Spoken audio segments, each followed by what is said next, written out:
can only mean one thing. Yes. We're still doing this. Yep. Yeah. Opie and Anthony show. Sirius XM Satellite Edition, which means we can now speak openly. If someone's being a shithead, they can be called a shithead. We don't have to say duty head. That's a little too far, Bobby. That's a little too far. Fuck twat. It's okay. Okay. The C word I like to say for maybe 5 minutes in. Let the people that initially tune into the program think we actually might have a show instead of just we come on here and curse. We've had a good show so far. Yes. It's all shit to me, though, from before this. We had Michael Chiklis came in, Ricky Gervais, great call-in. We love Ricky. Yeah. And Dane's calling in a little while. Fantastic. But Michael Williams. Yes. Michael Williams joining us from The Wire. I cannot be fucking happier. Man, thank you. Thank you for calling me down. Omar. Cannot be. I've never wanted to get a guest in. Maybe Ozzy Osbourne is the only comparable guest to me to get in. You are a hard guy to get in studio. It was just a lot of stuff that was going wrong, and we were trying for a long time. Apparently, he was a busy guy, too. Yeah, you know? trying to pay them bills. Yeah. You know what I mean? Yeah, he's in the new Spike Lee movie. Yeah. Miracle at St. Anna's, which I saw. And there's another movie you're doing, too, right? I got The Road coming out, the new Cormac McCarthy book. That'll be out on my birthday, actually, November. And then I got Brooklyn's Finest with that Fuqua directed. And I got to be opposite two of my mentors, Don Cheadle and Wesley Snipes. Don Cheadle's great. Phenomenal. Yeah. I just saw his movie Trader the other Man. day. When you went to called me to go see that movie, I was in Trader that day. There's a guy that climbed from like just kind of a peripheral player to a fucking star, you know? The guy Hotel Rwanda was like, wow. Man, I've been following Don since Devil in Blue Dress. Really? Yeah, he kind of popped on my radar since then. His performance in Boogie Nights was great. Amazing. I That mean, whole movie was great. The whole movie was fantastic. And he didn't have a huge part in it, but it was just like, when he's at that bank just going, please, can you, please, I just need that. You're like, oh, God damn. You're not being fair. Yeah. Like, that's such a childlike thing to say to an adult. That's such a basic reaction. You're not being fair. You're not being fair. This is not fair. This is not fair. I could do this. I want to open my his stereo store. His electronic stereo store. Him and his big dick and his fucking porn career. You know what I mean? And his cowboy outfit. When the murder happened in the diner, the sheer look of fear in his face with his hands up, like and the blood splatter. And you saw that cash laying there? What? And his awful fake dreads that he had that fucking dread wig at the party. My favorite moment is just sitting there with those shitty dreads trying to look intense. I believe that was on the New Year's Eve party, right? Yes. The dreads, It's fantastic. And then you see him in like Hotel Rwanda and stuff. It's just fantastic, you know, really. I bugged out on him at the first day at rehearsal because I went on this whole tangent about Talk to Me and the Petey Green story, and I was doing all the, I'm Petey Green. The radio. I haven't seen that. I heard it was great. God, you got to see it. It's off the fucking hook. But so I kind of embarrassed myself the first time. That's good. Like when I walked in, I'm a fanboy too. Like when I see somebody I like, I see him talking to Master Poe. And I'm like, is Master Poe fucking hassling him coming in? Nah, you got to respect the senseis. You know what I mean? Big Master Poe sensei back in Jersey. Are you a martial artist? I'm not a martial artist. I'm getting my butt kicked in the dojo right now. That's why I'm working on it. I'm working on my Wesley Snipes. But I ain't nowhere near there. But yeah, I train up there in Union. How long have you been taking it? About 3 months now. Oh, you just started. Okay. I'm sore as shit. Oh, so yeah, you're at that phase. What are you taking? Karate, and it is the. See, I tell you, I'm really new at this. It's karate mixed with boxing. Opaque belt? No, I am no belt right now. No belt? They don't give you a belt? Bro, I'm still trying to stretch to get my leg up. Really? Yeah. I took karate once, and then I split my gi because I was too fat, so I quit. Nah, man, don't quit. Good for karate. You know how hard it is to split a gi? I don't think it's ever been done before. Never. Oh, hey, you're in the Guinness World Book now. Twice. Now, you obviously, we come in here, you're a nice, soft-spoken guy and everything, but now on The Wire, how did you get that where did that badass come from? Oh, that ain't me. That ain't me. See, we have a rule on The Wire. If your phone goes off, it's $25. If it goes off while we're filming, that's $50. Oh, really? You got to get them. You got to get them. That's a pretty good one. Opie would owe a lot of money. Yeah, I think we all would. We bought a playground in Baltimore with the money we made from it. We built a little basketball court for the kids in the hood. But I just pretty much I knew the character came written the way it was. There was nothing much for me to add, so I knew I wanted to just make him sound like a Baltimorean. I didn't want him to sound like a kid from Brooklyn. I knew I didn't want him to look like a kid from New York dressing like that. I immediately saw that Baltimore got their own swagger. So I would spend hours in the street and just listen and watch the comings and the goings. I got to watch, girl go in the morning and boy come out. For those who don't know, that's crack and dope. Crack goes in the morning, dope comes out. I swear to God, I thought it was some kind of a tranny reference. Of course you did. I swear to God. You were hoping. Boy or girl is coke and dope. Okay. Really? I would watch the streets. I would watch the streets. I would listen. I would sit in the Lexington Market for hours and just listen to dialects and people's tones. And with the help of David and Ed and the directors they brought, I would just kind of came together. And I went to the shooting gallery, which is the roof of my old projects in Brooklyn. And really, I had to learn how to, because I didn't want to do the Hollywood thing with the gun. Yeah. I never really shot a gun before Omar, so I want to know what would it look like for a guy my frame to hold a big ass gun. So I went to the shooting gallery in my hood with my building. And I had to learn how to bust a gun for a little bit. You know what I mean? But yeah, those are fun. Yeah, believe me, I'm an avid collector. Yeah. Oh yeah. So you must have loved the scene in season 3 when Omar and Brother Muzon had that little gun conversation. I'm not up to season 3. Yeah, no. I know. I was one of the last. convert. I'm the last one to get into The Wire, but in this day and age, I like doing the 48-hour film festival where you sit there and just keep putting DVDs in. That's the way to do it. Oh man, no commercials, nothing. Commercials. You're sitting there, your eyes are red, drinking a beer. What? To-go containers everywhere. One more, and then you're like, just one more episode, man. It's like, I'm definitely going to sleep after this one. And then they end it in a way where it's like, well, fuck, now I gotta watch at least the beginning of it, and then before you know it, it's over. You start out watching it, you're fully clothed, but then you just have one sock half on. Please. Tipping off the tip of your toes. I tell people who just now, when I meet people in the street, and they're like, yo, I just bought the whole 5 seasons and we're gonna watch it.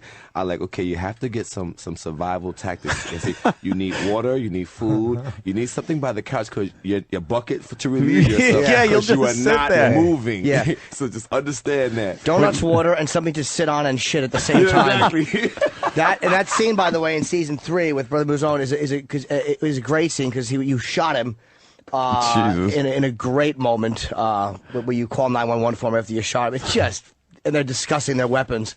Just these 2 guys who are probably going to shoot each other. Discussing their weapons. So great, you would love man. that. Fantastic. It's such a. Everyone I've turned on to the show fucking goes out of their mind for the show. They're like, why was this not higher publicized? Because the critics loved it, but never nominated. I've mentioned that many times, which is sickening. House and all these fucking dumb shows that are nominated. House. House. Oh, the doctor does Once it again, he's got to find out why a child is bleeding from the ass on an all-new house. All right, we get it. He handles weird cases. So you were saying you grew up in Brooklyn? Yeah, Flatbush. So now, all right. I lived in Brooklyn for a while. I kind of steered clear of Flatbush, but smart man. Now, Smart man. Did you get out of there? Obviously, you're an actor. You're doing very well. It seems like you would have gotten out of there kind of young, or I just can't seem to get out the hood for some reason. No, I don't even know if I really want to get out the hood. I kind of like the hood. I'm in Newark right now where they got bodies dropping all around. Hey, the garden spot of the Garden State. Yeah, man, I got the 4 young girls got murdered around the corner from me. So I was just watching a show called Jack last night, which is on Jack, yeah, and it's this squad that goes around Jersey. And they were in Newark during the episodes I was watching, and they just put in plate numbers of cars, and just by luck, they find stolen cars all the time. People driving around, and that's all they do all night. Shout Newark out to seems to be up the hook right now. Yeah. So like they're just stealing cars like crazy over there. Cars, lives. Yeah, money, it's just whatever. insane. Now, what's the attraction to being in that atmosphere when you're obviously doing very well? I like you. I like you. We gonna hang out. But I mean, you know what I'm saying? It's affordable for number one, and my family's there. You know, I still go back to my hood in Brooklyn. I still have family out there, and you know, we chill. I go visit my aunts and, you know, my god kids. Yeah. Yeah, my god kids. He said, yeah. Yeah. No. You got friends over there, though, that are kind of still in the life or anything? Or what kind of, yeah, like, you mean alive? Yeah, no, the still, life, like the yeah, old, like kind of. Oh, hell yeah. Fucking around a little bit absolutely. too much. And yeah, you know, we've all been there. But, yeah. I got friends, I got people that know Mike. Yeah. Before the Omar thing. Yeah, that's kind of. I can understand that a little bit. People kind of take us for what we're worth here on the show, and it's a little odd when you meet people and it's like, no, I don't act like that all the time. I'm not like that all the time. I'm not drunk off my face all the time. Well, no, that I am. Well, but He means sober. I don't act like that all the time. Yeah, there you go. There was it's so hard. Like I know as an artist you want to move on and you want to do like all these other projects and you want to be, but it's like I just want to fucking, I'm like a 5-year-old. I just want to fucking say Omar things. All I want to do is say what up, bird. That's all I want to say. Probably one of the best for anyone that hasn't seen it, he's falsely testifying against a guy to get him thrown away for a murder because the guy is a piece of shit. I mean, Bird's a piece of shit, but he wants Bird and he and Bird both know he's lying through his teeth. And they say, "Do you see the defendant in court?" And he looks at the guy who he's lying about. He goes, "Yo, what up, Bird?" And he just wants to fucking cut your throat. It's such a great moment. What up, Bird? That was one of my favorites, by the way. The court scene was definitely one of my favorite scenes. That's from season 2. But like in the beginning, I remember people started coming to me like, "Yo, was that season 2 or season 1?" That's season 2. The courtroom scene was season 2. With Bird? Yeah, with Bird. When we're in the courtroom and he's testifying. I think that's season 1. Look at you arguing with the guy that was in it. He's in it. Shut up, Jimmy. I love this fanboy. No, he's in it. But I've watched it more. I believe him too. He doesn't watch it and go, Omar. He just goes, oh, it's me again. Let me fast forward. Fucking, wasn't that was for the oh, you know what, he probably is right. That was for the civilian murder yeah, in the when project. The working man got murdered, right. The courtroom scene didn't happen until season 2. Oh. Yeah. All right, I'll stand, Jimmy. Look, I'll stand corrected. Since the guy who did it, I really should have my fucking teeth kicked in. Don't feel bad. I made so much money last year on people betting whether that was Michael that killed Bodie. Oh, really? I made so much money off of that side betting. You know, you could win a lot of money off of people asking what season of Lucky Louie it was. I love. I actually happen to like Lucky Louie. They got a laugh from the you people. know Lucky Louie? I was I got starstruck again. He came to the premiere of Not you, him. Lucky yeah, I Louie. love Lucky Louie, bro. Yeah, I know he means Louie. I didn't miss an episode. Did you recognize me when I came in from Lucky Louie? You? Ah! Oh my God! Holy shit! I'm laughing, but this is pissing me off to no end. Yo, you the neighbor, the crazy fucking neighbor. I love you. You and the fucking this is pissing me janitor off. Walk around naked all the time. Oh yeah, Rick Shapiro, comedian. Fuck, I love that shit. You got me cursing, man. Damn it. Dude, no, you don't know how much this pisses me off because I hate when he really likes an actor and they come in and know the motherfucker. I hate love it. Lucky Louie. Dude, I watch that shit every time. I made the joke to goof on him, and it backfired. I'm thinner now than I was then. That's probably why he didn't recognize me. A man walks in shape. It's kind of hard to see. That face. You know, it's a shape, all right. Exactly. Ask Sensei. When you was coming down the hallway, I said, I know that face. Yes, I swear to my God, I was telling Sensei that. Damn. Oh, in the hallway. Yep. Damn it. That makes me very happy. I'm sure it does. It makes me miserable. It made me mad. It took it off the air. Jimmy's No, gonna cry. I'm not gonna cry. But another guy from The Wire who was actually a fan of Lucky Louie was fucking Method Man. I think me and Meth had some conversations about Lucky Louie. Yeah, we talk about that. We talked about your show and said we had lines from your show we bring it on and we laughed. There was something, you know. I smoked a lot of side pot. I'm afraid so it's a fry, but you had a few one-liners on that show that we started running them. Man, I had skits from Lucky Louie. Did you see what happened? He was like this, and that. And, oh, that makes me so fucking happy. How'd you like his acting? Was his acting good? Man, that whole show was incredible, man. That was real life comedy, like very honeymooners-ish. Yeah, exactly. Yeah, definitely. Like you know, the X-rated version of Honeymoons. Yeah. The R-rated. And Louis never sweetened any of the laughs because every comedy sweetens them. They all balance the laughs and they put in these little laugh tracks to even it out. Yeah. And he never won. People would complain, some of the critics, that the laughs are too loud because these little fucking pussies, they're used to these sitcom laughs that get evened out. Louis didn't do that. No, you had real people in there laughing. Yeah. That's what you needed that's what you needed in The Wire, a little laugh track. Imagine that some horrible shit going down and just that awful laugh track. Like the old MASH laugh where there's that one guy trailing off. They actually did a laugh track in MASH? Oh boy, did they? Yeah, it was awful. I don't know why they did it. They did an episode. Klinger probably had all the one-liners. Oh yeah. I think they did one episode without a laugh track, and people complained. Well, as time went on, they removed it because it just seemed the storyline. It was like it just didn't go. The storyline was getting darker. It didn't. Yeah, that's true. They kind of it was more the anti-war thing going on. And that there's a laugh track in Hogan's Heroes. You know, when you got a POW at Nazi POW camp. Oh yeah. Oh, that's great. Look, here comes General Bull Carter. Oh, he's going to come in and more prisoners are coming in. It's fantastic. Swastikas on the walls. Remember that shit? I used to love that show. I'd love to. I know. I'd love to know who pitched that, though, because you know they're pitching it to Hollywood producers, probably Jewish guys. Probably. And they walk up, and it's like, I got a great idea. It's a comedy based in a Nazi POW camp. Go. Green light it. Yeah. Green light. It's going to be huge. Well, they probably said, we won't do that. It'll make money. Okay. No, okay. Never forget Plus the Nazis that it's on Thursday nights at 9. A rumor that he got, Oh yeah, the head Hogan. Yeah. Well, he was into some really kinky fucking group sex stuff and videotaping it in the early days of video. Yeah. He was videotaping stuff, and then there was a rumor that he had sex with some guy's wife. Yep. And that he bashed his head in. He got his head bashed in with a tripod. Yeah, with a fucking camera tripod. Wham!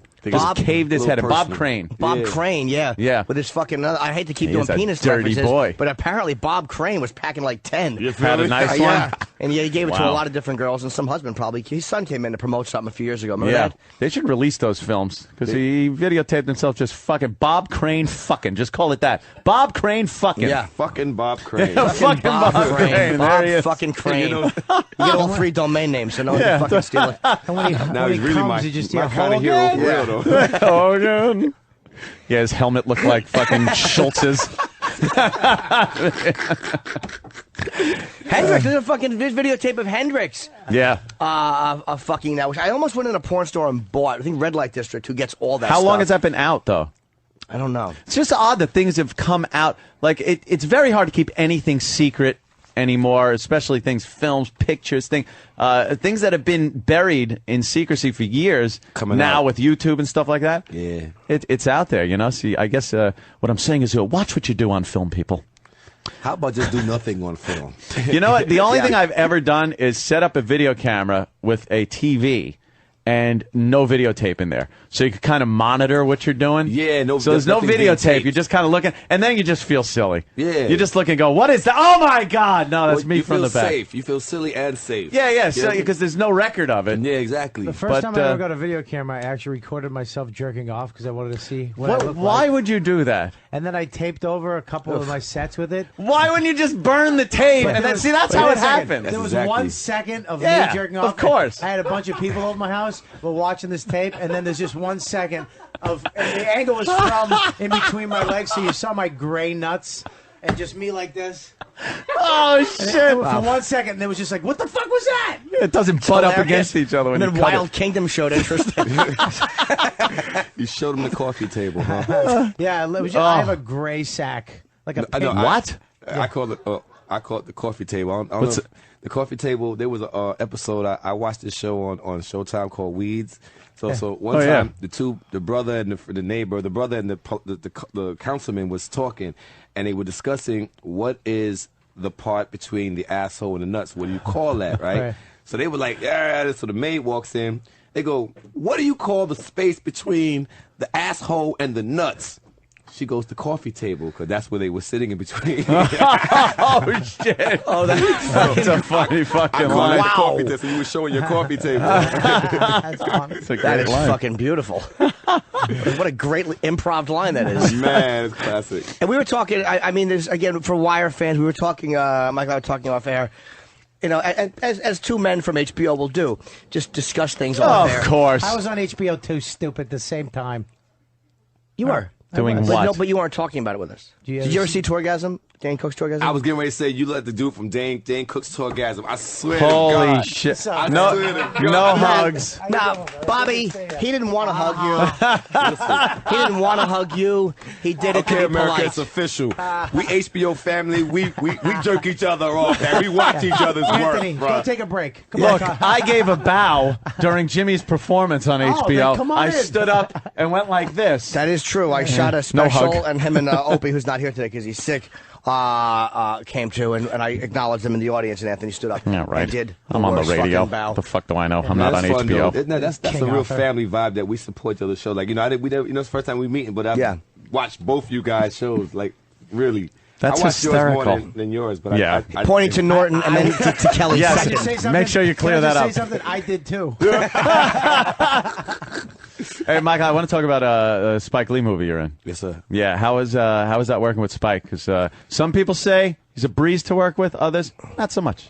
Well, I'm on the breezy side. Oh yeah, Yeah, you know, he didn't. I didn't have to audition. He wrote the character in, and he had me, Wow. flew me in on his private lair, and had me land on top of the hotel. Now I'm just bullshit. Yeah, right. But, he did write me in, and he did make me the offer for the character. He was was that because of the Wire? Seeing you on the Wire? The Wire, and it's just I had a great time working with him. I think he caught me. I was with him like 3 weeks out there in Tuscany. I think he caught me, Michael, maybe like none. He caught me Omar the entire time. Shit. And whenever he saw me, wherever I was at, whether it be the restaurant or when I first got to work, when the set, anything, whenever he first saw me for that day, Omar coming, Omar coming, Omar coming. And I was like, Spike, you're killing me.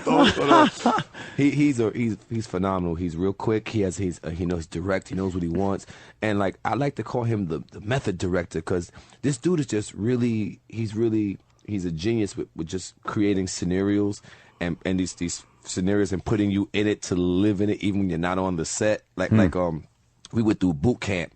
He put us up in this really high mountain where like your ears would pop in the Tuscany, and you had like wild stallions running around. It was the boot camp was like really rough conditions weather-wise, but it was nowhere near as extreme as what those actual soldiers went through when it was going down.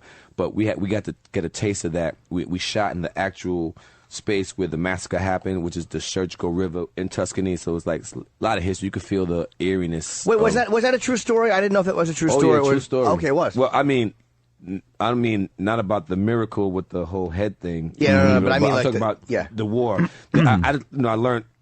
I learned this just as I go. So if I sound smart, it's by coincidence. But apparently, the war in World War II, when Hitler was trying to take over the world, having his pinky in the brain moment, he was next to go on to Italy in this part of this region called Tuscany, and this was the first time that I believe General Patton, he said, give them niggas some guns. They want to fight, let's fight. And he gave blacks first time guns, but it was like minimal.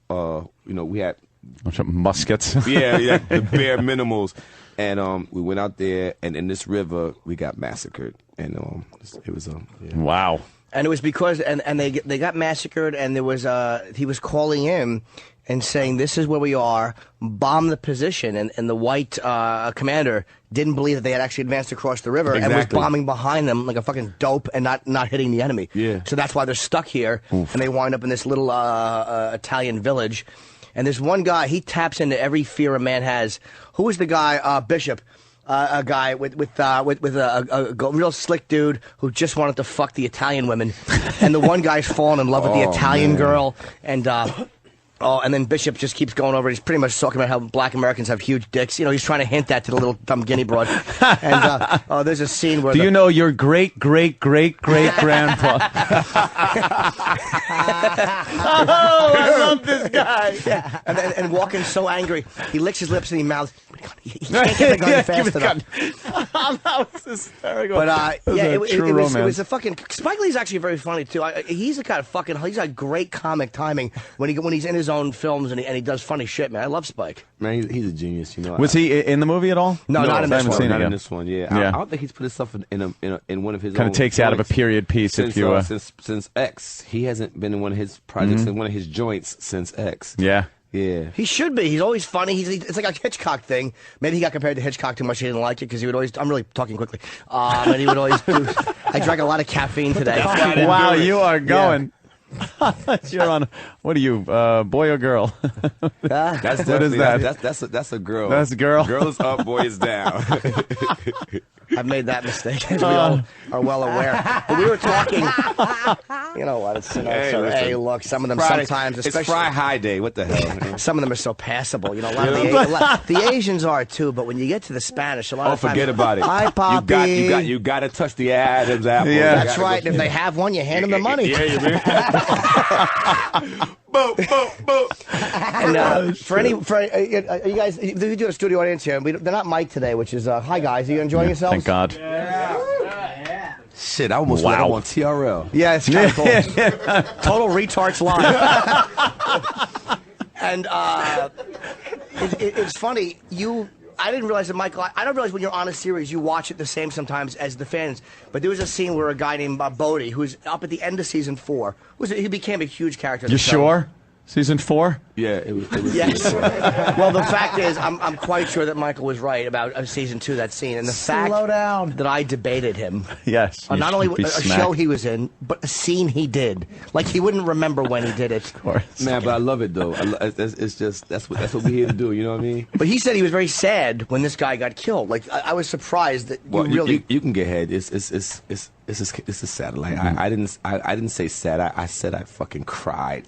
You know, I did. Man, when first of all, big ups to J.D. Williams. He's a phenomenal actor. I've been watching his work since he was a baby on Oz, and it's just to watch him. He's on Broadway right now. He's getting ready to do Broadway, the Roundabout Theater. I'm just so proud of him, man, just to be in his presence. But when they killed Bodie, I'm sitting there in Newark, house full of dudes, and and we're sitting there and like. I knew it was coming, but I didn't, man, just to see it, and it's just so I had to turn my head. I was like, damn, it caught me. That unexpected crowd. You just didn't, your eyes get real. It's where you're sitting and everything's fine, and then you go, oh, yeah, It's like, what did I just do? You have to blink quickly. Quick, blink, quick blink. Lest my friends think I'm a faggot. Man, I couldn't even look at the screen no more, man. And then what got me when Poot came and said, he grabbed him by the arm and said, Bodie, you don't got to do this. Yeah.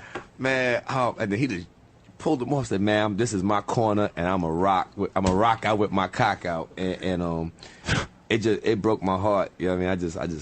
I guess, because, you work on the show, you go to the office. It's like 4 years I've been working with this dude, and friendships kind of happen. Yeah. We're down there and form these bonds, and I like the character. I like the dude that plays the character, and to see that happen, it kind of like well, he's not going to be at the office next week. Right. So you guys are seeing not only a character kill, but a guy who you like who's not going to be there for the next season. Yeah, that's the reality of it. Same thing when they took Idris, when they took Stringer Bell. That was a hard one. That was a real hard day at the office. And you're the one who did it. Hard day at the office. You fucking popped like 16 bullets into him. The two of you shot him together. That was a great scene, too. That wasn't that intense. That dumbbell trying to get involved in real estate when deep down he's just a murderer. And they fucking gave him a good killing. Oh, boy, did they. But you were happy to see him go. After the way he fucking killed... D'Angelo. Oh, boy. He fucking had D'Angelo killed. He was fucking his woman. Oh, he was a terrible dude. Yeah. Wow. Yeah. He was a big, handsome dude, too. Like, if you're in jail, that's the last guy you want checking up on your broad. No, yeah. Oh, bruh. 6'5" and when well I tell built. you, the female gender came at me with such hatred. Really? I didn't answer my phone for a while. I'm talking like my mother caught me and cussed me out. Like, Ma, I'm your son. You killed fucking Stringer, baby. Nah, but it was hard for a while. That's pretty funny though when your mother gives you shit for stuff that you do like that. Real talk, my mother does not even watch The Wire. Oh, okay. She doesn't support it. No, my mother tells me all the time. She goes, "I couldn't listen to you today, your show. I don't listen." I'm like, all right, well, you're kind of out of the demo. You're like 70, but maybe once in a while to see if I'm still employed. They once in a while just check in on me. I think she still thinks like this is just me and my friends hanging out. She's waiting for me to get a real job, kind of a thing. You know something. I think our mothers must be sisters. Yeah, it's one of those things. One where of the things, like, a trade. A trade. You'll have it your whole life. Get an education. Something to fall back on. I'm like, Mom, there is no plan B for me. Like, Mom, I'm sitting in my house. Got some broads over here. I'm drinking champagne. You want to come over? Don't worry. But come over. We'll smoke a joint. You know what I mean? She'll be there. She's crazy, too. Yeah, Your mother? Yeah. Yeah. She's a party animal. Jump at this conversation, but my mom's right. I should have been a hairdresser. Why, Bob? You're doing great in your career. Really? Yes. What happened to your voice? You're in a movie with Ricky Gervais. Yes. If the new Ghost Town movie, Bob. You're in that? Well, no. Let's phrase that carefully. In the same way a tree or a car is in it, Bob is kind of behind. He plays one of the bodies behind Ricky Gervais the whole time. But Man, Bob is in it. congratulations, bro. There's no such thing as small roles, only small actors. Shakespeare. It's not quite a small actor, but Yeah. you're getting smaller. You're getting smaller. I'll give you that. I hate the fact that Bobby's losing weight. This guy. Oh, you should have seen him. He was a disgusting fat motherfucker. Yeah, really. That was just obese. He fell into the category of obese. He'd come in, and when he left, we'd just be like, "How fucking fat is Bobby getting?" What? And, You never told me this shit. Yeah. You made a couple fat jokes. They were cute. called me obese. I never made a fat joke about you. None of them were jokes. Yes. They were sad observations. But now he's losing a lot of weight, and tons. And he looks good, and it's ruining our whole fucking thing with him. You're fucking dieting yourself off the show, is what you're doing. You're not going to be able to come on. We'll be like, "Oh, Bobby Kelly's here. What do we talk about?" Nothing. Nothing. At least you could breathe. Yeah. It's not. Well, you know what? You know where it's by because when he was on Lucky Louie, you were a heavy boy. Yeah, I put a lot of weight on. Yeah. Craft services. I was. Tell me about it's it. phenomenal. You just eat fattening food. When I saw he started losing weight, but he had his HBO special, and one of the photos they come in and take photos. He was laughing at one point, and his neck was back, and he had 5 layers of his neck, of skin, but they were 5 different colors. Like it went from purple to black. Looked like some exotic bird. It looked like a pelican. I was heavier, but I wasn't as bad as he. The photo that this was. No, it was bad. It looked like you ever have roast beef and it goes bad in a rainbow. It sounded like it was that bad. It was bad. He was the color of bad roast beef. Wait, can we get that picture? It was a HBO half-hour shot in Please. 2005 or 6. Looks like someone should be throwing a fish on his nose. All right, so it's not flattery. It's not a good photo. You look good now. Thank you. I look all right now. I look better now. But yeah, that's how you know I was bad. I really was a chubby fucking Lucky Louie. I see some of that footage. I'm like, oh, you fucking pig. That was some of the shit that was classic. They're hilarious. Yeah. You watch Californication. No. Oh, no, Weeds. You said Weeds. Okay. Yeah, Weeds. Weeds is a What good show. was some of the early stuff you did? Like, what was like one of the first things you did as an actor? The very first thing I did as an actor was a film with Tupac Shakur and Mickey Rourke called Bullet. That's not a bad first film. I remember that. I remember that movie. That was Mickey's my first a crazy thing guy too, right? Mickey was I spent like one day around Mickey because our scenes were different, but Pac, I got to hang around him a lot more. But when I did meet Mick, he seemed, a little quiet. He's laid back, reserved, just easygoing. Do you look back on that though and go like, oh, what was I thinking? Like, because we've done this to ourselves a lot. We take our early works and we bring it into the show, either play it on video or play it on audio, and just cringe like, what the fuck was I thinking back then? As far as my acting career, there is nothing that I would cringe at. Now, I had another profession before I started acting, which was dancing. Okay. Yeah, there was- it could be a cringe moment there. Yeah, huh? there's somewhere on God's green earth there was footage of me in hammer pants and a belly shirt. Hammer pants and a belly shirt. Yeah. Holy What's shit. what's a belly shirt? It's a little half shirt, right? Yeah, It's every shirt you wear. Girls call them tit tops. Girls call them tit tops, but I can't go there, so it was Enjoy a belly them. shirt for me. Yeah, so I got some cringe moments as a dancer. You know? Ooh, wow. I mean, if my mentor Tupac Shakur could be on a stage with Digital Underground with some Speedos on, humping a fucking blow up doll, I could be in some hammer pants and a belly shirt. Wait, was he in that video? That was live footage. If you watch the Yeah. the Thug Angel, there was some footage when his first gig was the roadie. He got a roadie. He was a roadie for the Digital Underground. Oh, wow. And then he bumped Oh, up shit. to like background dancer, like it's got to be part of the stage show.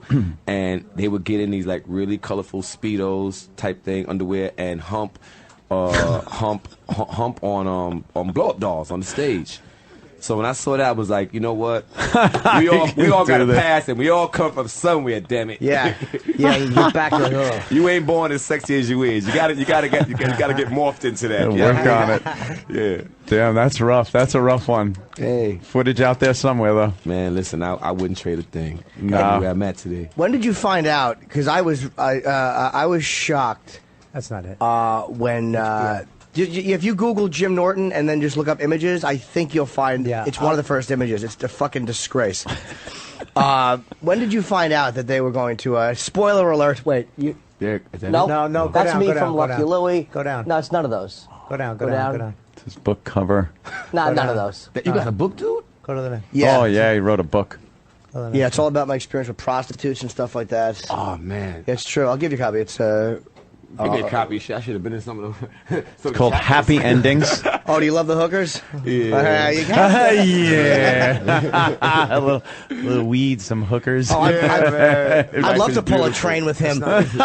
I'll fucking pay for the chick. You take whatever end you want. I fucking would love that. You're a pisser. Most people are just like, hey, you doing anything for lunch? When you first meet somebody, hey, a cup of coffee. Yeah. You're like, hey, pull a train with a hooker. Yeah, Hey, let's grab a listen. chick and fucking let's high five over her back. Yeah, put Hey. her on the rotisserie. Pass the blunt. You know what I mean? Is that it? Is that it right there? The picture? Oh, you kind of look a little mopey No. in that one. What's that, black and white one from your old days in on? that last picture, the one with the blue hoodie on, you look like dude from Extras. Oh, Who go was back in- a second. I- That's Oh. I did. That Oh, was my God, 2003, and that was just kind of an image shot. Yeah. That was you having a Dove moment. Dude. That was Yeah. the before That's picture. the Dove commercial. You're having a Dove moment. A woman thought, this photographer wanted to photograph me, so I took these photos because she thought I would actually be handsome with holding flowers, which was bizarre. I know I'm not a good photograph subject, so I fucking just put Man, on. beauty's in the eye of the beholder. Thank you. well, There's me and 50. You What know, you planet? pass through them. Where Curtis at? Go back one. you and Fitty? Go back two. Yeah, I have a great shot with 50 actually. Go back two, please. Top left. I know this is radio. Top left. Yeah, don't worry about it. it. Yeah. You know something? He has this thing with no matter who you yeah. are or what you are, when you get in a picture with 50, you point at the camera. Like, what is that? Yeah. Like, it's like you feel like you have to do that. That's a camera. You know, it's like, yeah. Yes. Everybody is like, it's something when you know, so it's like, I never saw people do that before he started doing it. Like, pointing the camera. Like, that's a camera. That's a camera. And that's a photographer But you- behind the camera. You just do it. I don't know why my hand it's went a up. 50 thing. I'm telling you. He's been shot. At least he has a reason to be kind of gangsterish. I put my hand up like, yeah, two peas in a pod. Yeah, I flew to Cancun with him. We were on doing an MTV stuff, totally separate. It was coincidental that we were sitting together. All right. And I Glad tried. you cleared that up. Well, I didn't want him to think that I was trying to imply that yes, Fitty and I do gigs. And I tried talking to him, and I just ran out of steam after like a minute and a half. It was fucking humiliating. 4 hours of silence. You Found it. Yeah. You Where? look like a middle-aged woman who's. Oh, God damn. Yeah, You okay. look like That's you should be just selling stuff on eBay in Albany, New York. not the most flattering. Shopping Look network. at that neck. Look at those lips. All right, the smile Wow. is not good. It's a jovial moment. I really am. But you were in character. You were, it wasn't like you were posing for the camera. You should No. be pulling your head off saying 2 weeks. 2 weeks and have Arnold under. Yeah, that's not a. Get ready for a surprise. Listen, just remember, I got a belly shirt on somewhere. And hammer pants. And hammer pants. It don't get no worse than that. But I had hammer pants on too in my first headshot because I started comedy in 1990. Should have a hammer over your head. I believe me. And it would bounce right off. A fucking the claw end fucking buried in my coffee table.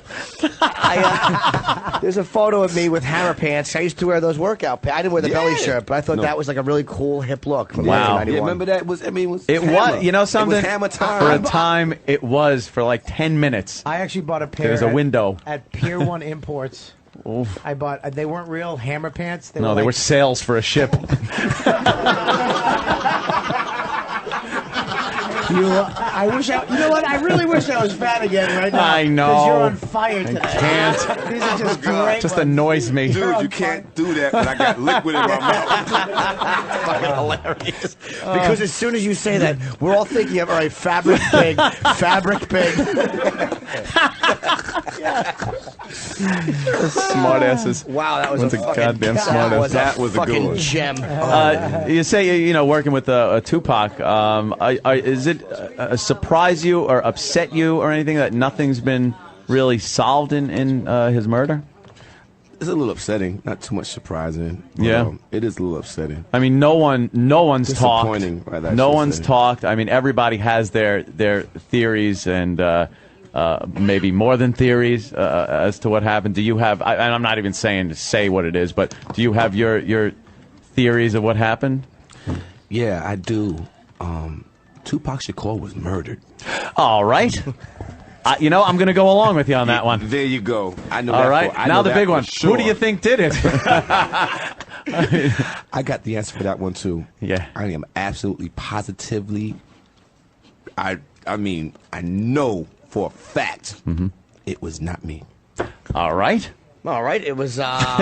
That'll never be solved. Like or Biggie, Nah, it's like mob nah. hits. I mean, guys that are just gangsters. No one's gonna fucking rat anybody I else mean, out. when they like within like a week of Tupac, of them killing him, like you know, like a string of murders happened. Yeah, like, yeah. The dude that he was fighting with in the Vegas club got murdered. His brother in Jersey got murdered. It's just like it's just you know. It's just such an odd thing, a crossover between entertainment and the mob, because it's pretty much it's mafia tactics. It's it's fucking old Cosa Nostra stuff mixed in with popular music. Yeah, so it might a be lot of mafia people. tactics, but I don't know if it was the mob per se. Well, no, not the mob. no, I'm not talking, the Italian you know, mafia, but that just the thing of yeah. real life and entertainment that really Oh, and are. it's like whoever fucking shot that Sinatra car- shooting Dean whoever Martin. shot that car, they knew what they was doing. You know, with the whole Cinemass thing. You know, they Mm-hmm. you know, it was. It wasn't they were just popping off with the hand twist like this. Right, you know, right, the hand yeah. twisted. They were very good Turn your shooters. sights up, gentlemen, Yeah. please. Could you just turn your sights up? I think you'd save a lot of kids that way. Just What do you mean by turn your sights up? Yeah, Oh, turn your the sights up. Yeah, that sideways shit. is this for the. It for might the look movies. cool It in really the doesn't, movies, though. but it really doesn't. It looks so old school It now. looks real old It's so school. 80s. Yeah, it is Buck, 80s. Buck. Yeah. Who just just wait, did you're that? gonna shoot yourself in the foot. You know what I mean? The King of New York. There was I think when Fishburne got shot, I think the cop who shot was Wesley Snipes. Oh, wait, no. David Caruso shot. I think Caruso at one point points Did his that? gun as a cop and You fucking did. points That sideways. It was an 80s thing, 80s, 90s. I did thing. that at the range one day just to see what it's like, and you can't hit shit. And you mess around, and you know we thin guys, man. You mess around and or get that kickback from them guns, man. You hurt Yeah. your wrists. Yeah, that's not the way you're That supposed is to not do. the way it's supposed to go down. We have just so you know too. Dane Cook is calling in 1 minute. You'll hang, right? Oh, You're gonna okay. hang? Absolutely. Okay, Yeah, cool. hang so out, we gotta shit, play yeah. my new record, Yeah, we definitely will. Yeah, that's right. What do you got going on? man. You know, I just decided to put Omar on wax. One day during first season, I got a phone call from the late great Jam Master Jay. And he was commending me on the phone, and I almost crashed because I was driving. But he commended me on the phone that he loved the work, and he had this concept of putting Omar on wax. And you know, I've been working on that for the past 5-6 years. You know, I'm not a rapper, so I had to first learn how to rap. I'm like, sure, I could do it. How the fuck do you rap? So you know, I had to go find that out, and I've been working on it for the past 4 or 5 years. Unfortunately, the day that I was bringing the first thing for his ears, since he had spoken to me over the phone, that's the day he got murdered. Wow. Oh, shit. Yeah, so he never got to hear this in the physical, but I know he's somewhere above shining on my little effort. But so this track here, I'm not a rapper. This is not Michael Kenneth Williams. I do not want to be a rapper. This is Omar on wax. Omar don't even rap. He's throwing over the beat. And I got a real powerful track opposite Mary J. Blige. It's we call it the Mary O remix. And yeah, that's what we're working with right now. Omar Coming, that's the name of the record, the name of the album actually. We'll hang out and we'll play that after we get Dane. We will definitely play that. Dane on the phone. What? We got like a minute or something, and Dane will be on. Yeah, supposedly. He was. I think we were supposed to have him. Right? What's the matter, Bobby? You don't know where he is right now? Why don't you call him? Huh? Yeah, why don't you call him in your red highlighted first guy on your fucking iPhone list? Second guy. I love it's Dane, second guy. we need you, Dane. Norton's first. Oh, he is? Yes. Yeah, Aw. I put Norton first, and then I put you second. No, you didn't. You're right. You're not even in my phone. I deleted you off of I got to pee real quick. I'll be right back. All right, Jimmy. Yeah, tinkle. Do we have time to take a quick break then? If we do that and then wait for Dane? Let's do one. All right. We'll take a quick break. Jimmy, go wee-wee. All right. And when we come back, we'll talk to Can I wee-wee? Dane, and Michael's still hanging out. Yeah. Please. What are you, fucking raising your hand? Take a piss. What am I?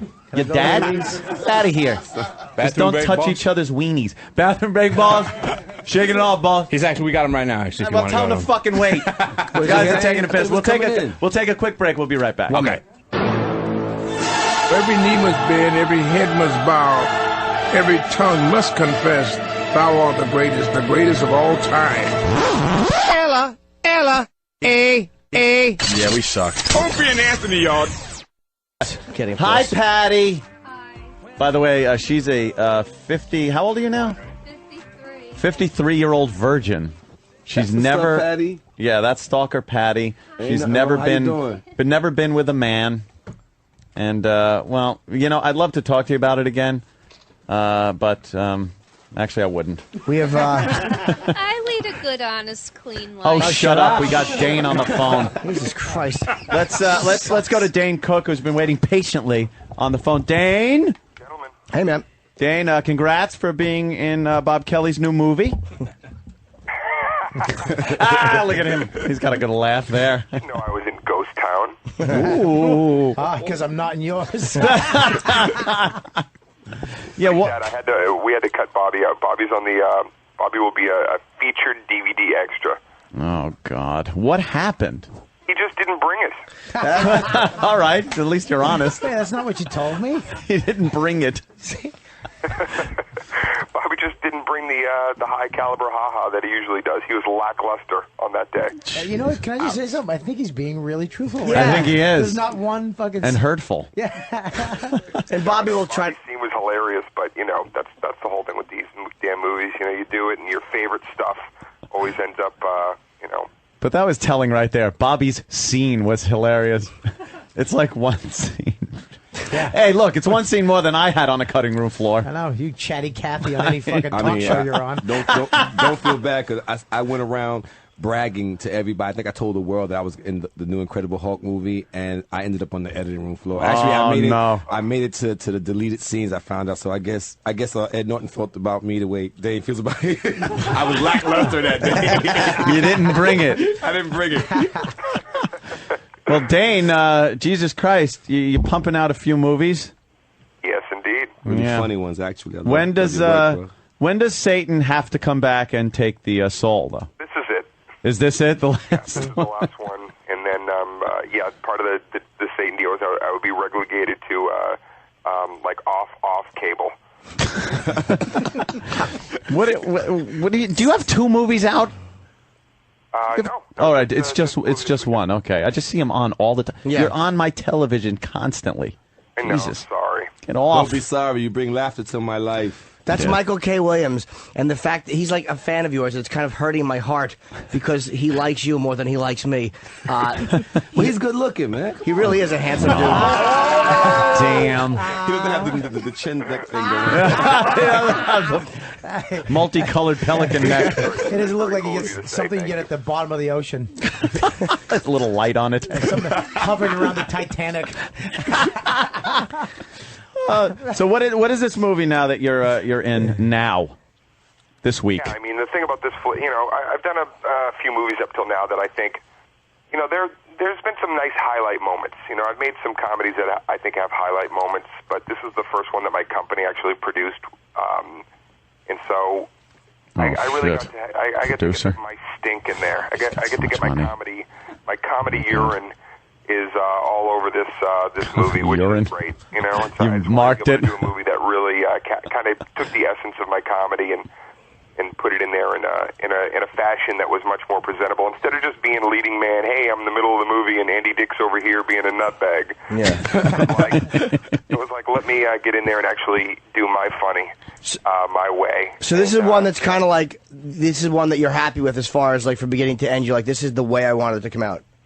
Yeah, like with my other movies, I watch it and there's like, scenes where I would leave the theater and, not come back.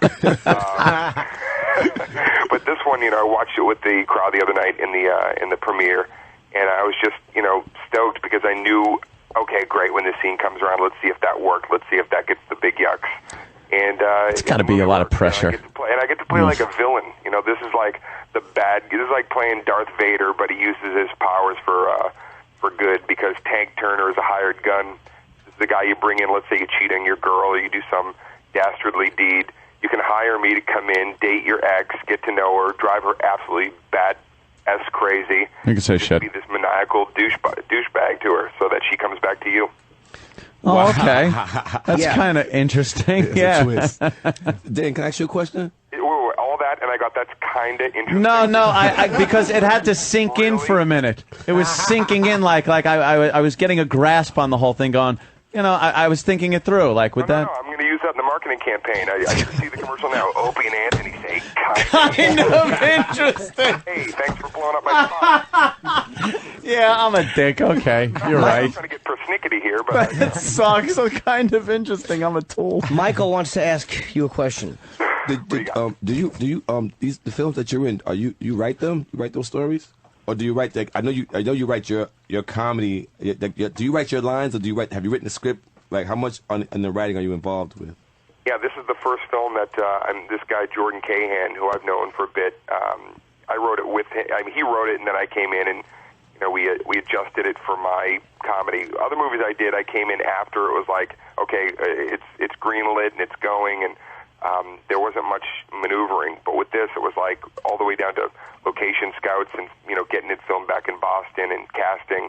So this is the most authentic film version of what I do in my stand-up.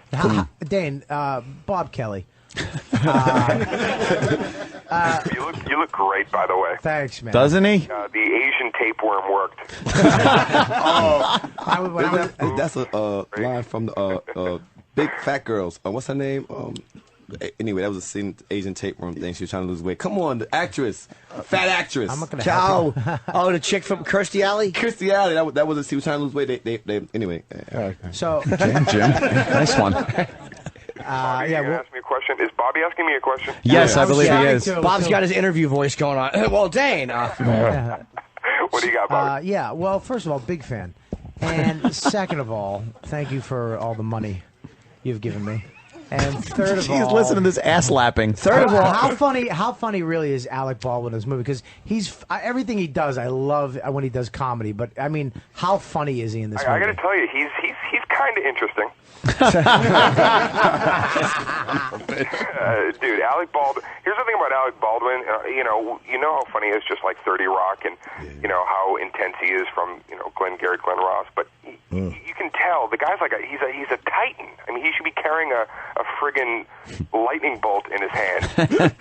He's unbelievably just his presence is.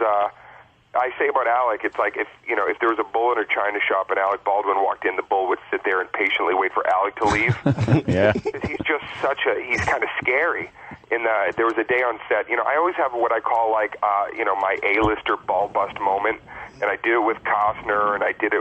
Every movie I've done, there's that Kevin about 2 weeks in where I'm like, okay, I feel comfortable enough with this person, I'm gonna bust their balls. And with Alec, we were shooting a scene one day, and he was really pissed off because he couldn't get this little monologue down the way he wanted to, and it just wasn't coming out. And so I'm standing there with him and the director and writer, and he's really going on, and he's just like, I don't feel like this works. This is something that we need to rethink. And he's going on and on. I finally just said, listen, Alec, sincerely, this is what I'd like you to try. Forget the monologue. Just say Beetlejuice 3 times in a row.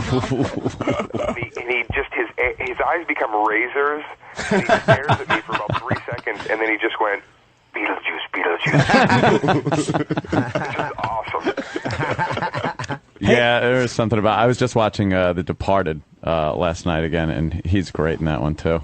Yeah, no, the guy's Alec Baldwin. a tremendous actor, and I couldn't believe we got him. And then he just came with the funny, and he'd rewritten scenes, and he was improvising. You know, again, the DVD stuff is like always a lot more fun, even because you get to see 2 people just kind of going toe to toe. So it's a funny flick, and he's great in it. Dane's publicist is saying he's got 1 minute left. I guess they got a phone thing. Yeah, we're doing a phone tour. Oh, those are so much fun. Dane, this movie, this isn't like a romantic comedy because some of the trailers are like, it looks like a Kate Hudson's out to meet the guy of her dreams or some shit. But this is a pretty edgy flick, right? Yeah, you know the movie company. They have to try to, pull in as many asses in seats. So, with me... They're trying to get more vaginas in the seats, I think, with that. The movie poster looked a little kind of chick flicky.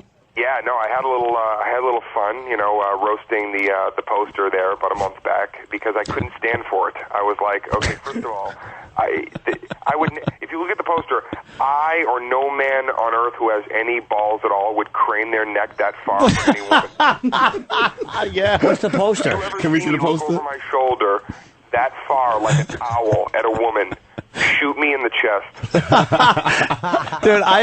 Dude, we've talked about this before where when I used to go into Blockbuster and stuff, I would get douche chills just looking at some of the video covers. Yep. There was some where the actor would be looking at the female lead and giving that, oh, now you, and she's got her arms crossed looking over her shoulder like, well, you too. Yeah, don't you think of it, mister. And I'd look and go, there's no way I'm ever going to see this movie just based on that. See, and you're looking over each other's shoulders. Look at your face! Holy fucking Photoshop! Yeah. Those aren't even my lips. No! Yeah, those are like Angelica Houston's lips from like '82.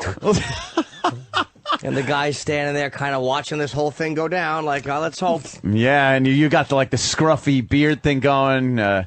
Wow, this... Honestly, I never even posed for that picture, and it's so weird. So I had to, it's the comic side of us that you just want to, you can't let those things go. So I just told Lionsgate, listen, I'm going to bash the poster because it stinks.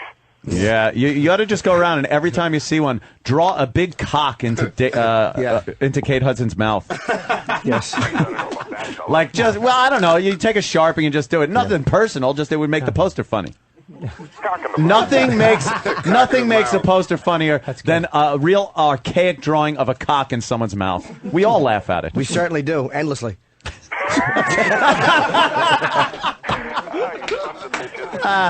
Your publicist is giving us shit, Dane. The movie comes out today, right? Movie opens today, yeah. All right, well, it's called My Best Friend's Girl. It was obviously with Dane and Kate Hudson. Right. And Bobby Kelly's coattail, Dane Cook. Do you see me at Easy? What? You are. You're Opie's. What?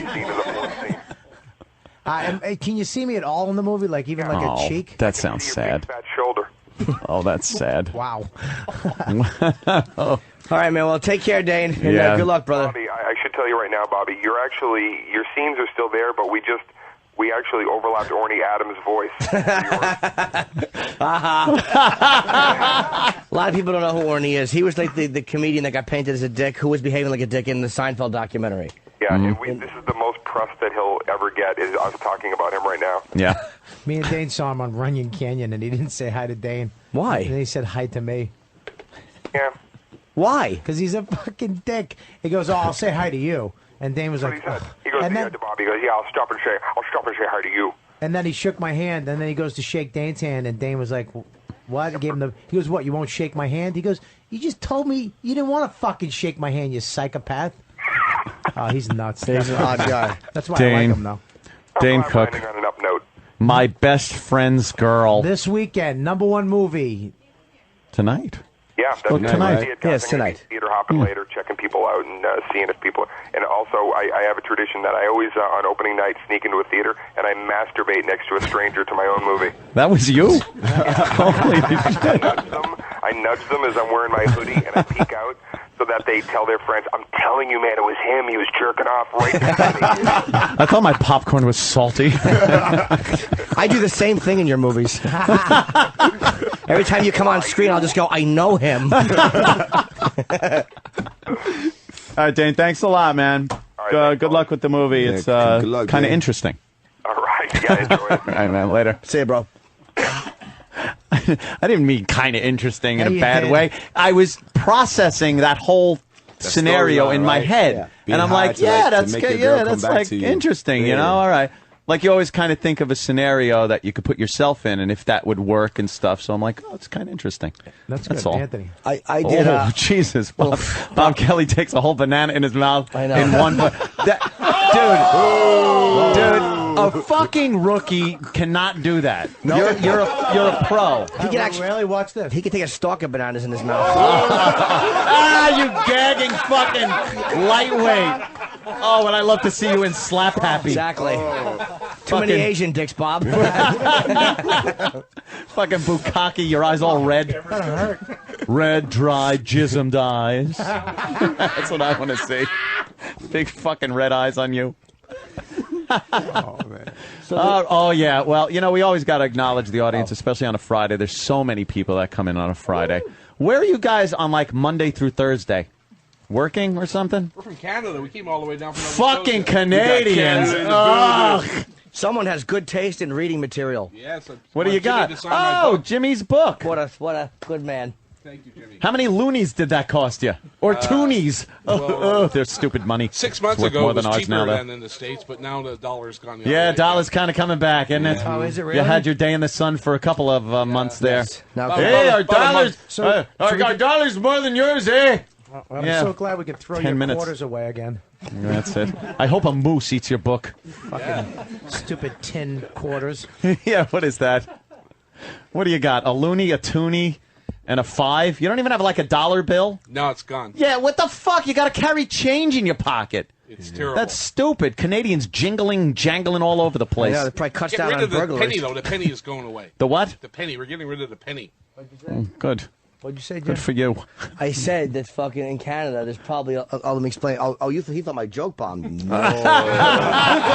No. Nobody heard it. Let me say it. I was saying that because. Let me see if I can get this out without laughing. Because. It's all change. I was saying there's probably not a lot of burglaries because you'd hear the guy jingling. We heard you, Jim. Canadian burglars linger longer. Canadian burgers linger long. Yeah, well.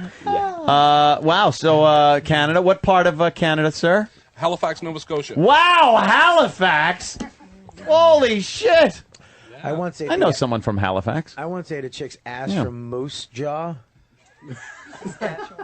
That's the opposite end of the country, Bob. Oh, sorry. Jesus Christ. I never. Literally, right? Did you really? What do you do in Halifax? What do I do? Yeah, what do you do? I'm in lumber building supplies wholesale distribution. Of course, has company something called to do- Goodfellow. Of course, there's something to do with fucking Lumber. wood. Lumber. Something wood or fucking antlers. Something to do with. So you're, yeah. So how far? Let me ask you, how far? Not to completely ignore you. When did you find out?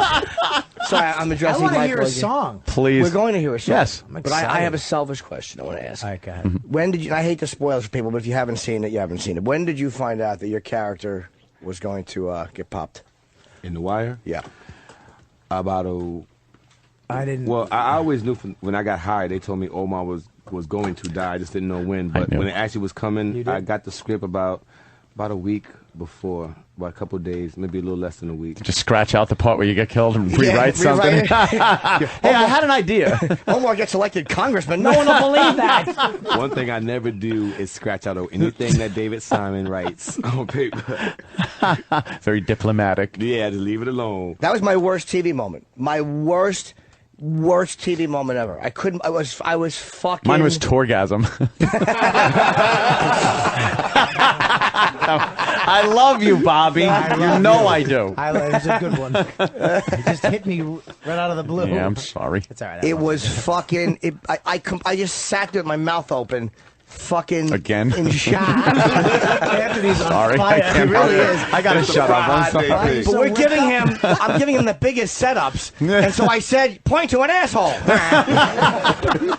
Fucking. It really was. I mean, I fucking sat there and just I couldn't fucking believe it had just happened. I couldn't believe it had just happened the way it happened. It was so unexpected and so non-climactic in the sense that it didn't get to where you wanted it to go, and that's what he said he was going to do. That's being so into a show and into a character when something like that happens and actually affects you like that. Yeah, but he said on purpose he was going to hurt people. Yeah, that too, and that was the shot heard around the world. I don't think I've heard that much controversy over a TV character being shot since JR. Yeah. Why though? Because what I don't get is because he's a bastard. He's like a bad guy. But he's Why? not really that's what the whole premise of the show was. Not all the bad guys are bad, and all the good guys are good. Mm-hmm. But I think what hit people so hard was because it was so unclimactic and so unexpected, and it was not what everybody wanted to see. That's the way shit happens. Yeah, you know what I mean? Exactly. Yeah, real life. yeah. That's, it's when you least expect it is when it happens. So and that's very it's very symbolic of where the average state of mind where the youth is in Baltimore, in the hoods at least. Life is real cheap out there, and that's what's going on. But me personally, as an actor, just the Michael K. Williams moment, I was kind of glad that the whole Marlo and Omar gun battle in the middle of the street thing didn't happen. I think we had shown enough of the whole black on black thing, and then. Two, I didn't really believe that Omar would have.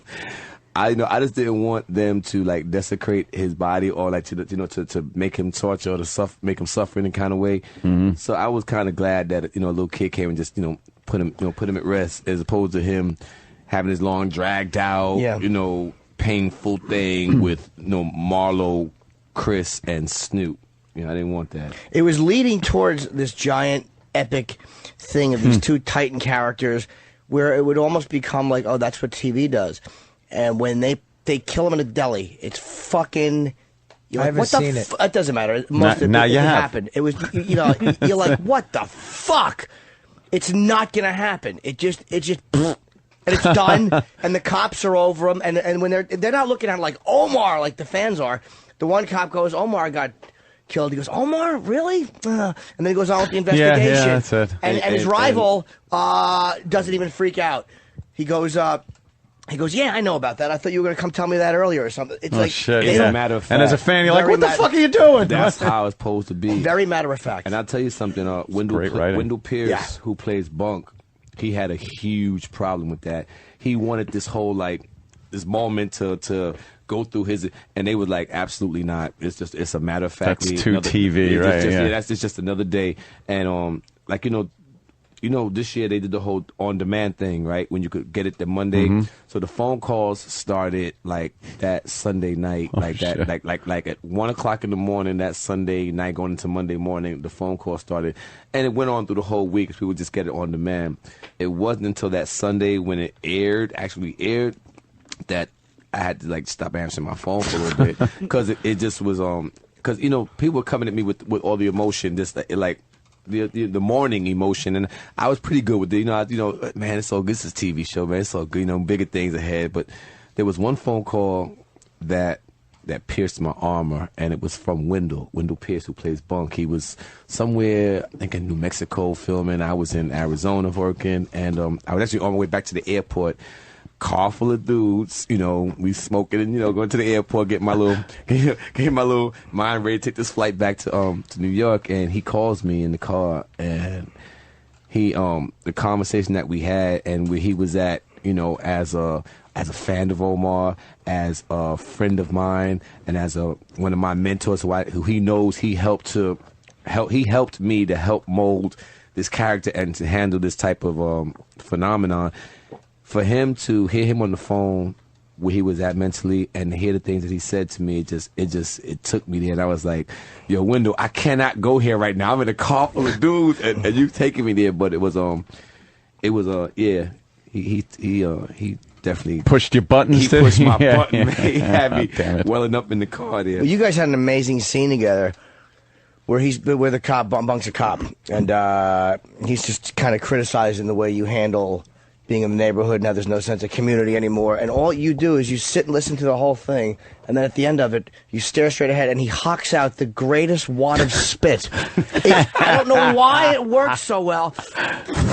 It's just this fucking disgusted. That was such a great scene between you. That's probably my favorite Bunk scene. I've never had a bad scene with Wendell, man. We from day one, from when we were first found that we went to high school together. Oh yeah, a few years apart. Season 1, yes. Sure that wasn't season 5? God almighty. Should shut my fat face.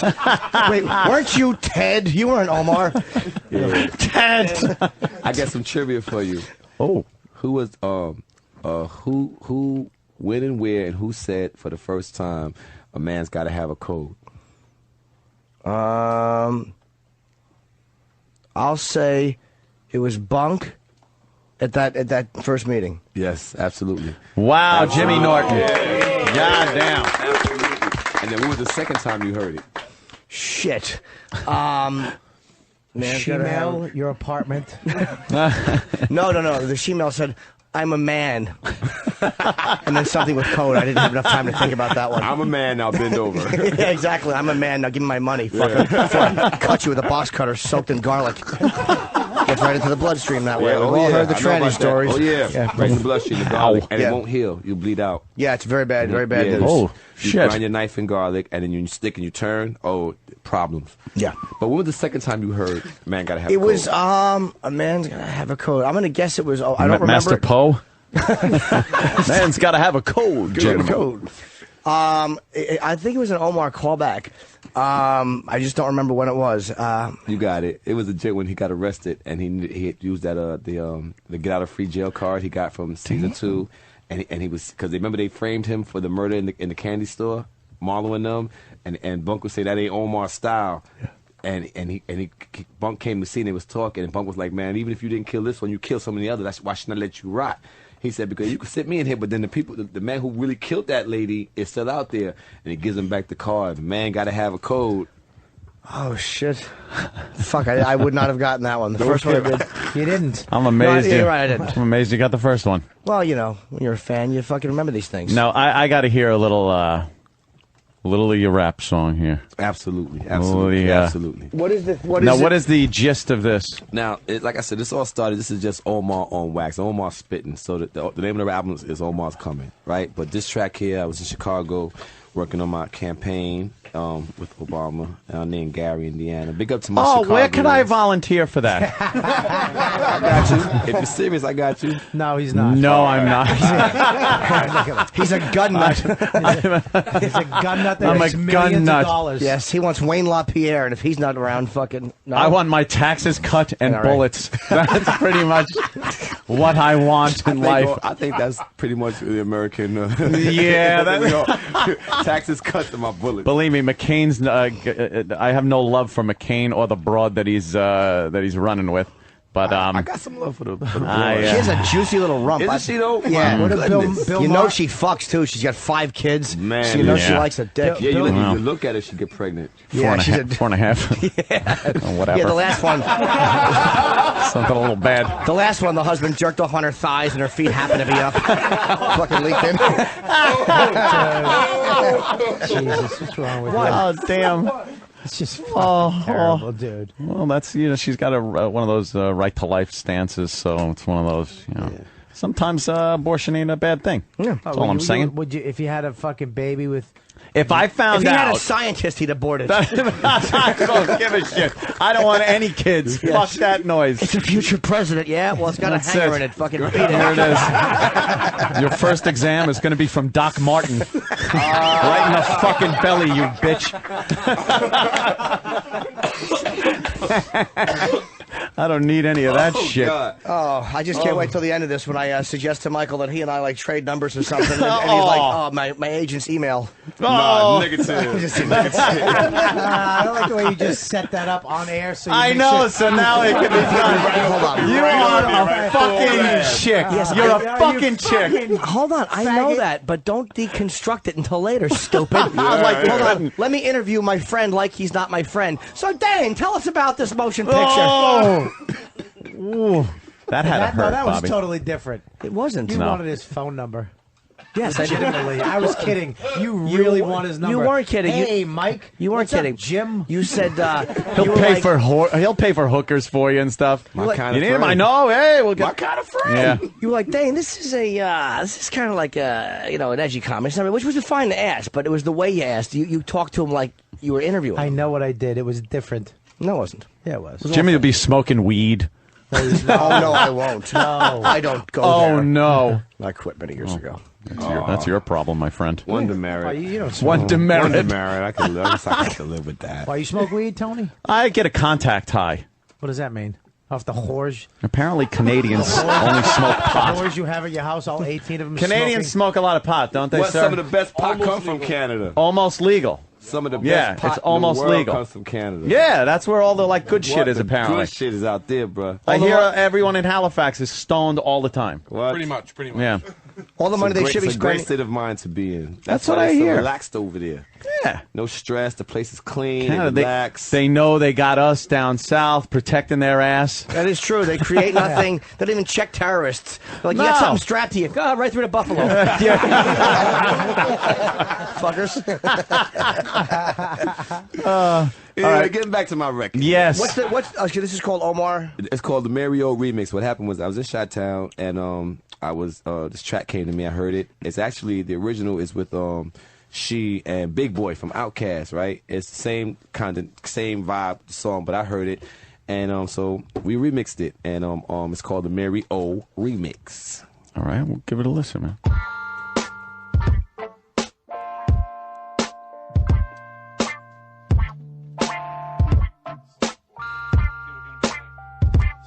Man, the people got questions. Now we need some answers. We ain't never been pampered and we tired of getting hammered. If you tired, then you follow me. Right up to democracy. Then you probably see why I be who I be. See, our rights getting left and our souls getting sold. And the highs bid is the kid and this joke's getting old. So tell me you don't feel the same damn way.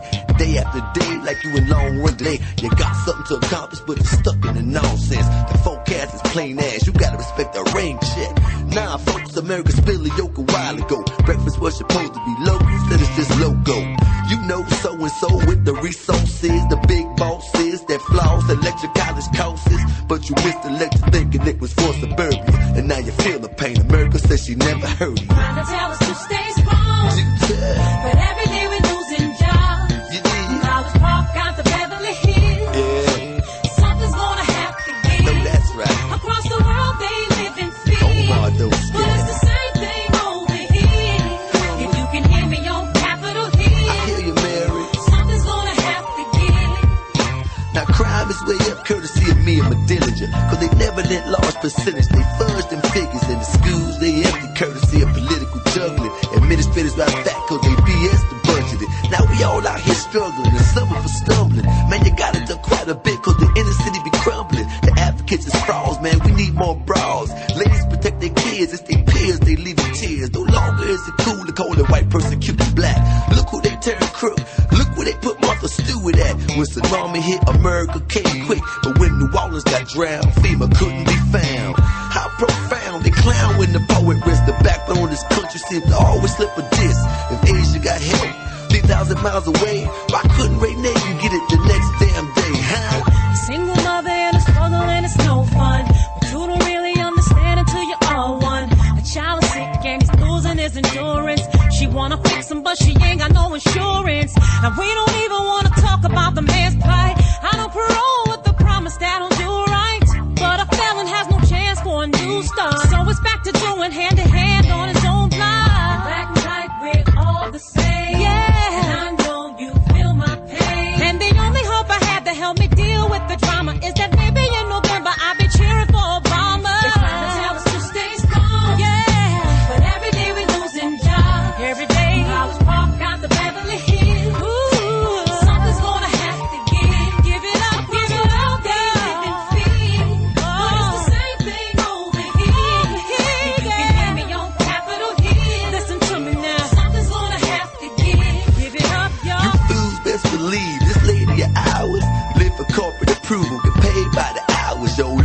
officials, they just waiting to dish you. And your folks is old news, like rundown shoes. Miss you would say she close to being MIA. Cause when it come time to protect, she guilty of neglect. Your medicine now costs the arm and the leg. And when the SNS run out, the seniors gon' have to beg. Now I don't know about y'all, but Omar real. I ain't never gon' let my mama face that ordeal. We begging other countries keep the all running freely. And in our own backyard got the starving and the needy. Police stay seedy, fire at will. They got the crackers beefing, even they getting killed. Your teachers was prudent, but now they sexing students. You better protect your child, cause America's going wild. But it's not that way. They've been selling us a dream, telling us we're on the same team. Now we all gotta deal with the lies. It's not to tell us to stay strong. Yeah. But every day we losing jobs. From College Park out to Beverly Hills. Something's gonna have to give. Across the world they live in fear. But it's the same thing over here. You can hear me on Capitol Hill. I know you hear me. Something's gonna have to give. Damn. It's great. Man, that sucked. That was kind of interesting. Really good, man. It's kind of interesting. Kind of interesting. Our audience is gone. They were frightened and left the building. The building. Really good, man. Thank you. It was very Tupac. It was very man, you're the second person that said that. Thank you. Yeah, it was very Tupac, like, you know, some of the stuff, and it's commercial too, because you weren't up there fucking fuck my dick. Well, Omar don't curse anyway. This is strictly a concept record. It's all Omar. There'll be no bunch of profanity. There ain't gonna be a bunch of fancy car driving, rim spinning, bottle popping, club going, fancy clothes wearing. None of that. None of the trappings of what you usually hear is what's gonna be in this record. If this becomes a hit and you have to make a video, will you put Jimmy in? You already made the video. Absolutely. No, I mean, I'd love to be in the video. video. I mean, we got Ike Stapleton. He shot his new director. He shot the video. It's gonna be on the. I'm going a different route with this. I'm putting this right in the street. You know what I mean? So the video gonna be on YouTube. I guess about another. And he's heavy at work in the editing room right now, but I guess another week or so should be starting to circulate on the YouTube. Yeah. So you want this out a little bit before the election? I mean, it's political. It's not even really about the election. You know, I'm involved with the campaign, but I'm by far no politician, and I'm not. I don't have any political agenda. If that's what you mean. It just I was 3 o'clock in the morning. I'm in Chicago doing my thing out there with the campaign. I was high. I heard the trash. And, you know, it was 3 o'clock in the morning by myself on my homegirl's deck, and this track came to me. I heard it, the version with her and Big Boy, and I was like, I just wanted to lend my voice to it, you know, as Omar, and just went with it. It's great. I was, you could play Whitey in it. I'll Jimmy. play. You can be Whitey. But that's too easy. I want to play something that challenges me a little more. do you know how to dance? Can you dance a little bit? Can you be one of the dancers? Yeah. Okay, show us. Yeah. I thought there'd be too much dancing in my project. Yeah, it wouldn't be. That's no dancing. Not unless he's doing a Yosemite Sam dance. You know, when shooting the guns. I like to do the Watusi in a shit hat. Okay, what is the Watusi? I don't know. I just like the word. It's an old dance, I think. An awful dance. That was that. I can relate to that song though, as I'm sitting by my pool. At poolside. I'm too white. Nah. Oh, believe me, I'm one of those. I listen to the words and go like, just don't take my goddamn tax money. Jesus Christ. Hey, that's really what we all want. If you know what I'm saying, that's what everybody wants. Cut government spending. That's what I say. No, just don't cut it. Just give it to me. All right, even better. Give it to me. Pass them over this way. You know what it costs to heat my pool? 30 cents a month. Jimmy doesn't like my jacuzzi. He says it's cold. That's fucking coldest jacuzzi on It the East is Coast. not. I finally figured it out. Would you have to heat up tea water? Boil the kettle. Well, Jimmy decided he'd heat it up by pissing in it, you fucking animal. I fucking dropped 4 gallons of whiz in his fucking jacuzzi. Yo, but it was let me ask you a self-preservation. question. Is this truth or this a joke? They got this new chemical they put in public pools now that when you piss, the water turns like a really scare kids. The scare kid. That's not true. No, right? it's not true. They've been saying that for 30 years. Since I was a kid. That was that was just some lady. That would be a great invention, though. Dude, I put don't it in know there. about Someone that. pisses. They're just stuck in a bunch of blue. Everyone like, chastising them. Yeah, because then some innocent person would swim through it, then it blew on their face. No, that's been a rumor since I was a kid that they have something they put in the pool. There's a little thing they put in where you urinate. Yeah. This Jim way, would come back from a pool party with a blue tongue. Yes, I'm a bit of a. It's actually happened to me though. It's actually happened to me. I've seen this yellow stuff, yellow goldish stuff. Just yeah, it's a yellow dye. I think yellow dye kind of all around me. Yeah. When someone pisses, it turns yellow.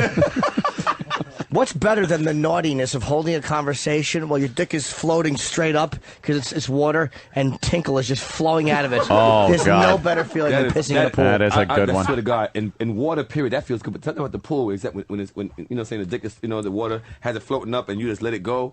That shit feels You're good. just like, What happens if you gets dig- all warm in your warm and, you know, in your cozy. shorts. In your shorts. Yeah. What do you mean your dick floats up? Bobby. Oh, poor Bobby. Bob's just stands out like Bob naked in the pool looks like the fucking cover of the Nirvana album. Yeah. And Michael's is like a U-boat periscope.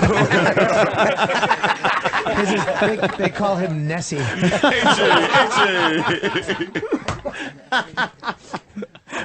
Poor Bobby. He said, "What do you mean it stands?" It floats up. Does your penis look bad in water? Well, really, whose doesn't? I mean, if the water's cold, Cold you're as a rat. fucked. You're fucked, man. That's why, you know. baby boys going inside, right inside the Whenever, stomach. because sometimes girls, you know, they want to have sex in a pool or Or a in a jacuzzi. lake or a jacuzzi, and it's too cold. Well, your jacuzzi's cold. And right? I know. Right, Apparently, right. my jacuzzi. I want to fucking scald you. I'm gonna fill it with boiling water and push you in, and pull out a little Tom Turkey when it's done. I've never actually gotten into a jacuzzi where my fucking balls were tighter when I got out of it than when I got into it.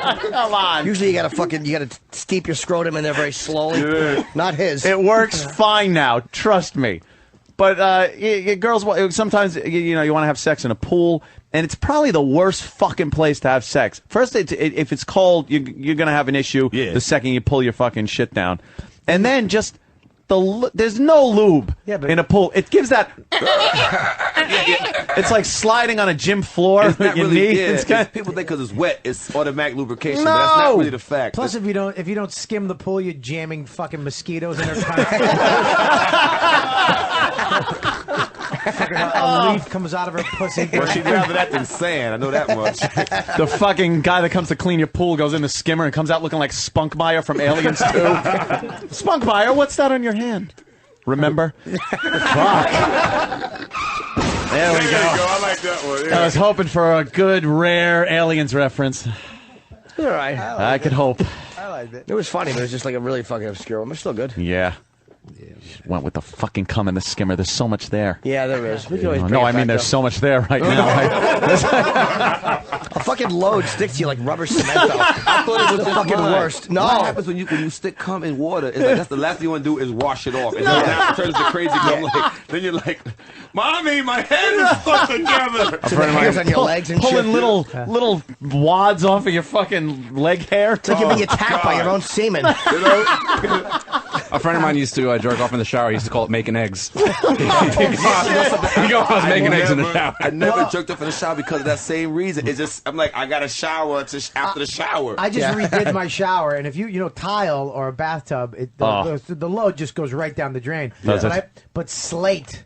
I got black slate for my floor. Ooh. Oh, and it just turns immediately to egg, and then it sticks like the spawn, like Spawn's cape. Yeah. Just, I'm sitting in there. Every time I jerk off in the shower, I have to like jerk off into the drain. Into the drain, so it goes in down. it. Because if not, I'm in there plucking stuff off.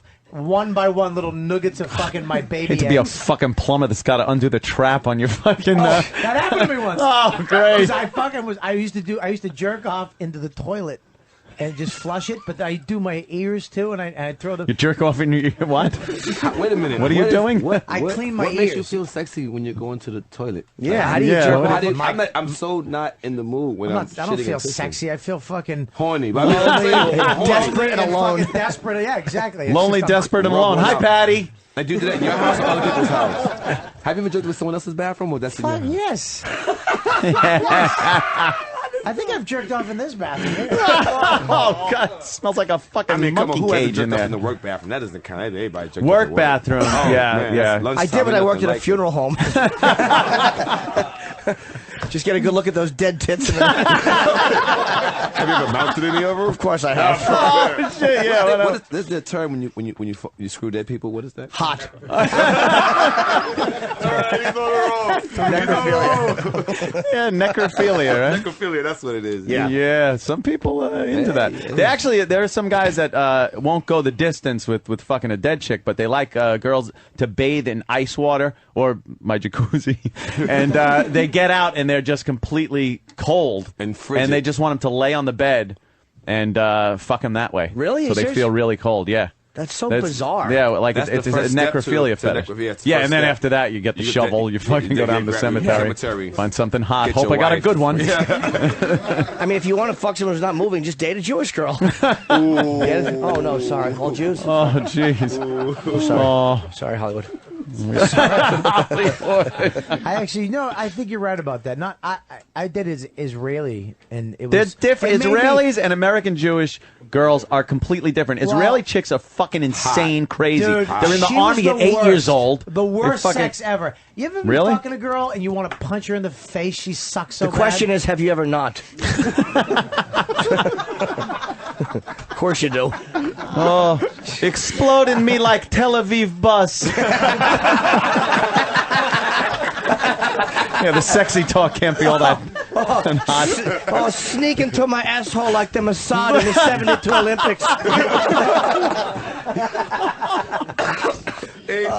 Oh, Christ, man. Oh. Yeah. Yeah, you had an Israeli chick, though? Ah, it was And she was awful. bad? She would get on top, and her move. That was it? Like she's posting she'd on do an this, English saddle? and then she'd look at me, and she'd be like, "Are you having fun?" Bob's not moving his hips, like, just so you people know. He's saying that she would straddle him, and her hips would stay steady, but she would just kind of move her torso and allow that weight to push down on his dick. Just kind of like, like she's riding an English I just- Like she's saddle. shrugging. Yeah. I actually one time I was like, "Stop, stop!" She's like, "What's wrong?" I'm like, "This just sucks. This sucks." Why don't you just throw her off of you and roll her over, do whatever? Exactly. Like, you're in there, too. Yeah, but You're fucking choreographing half of the fucking shit. Did she you don't ever- like what's going on at that moment? Fix it. Did she have a fucking? Was her pussy bald, or did she have like a Gaza strip? she had a big. You know she didn't have a Hitler mustache. No. We know that. Gold on my ear mustache. The broad was hairy. It was two little curls that hung off her vagina. Oh. Yeah, Jimmy hears that all the time. Pay us.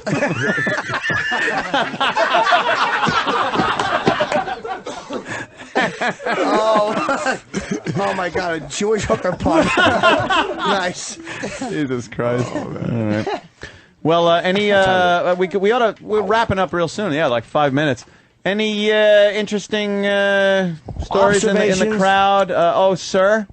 Yes, if you're not going to see Dane's movie tonight, I was hoping you might come down and see my friend John Valby, Dr. Dirty. You like John? Yes. And He's I made that one of movie John's here with you guys. guys a bunch of years ago. Yeah, What's it called? What's it called? I it's have called slats Gary- and camel toe. No. Holy shit! Your pants are really tight, sir. Yes. And your balls are fucking giant. Look out! Doing the tie dye. Holy shit! Yeah, You have giant balls. Okay. Jesus, this kid's All all right, well, bag. that's a nice observation, too. Wow. Unlike Omar, though, this is, of course, completely filthy. You guys remember Dr. Dirty, John Yes, Valby. we know. Do I saw we Ron not Lombardo remember recently. Dr. Dirty? They'll have an opportunity to purchase. Oh my Kevin God! presents, I said John interesting. Valby, Dr. Anyone have anything O-N-A-N-T interesting Day. to say? What's Pat doing here? What are we supposed to do? We Fit today or some shit? Oh my God! Yeah. No, sorry. Wait, you guys got a Wii Fit already? Yeah, we were going to do a We Fit with a bunch of people that are completely out of shape. Like Pat from Unaki. Come here, Pat. Grab a mic. He was in the How Nathan's. did you get a Wii Fit? I mean, they're like No impossible to shit. get. You know what? You say it on the air. You go, I need a Wii Fit. I need a And Wii there They Fit. pop I need a up. Wii There you Fit. go. Michael needs a fucking Wii Fit. You get him Damn one. right. My friend I'm wearing my Jake probably workout gets one. clothes. Yeah, Pat from Menaki is. He has been. How many years running have you been in the Nathan's hot dog Last eating 4 contest? years. Last 4 years. Yes. He doesn't really come in fucking good. He's really bad at it. But he qualifies, which is, big. I get to the big show. Yeah, he gets to the big show and doesn't wear shirts that promote the radio show. You're not allowed to. But everyone else is allowed to wear fucking costumes. You can't promote anything. Is that you crying? Yeah. That was actually whimpering. My faux crying. Let's He go was whimpering. Yeah. Pat's got a hell of a life. He lives in a trailer right at the end of the runway at, where is it, Teterboro? Yeah. Airport. I got evicted from down at the river. Jesus Christ, Oh, Christ! Wow, did you down tank by on the that one. river? Oh, here's that joke. Back goes Griffey, looking up. It's out of here!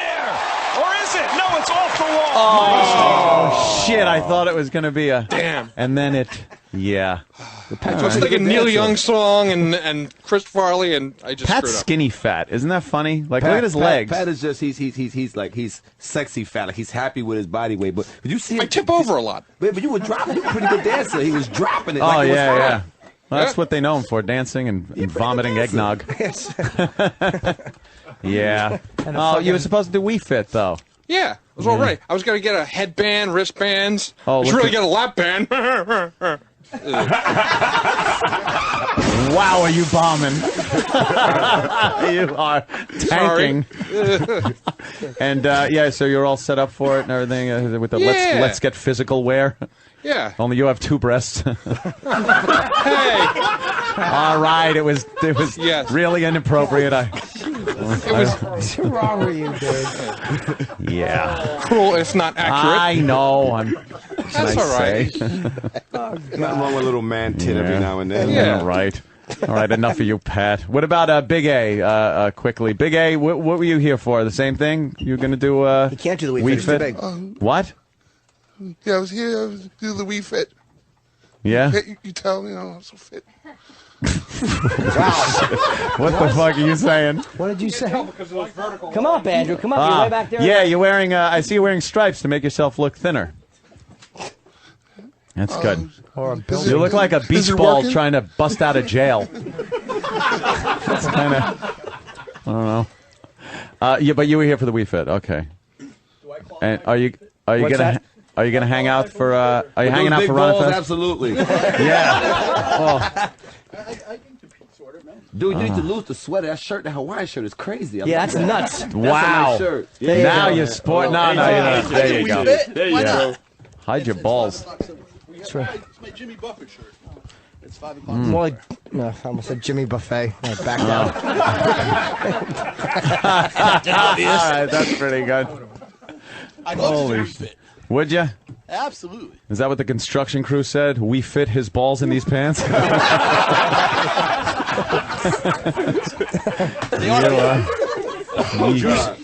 Yeah. I bet you he does it on purpose too. Like he probably stretches his balls out and then rubber bands them tightly, just so people comment on them and girls like them. They're actually, Yeah. So Andrew, what were you saying? Yeah, Andrew. Before you What were you trying to say? He kind of looks like a successful you. Yeah, there is something there. There's definitely something there. The brother you have to take care of your whole life. Yeah. Big A, so what happened? You were here for Wii Fit? Yes. Yeah. Did you think you had a chance at getting one of the better scores? No? Nah. No. Hey, What are you know. doing tonight? It's Friday. Any parties going on? Any message board parties or? Planning on going to Parsippany to see Dustin Diamond. Are you shitting me? Parsippany to see Dustin Hyman. Dustin Diamond was Screech from Saved by the Are Bell. you really going to He does Parsippany stand-up. to see Dustin wow. Diamond? I want to see the train wreck. That's why. Where is he performing? At My house. Where's he performing? Quickly, where is he? Where? Andrew, where? Andrew, Parsippany, where? What's the place? What place? Andrew, where? Places. Oh man. Oh, what's the name of that place? Andrew, where is it? Hotel. But where? Rwanda. Yeah. The Overlook? The Overlook. Yeah. Andrew's stance is so fucking wide. Looks like he's made out of cardboard. It's very. He needs a wide stance. You don't put a small foundation on a giant building. Well, look at this. Look at Pat. Yeah, look at him. He looks like a fucking 9-year-old going to fucking school from the waist down. Yeah. AC/DC. Hey. Wow, you just can't get one out, can you? All right. Why would you see Dustin Diamond in Parsippany? Let's see. There's Train no wreck, other you know? fucking comics in Manhattan on a Friday night that you can go see? Who's like down at Caroline's or something? You have something going on with Dustin Diamond? Like, Oh, no. do you want to go, Not at like, all. be his friend or something? Actually, You owe him money? I'm supporting my friends at JJ Comedy. JJComedy.com. Those poor bastards. How are you supporting your friends there by Is seeing it Dustin JJ Diamond? Comedy or is it just J and you said it twice? No, it's JJ Comedy.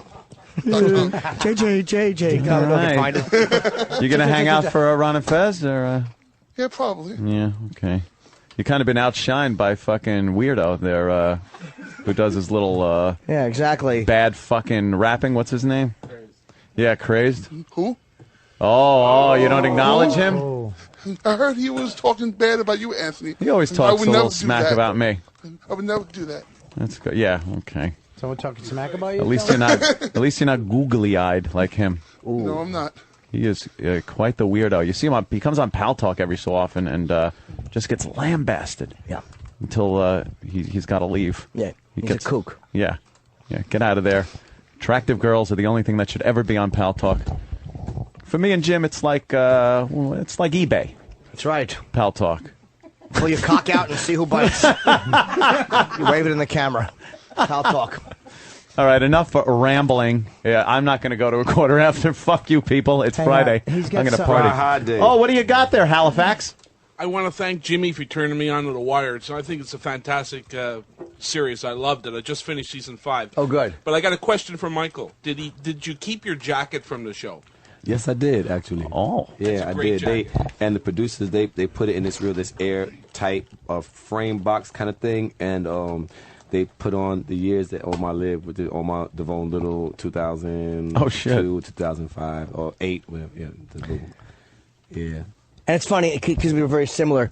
You know, I have my sweater from Lucky Louie as well, but nobody put it in a case. Pamela mailed it to me in a box. She got the sweaters in here. And it wasn't actually dated. They just put a clock on the bottom with the time. A Flavor Flav clock, right? Exactly. 8:15 to 8:30. 15 minutes are up. Jizz bucket. So at least you got. I got a die-cast metal Torgasm logo to hang around my neck. Oof. Why not? You're like something hanging around Dane's.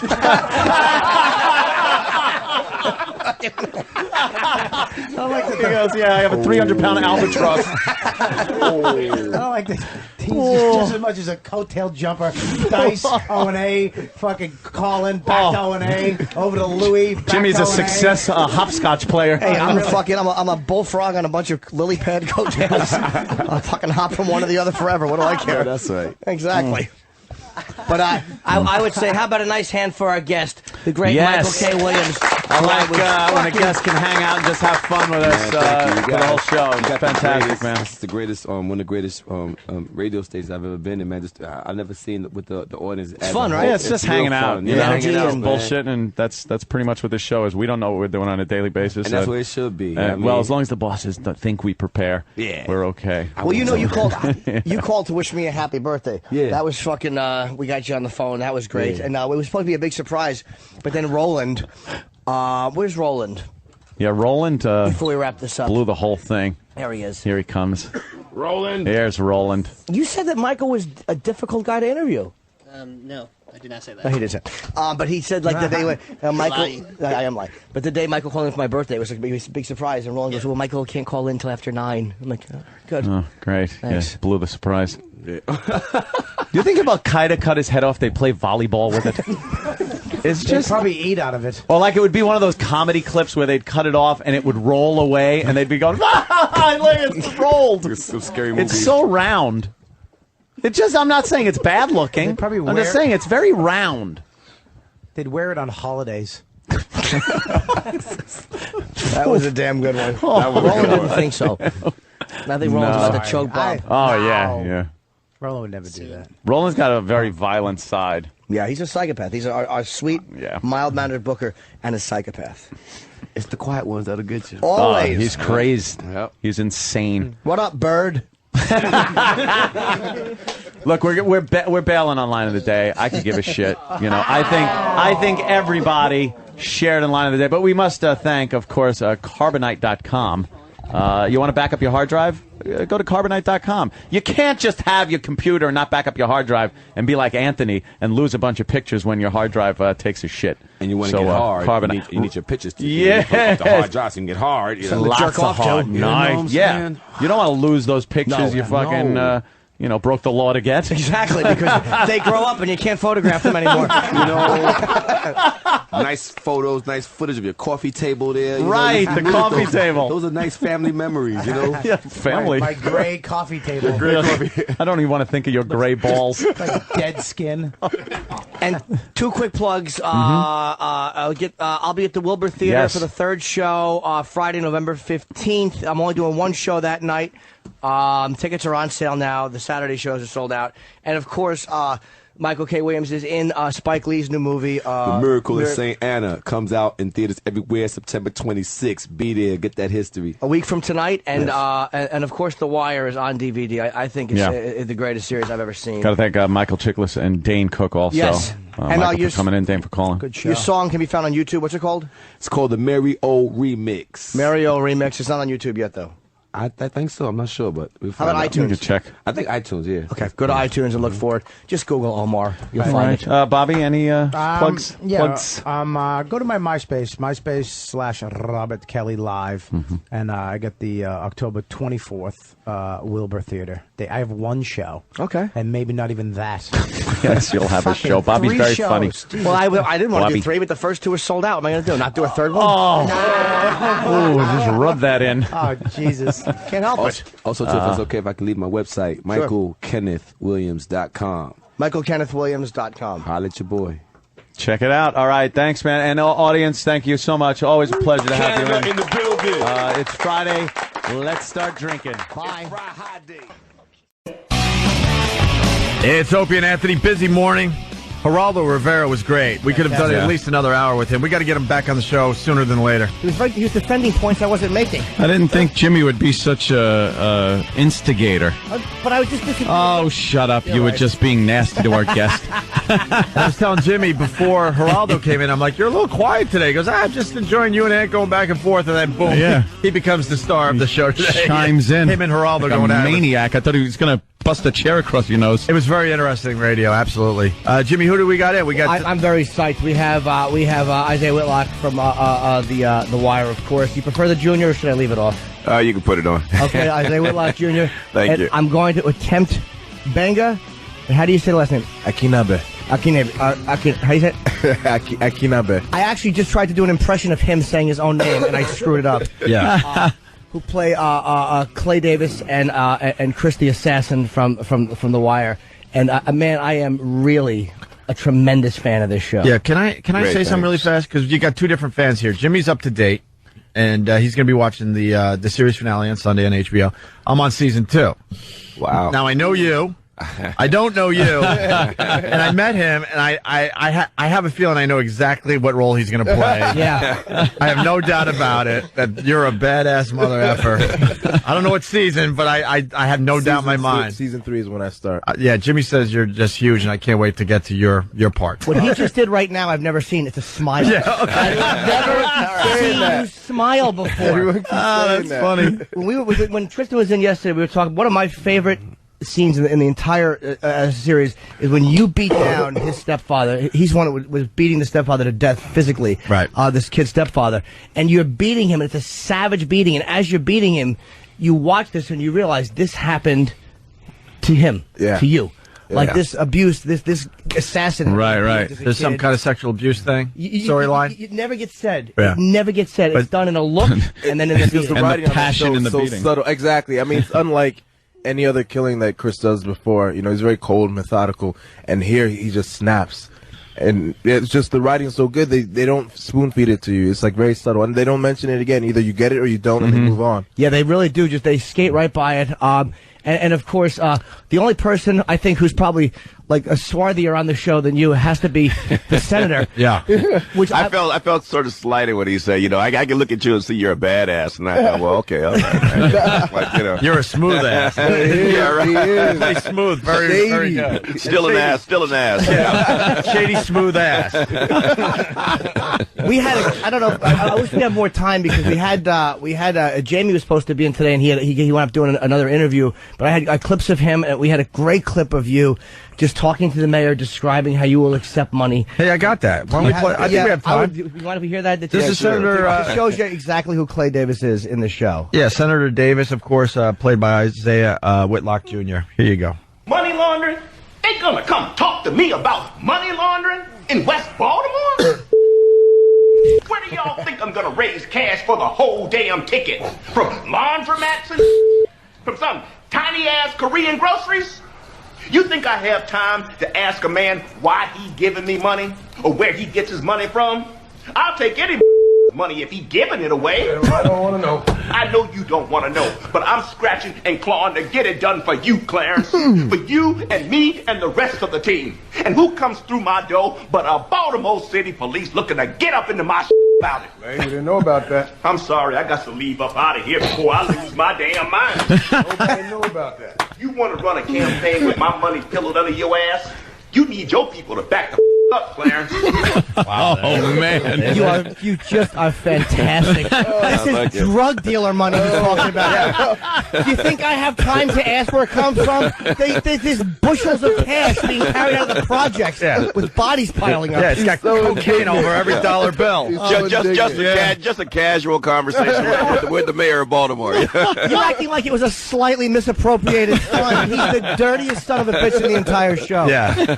And a badass. See? Yeah, now I can say badass. Right. But it really is amazing how interesting they've made this politician. Like, they've taken every character on this show, and I know I obsess over the show because the fact that it's never won an Emmy, it's just embarrassing, and it's almost better that it's never won because it just shows you how awful the Emmys can be. I mean, Sopranos, good show, but I mean, there's no one on that show to me that with the complexity of what happens on this show. Yeah, absolutely. I agree. Now, are you allowed to say what happens in the final episode? I can't. Of course. I mean, it would just. I mean, sometimes when I talk to people, and I start talking about certain things, and I'll say, "Oh, I had to go and get this guy to be like my lawyer," and they say, "Oh, so." Why'd you need a lawyer? That means you got indicted. That means that this is going to happen. So I usually just try and say nothing. Are we going to get a big wow at the end of the show, or a? That's it. You're not going to give us a Sopranos ending, are you? You're not going to be sitting there eating onion rings at the end of this damn thing, are you? Well, if it that was good how you slipped that in there. Like, I want you guys to go out in a bang. I hope so. Were you surprised Omar got killed? Did you guys? I mean, were you shocked when you saw the script? Like, wow, they're really not going to allow this final gun battle to happen. I was surprised. Like, the actor in me, because from the beginning of me being on the show, everyone's like, it's going to be you and Omar eventually. And I just saw that coming. But the writer in me is like, this is fascinating how they did this, it was fascinating. It's amazing what Marlo, who is his boss, who's the boss of Chris on the show, what a sociopath. Like, you didn't think it could get any worse than Barksdale or any of those guys or Weebay, I think his name was on the first season. Yeah. And man, you bastards roll the law, and they're just the worst people alive. I mean, they shoot you without a facial expression. I thought the way they took out Prop Joe was one of the coldest. Oh, it was, damn! To tell a guy. He's on the second season. Wait a minute! I love that it's getting room for him. I totally forgot. No, but they just took him out. He had a cup of coffee. They took him out. That's all I was gonna say. Of course. They had to beat him. My father. Tristan sat down yesterday off mic. The first thing he said is, "And when they kill Stringer Bell," and he's like, I'm on season 2. But Stringer Bell's still alive and well, brother. and running things. Running things. That was the clip I had them pull, actually. To me, that was, I mean, the scene that you guys did in the jail cell where he say, "My name is my name," was a very intense scene. But that scene with Prop Joe, which was like the only moment of compassion in any way, shape, or form he shows in the entire series, was "Close your eyes. It'll be over quick." That was like his idea of being gentlemanly and sweet. Nice. He respected Joe, other than the shady stuff that Joe was doing. He respected Joe's position. So he's like, this was him respecting that. And close your eyes, because when you play this game, you got to know that any minute, anywhere, anyone can take you out. It's not a minute. It's not about this is unfair. This is unfair. This is part of playing the game. You're complicit. So yeah, it was wild. So obviously, Marlo, I know I saw in the coming attractions. I saw the coming attractions because on demand. I was always watching a week early, and then they make me wait now for 2 weeks.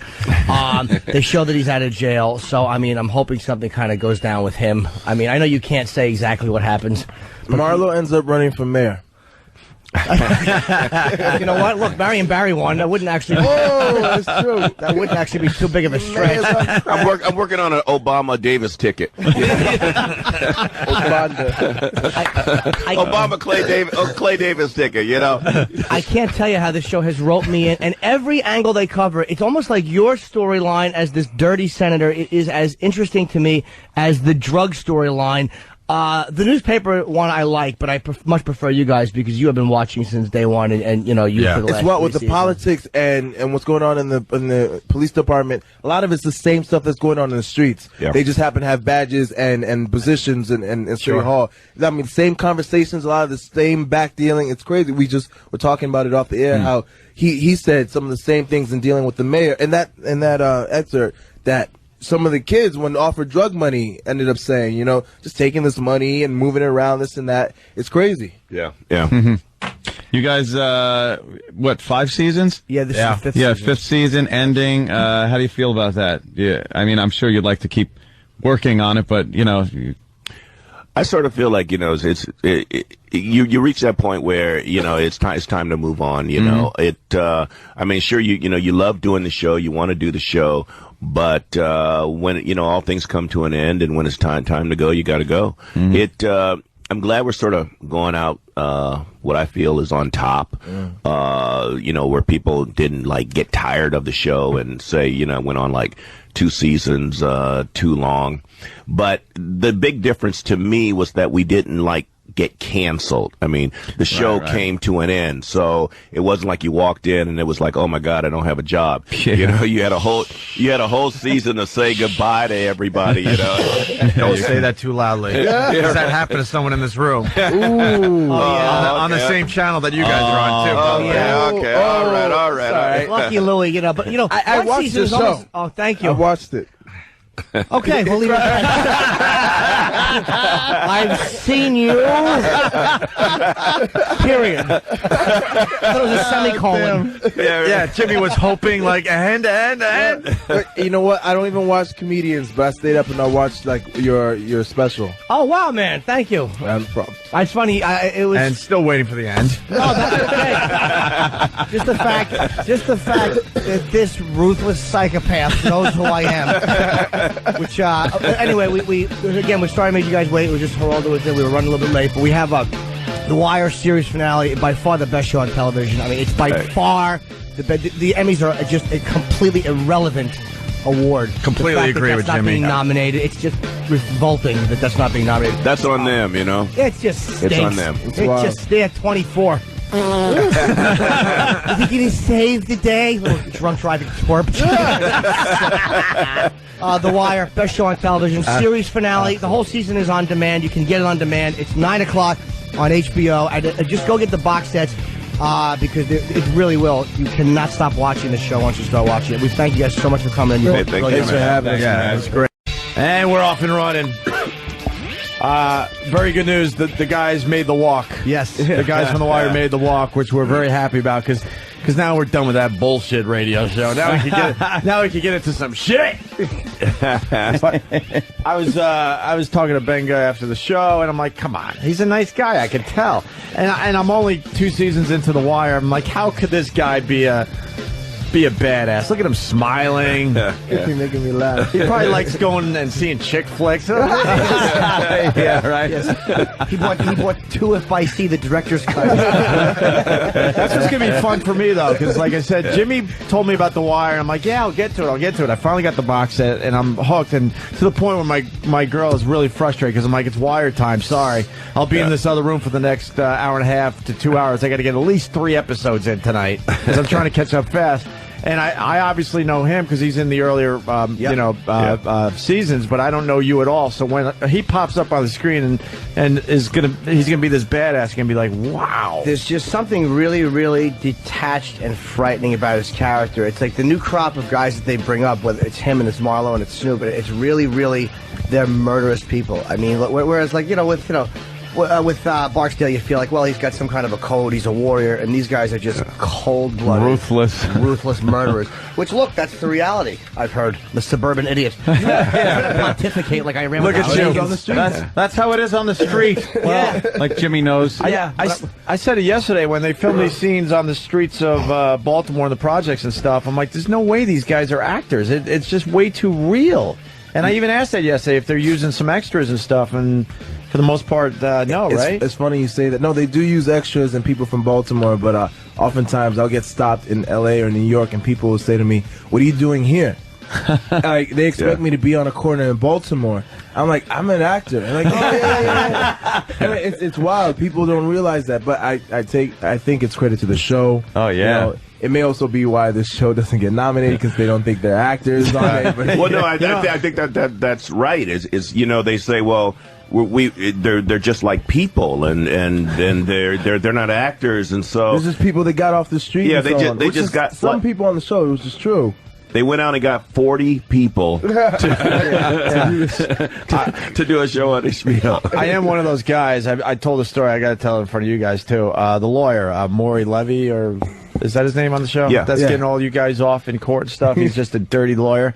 I told Jimmy, I'm so convinced that that's really how he is in real life, that if he came on our show, I would go right after him and maybe try to choke him out because I hate the guy. Michael is such a cool guy. And that's what everyone says. He's so nice. He is. I mean, really nice. Like, he's big into theater. He has done the producers on the tour of the producers. Yeah, he did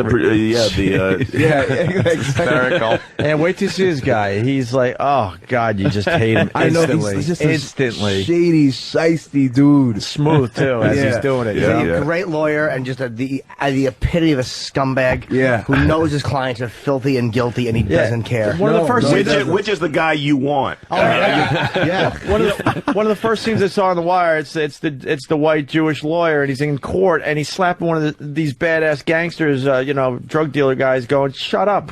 Oh, he goes in and gets D'Angelo out of the thing, slaps him on the head. Slaps him on the head. Talking.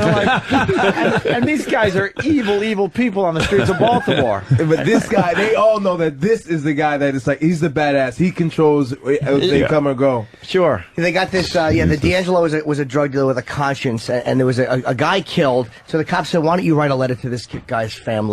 And, dumb D'Angelo's like, that'd be a great idea. So he's sitting at the police station writing a letter of apology, even though he didn't do it, quote unquote. And the lawyer walks in and says, "Stop writing." And he slaps his head. That's great. And he carries him out like a 5-year-old. He grabs him and he goes, "We're going." And you know that he's a bad lawyer, though, when a drug dealer is slapped in the back of the head and goes, "All right, I'm sorry." I totally forgot that scene. That was a hot scene. Yeah.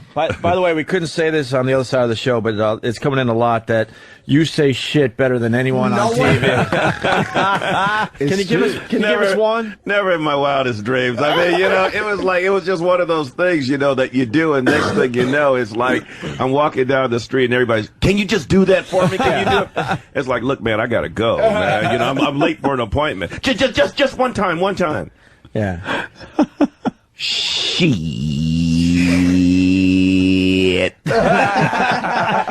Yeah, of course, Senator Clay Davis from The Wire, played by Isaiah Whitlock Jr.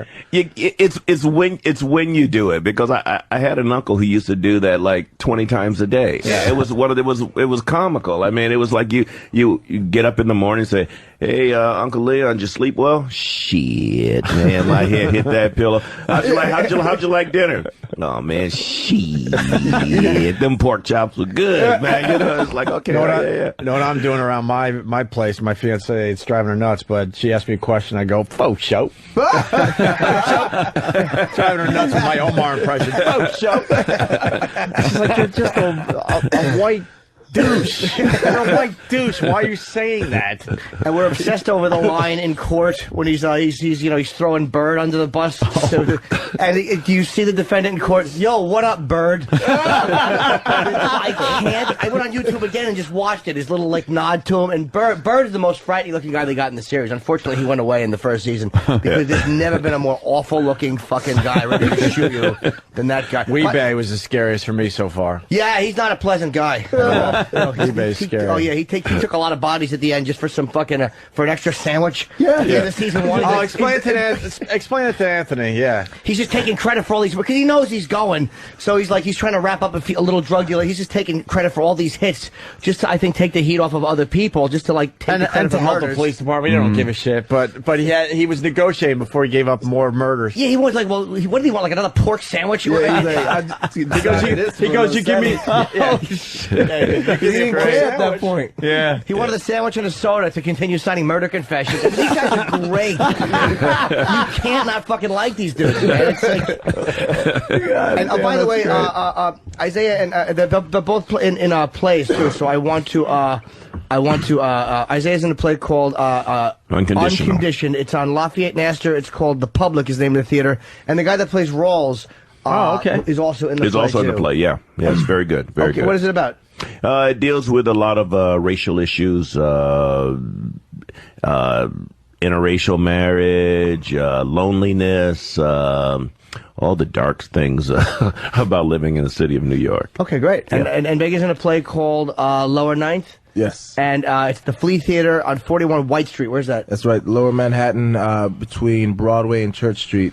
Who do you play in that? I play Lowboy. You can check it out at theflea.org. It's about 24 hours after Katrina hit. Oh, okay. James McDaniels and Gaius Charles as well. The play's good. It's really good. Come check it out. It's like an hour and 10 minutes of great theater at the Flea Theater. You guys don't do a whole lot of light stuff, do you? Pretty heavy shit. Katrina, the interracial marriage and loneliness. How about a comedy? How about a comedy? Exactly. How A about less romantic comedy or something. How about a buddy flick? How about a Sandra Bullock movie or something? Hey, bring it up. You know, you got some dirty work. Call me, man. Do a black-white cop flick. You know, Yeah, something fun. Some sort of. We got to get procedural. along with each other. That's another beauty of this show. It's just none of that shitty cop dialogue they have. You know, like this. The procedurals. Yeah, they're just drunks. They all beat suspects, and it's across the board. They're all just cops. There's none of that hacky cop shit you see. Yeah. With hacky cop dialogue. No, the cops are all believable. On this show, no one is all good or all bad. Right. Even the sociopathic killers and the cops. They're all trying to do the best they can in the world that they have. I mean, however fucked up it is. McNulty is a great example of it. This dude, he breaks the law. He's destroying himself and other people around him in order to do something that he thinks is right. Now, has he crossed the line? Yeah. Is he right to do it? Maybe not. It brings up all types of questions in you while you watch this show. Now, you guys, are you based out of New York? Where are you guys based out of? Yeah. New York City. Oh, you've all, okay. Yeah. And so is Andre, and I think Michael Williams is New York, right? Yeah. Fucking great. Bunch of hardcore theater New York actors, and they don't nominate it for Emmys. The fucking Emmys should just have ryerson sprinkled on the tables. What a bunch of assholes. Unless, of course, I've ever nominated for one. Well, I love that statue not. like the fucking irrelevant whore that I am. Fuck The Wire. Good for me. You do well in L.A., my friend. Thing is, though, I always say, they can do what they want. I'm still going to try to do good work and just kind of let the chips fall where they may. Yeah, I mean, you can't control it, but it's just when you see good stuff not being rewarded, and I mean, how many years do we have to tolerate at the Oscars, just people not getting what they deserve? It's frustrating. It's supposed to represent the best, and you're like, this, House might be a great show. House might be fantastic, but much for me. No, not for me either. I want to go a little obscure. I'm looking at Isaiah Whitlock Jr.'s bio here, and I see that you had a part in Goodfellas. Yes, I did. Yes, I I did. love Goodfellas. Yeah, That's yeah. one of our favorites. Yeah, one of yeah, Anthony's yeah. favorites, Holy especially. shit. Of course, yeah. Who'd you play? I don't remember. Wait, can we try to guess? Will we be able to guess or no?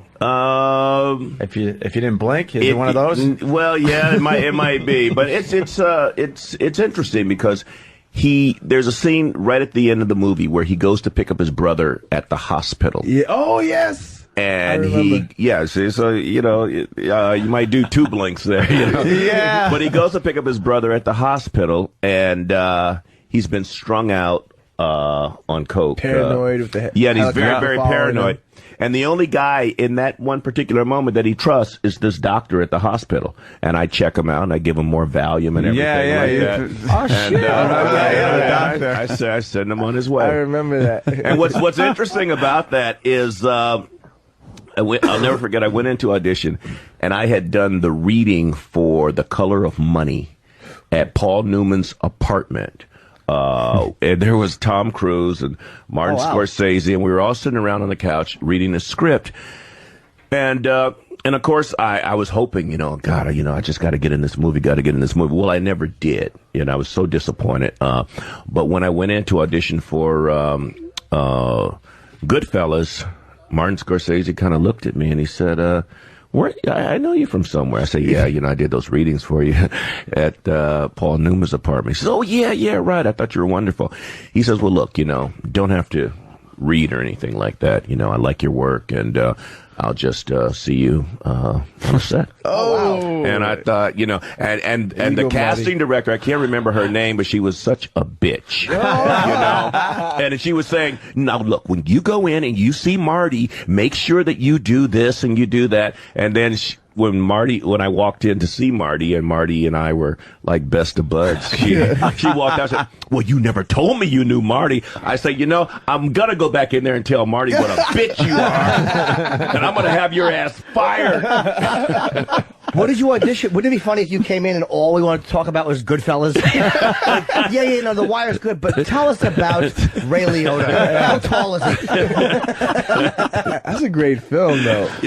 Amazing. It was just great to be a part of it, But that was like the real sort of trivia thing, where I could always say, I was in Goodfellas, Yeah, that's a biggie, man. You may not even recognize me because I look like I'm about 12 years old, We had a guy that called up once. We were looking for people that had bit parts that were just listening to the show.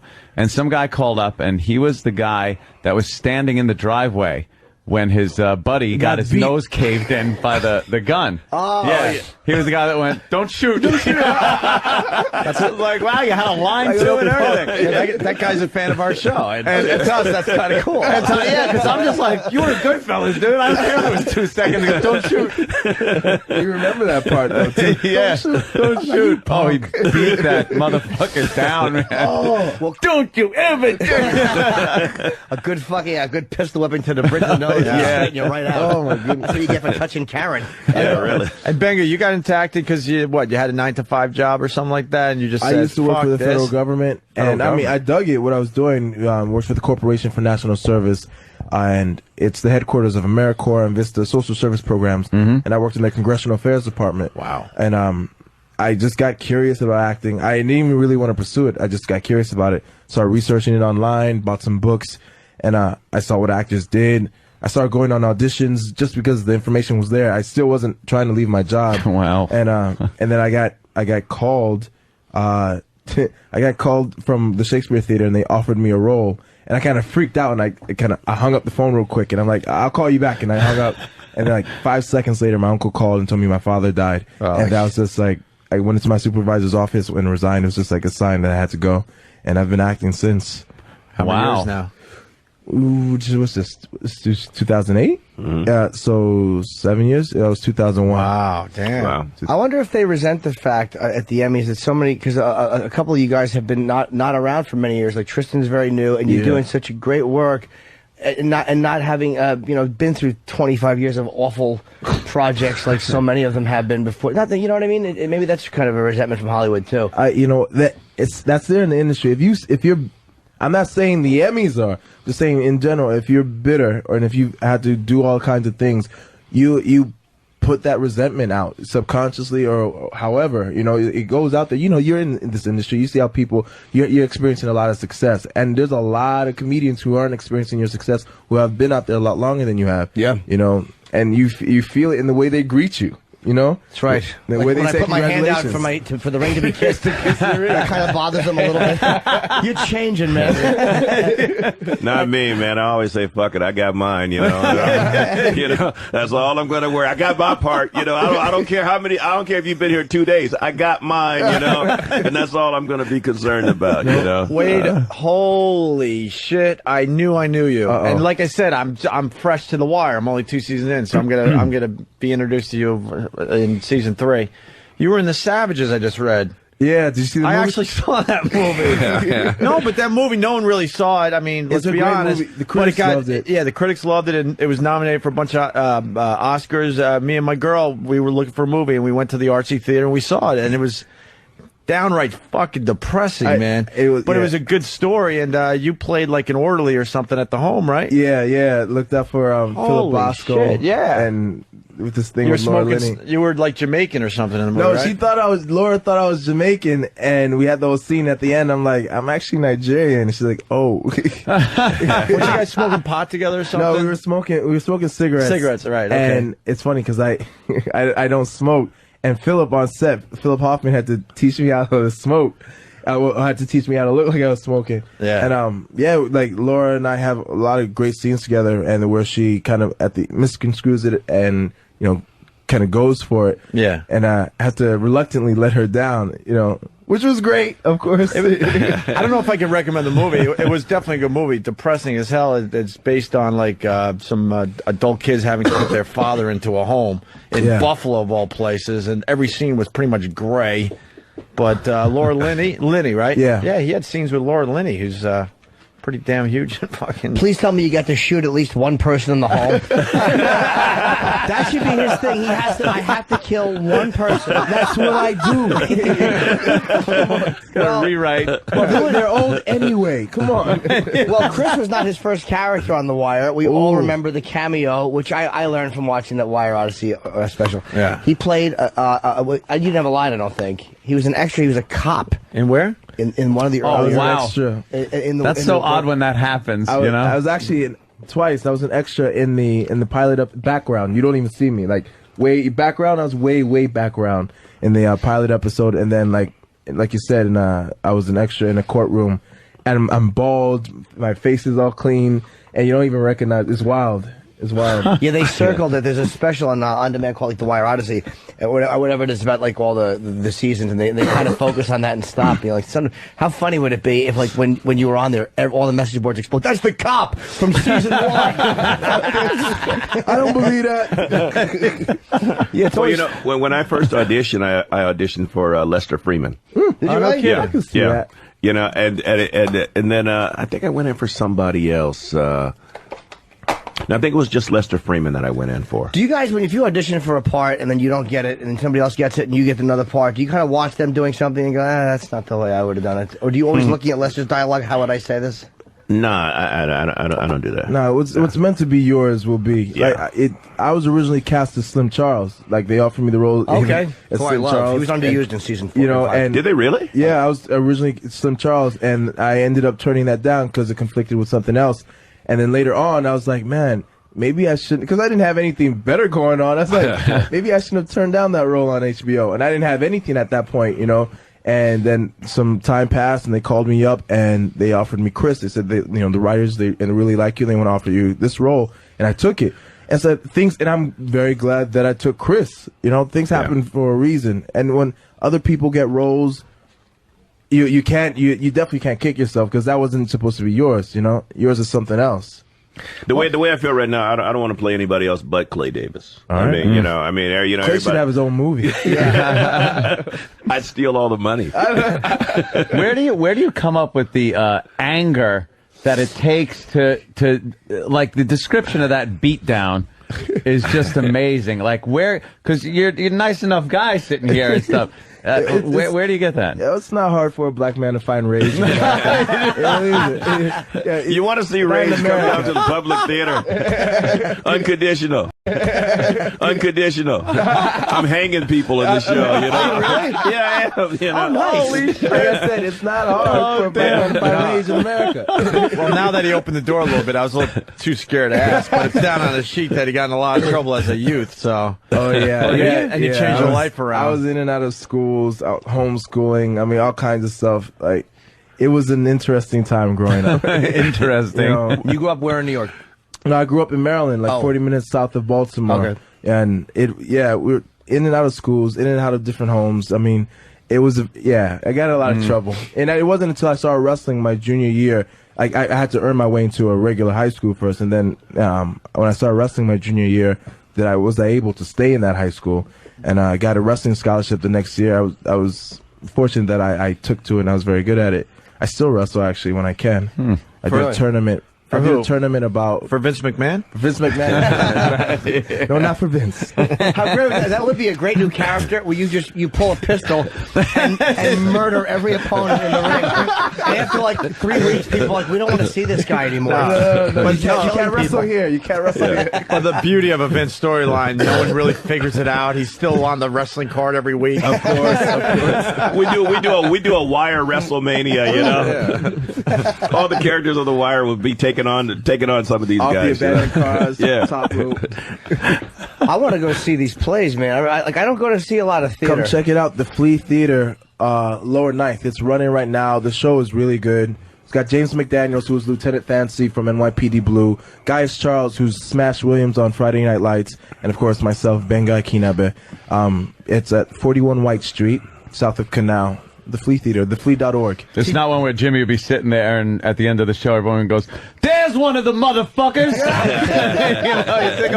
I'm just here to see the fucking play. No, it's your fault. I'm just a patron. Kill that white boy. I would love to go, but I tend to do this during plays, like during a scene when you're doing it, I tend to stand up and go, I know him! Like, a lot of people have found that distracting, but I mean, a lot of people just kind of go with it, we improv a little. It's about me. Why is the senator in a play? Say shit, please. You know, people in theaters, a lot of elderly people go and see theater, and it's wild because they don't necessarily know their own voices sometimes, especially if they have hearing aids. Damn. Like, I've been in theaters where people are, like, they'll talk to the person next to them. That person's a bad actor. It's like real loud. It's like, I think this scene is over. And I mean, just and then, like, the daughter's like, shh. It's crazy. Yeah. It's so funny to see. They don't know they're being so loud. It's funny to see unless you're the actor they're talking about. It's like, would somebody smother her, please, with a fucking pillow? Yeah, it's not you. You're like, God, we've been saying the same thing backstage since this thing started. Thank God. So it's not just us. You know what? It's like when I was shooting Spider-Man. Oh, right. Of course. You were in the blockbuster movie Spider-Man. Yeah, I mean, Goodfellas, Spider-Man. I remember. You were in Spider-Man? Well, you know. He was surly truck driver. Yeah, I had number 1, I believe. I heard the residuals on there are hot, though. Fucking, I probably made about $8,000 off one line. See, I heard the residuals are hot on that movie. I know somebody else who had like one line in that movie, and they were getting sick residuals. I got $1,000, which was higher than for was it $500? It was $1,000. Just I said he stinks and I don't like him, and that was the line. And I just keep getting, I get a lot of checks. And movies, it's running well. It's doing well internationally. It did well internationally. That's a huge one. Yeah. Let's get him another royalty check. Here it is. He stinks, and I don't like him. Yeah, I had to emote somebody right stinking in the flesh, right there. And I don't like him. Yeah, you know how it is when you have to put something out there. You beat people to death, and I just do it vocally. I wish we could put that beating on audio. It's unfortunate that there's no, except for the dull thud of flesh. There's no. That'd be interesting to hear the lead up to it, because we walk into it, we're talking. It's like, I'm like, you like touching boys? It's like, no, and it's like, well, in prison, you gotta do what you gotta do. I'm like, yeah, I understand. I mean, it'd be interesting to hear that and not see it. Yeah. You fucking savage him. I still have a hard time watching that scene, actually. Wow, really? I was over at some friend's house, and they tried to show it to me, like, just about a month or two ago. I started watching it, and then I was like, I have to leave the room right now. Damn. Guys were coming up to me on the street saying, "Yo, what's wrong with Chris?" I think you need to go ask Chris. And the funniest line, I wish we had the audio, because the way Stu goes, "Damn, you didn't even wait till the motherfucker got in the house." Like, of all the things she could have said, it was, "Gee whiz, couldn't you be patient?" Like, or the one guy who didn't want to be put in the house because his people wouldn't find him, and he said, "There's rats in there," and I wanted to say, "Dude, they're gonna kill you." Don't worry about it. Yeah. Oh, was that the guy who Face Andre? That was the guy who he said almost said, "You're not Delta Airlines either." That was the guy. He took his ring. Yes, Oh yeah, he had to go. He had to fucking go. He had to go. Huh? Yeah, Marlo had to fuck. He took his ring, and that guy had to go. You knew he wasn't going to be fucking. I think we actually have the audio of them talking. Do we have that? Which one? It's Marlo talking. It's Chris is in the scene, but he's in the back. I'm sorry, Becca's in the scene. He's in the background. I'm going to call you Chris, if I can be. That's all right. It's Marlo. This guy was robbed by Omar. Got it. And he owes money to Marlo. And he's trying to explain that Omar's a terrorist, and you know how it is. He robbed me. And Marlo is basically... he's using the example, like, the government, like, forgave a lot of debts, or they put a lot of debts on hold because of the terrorists and Delta Airlines or whatever.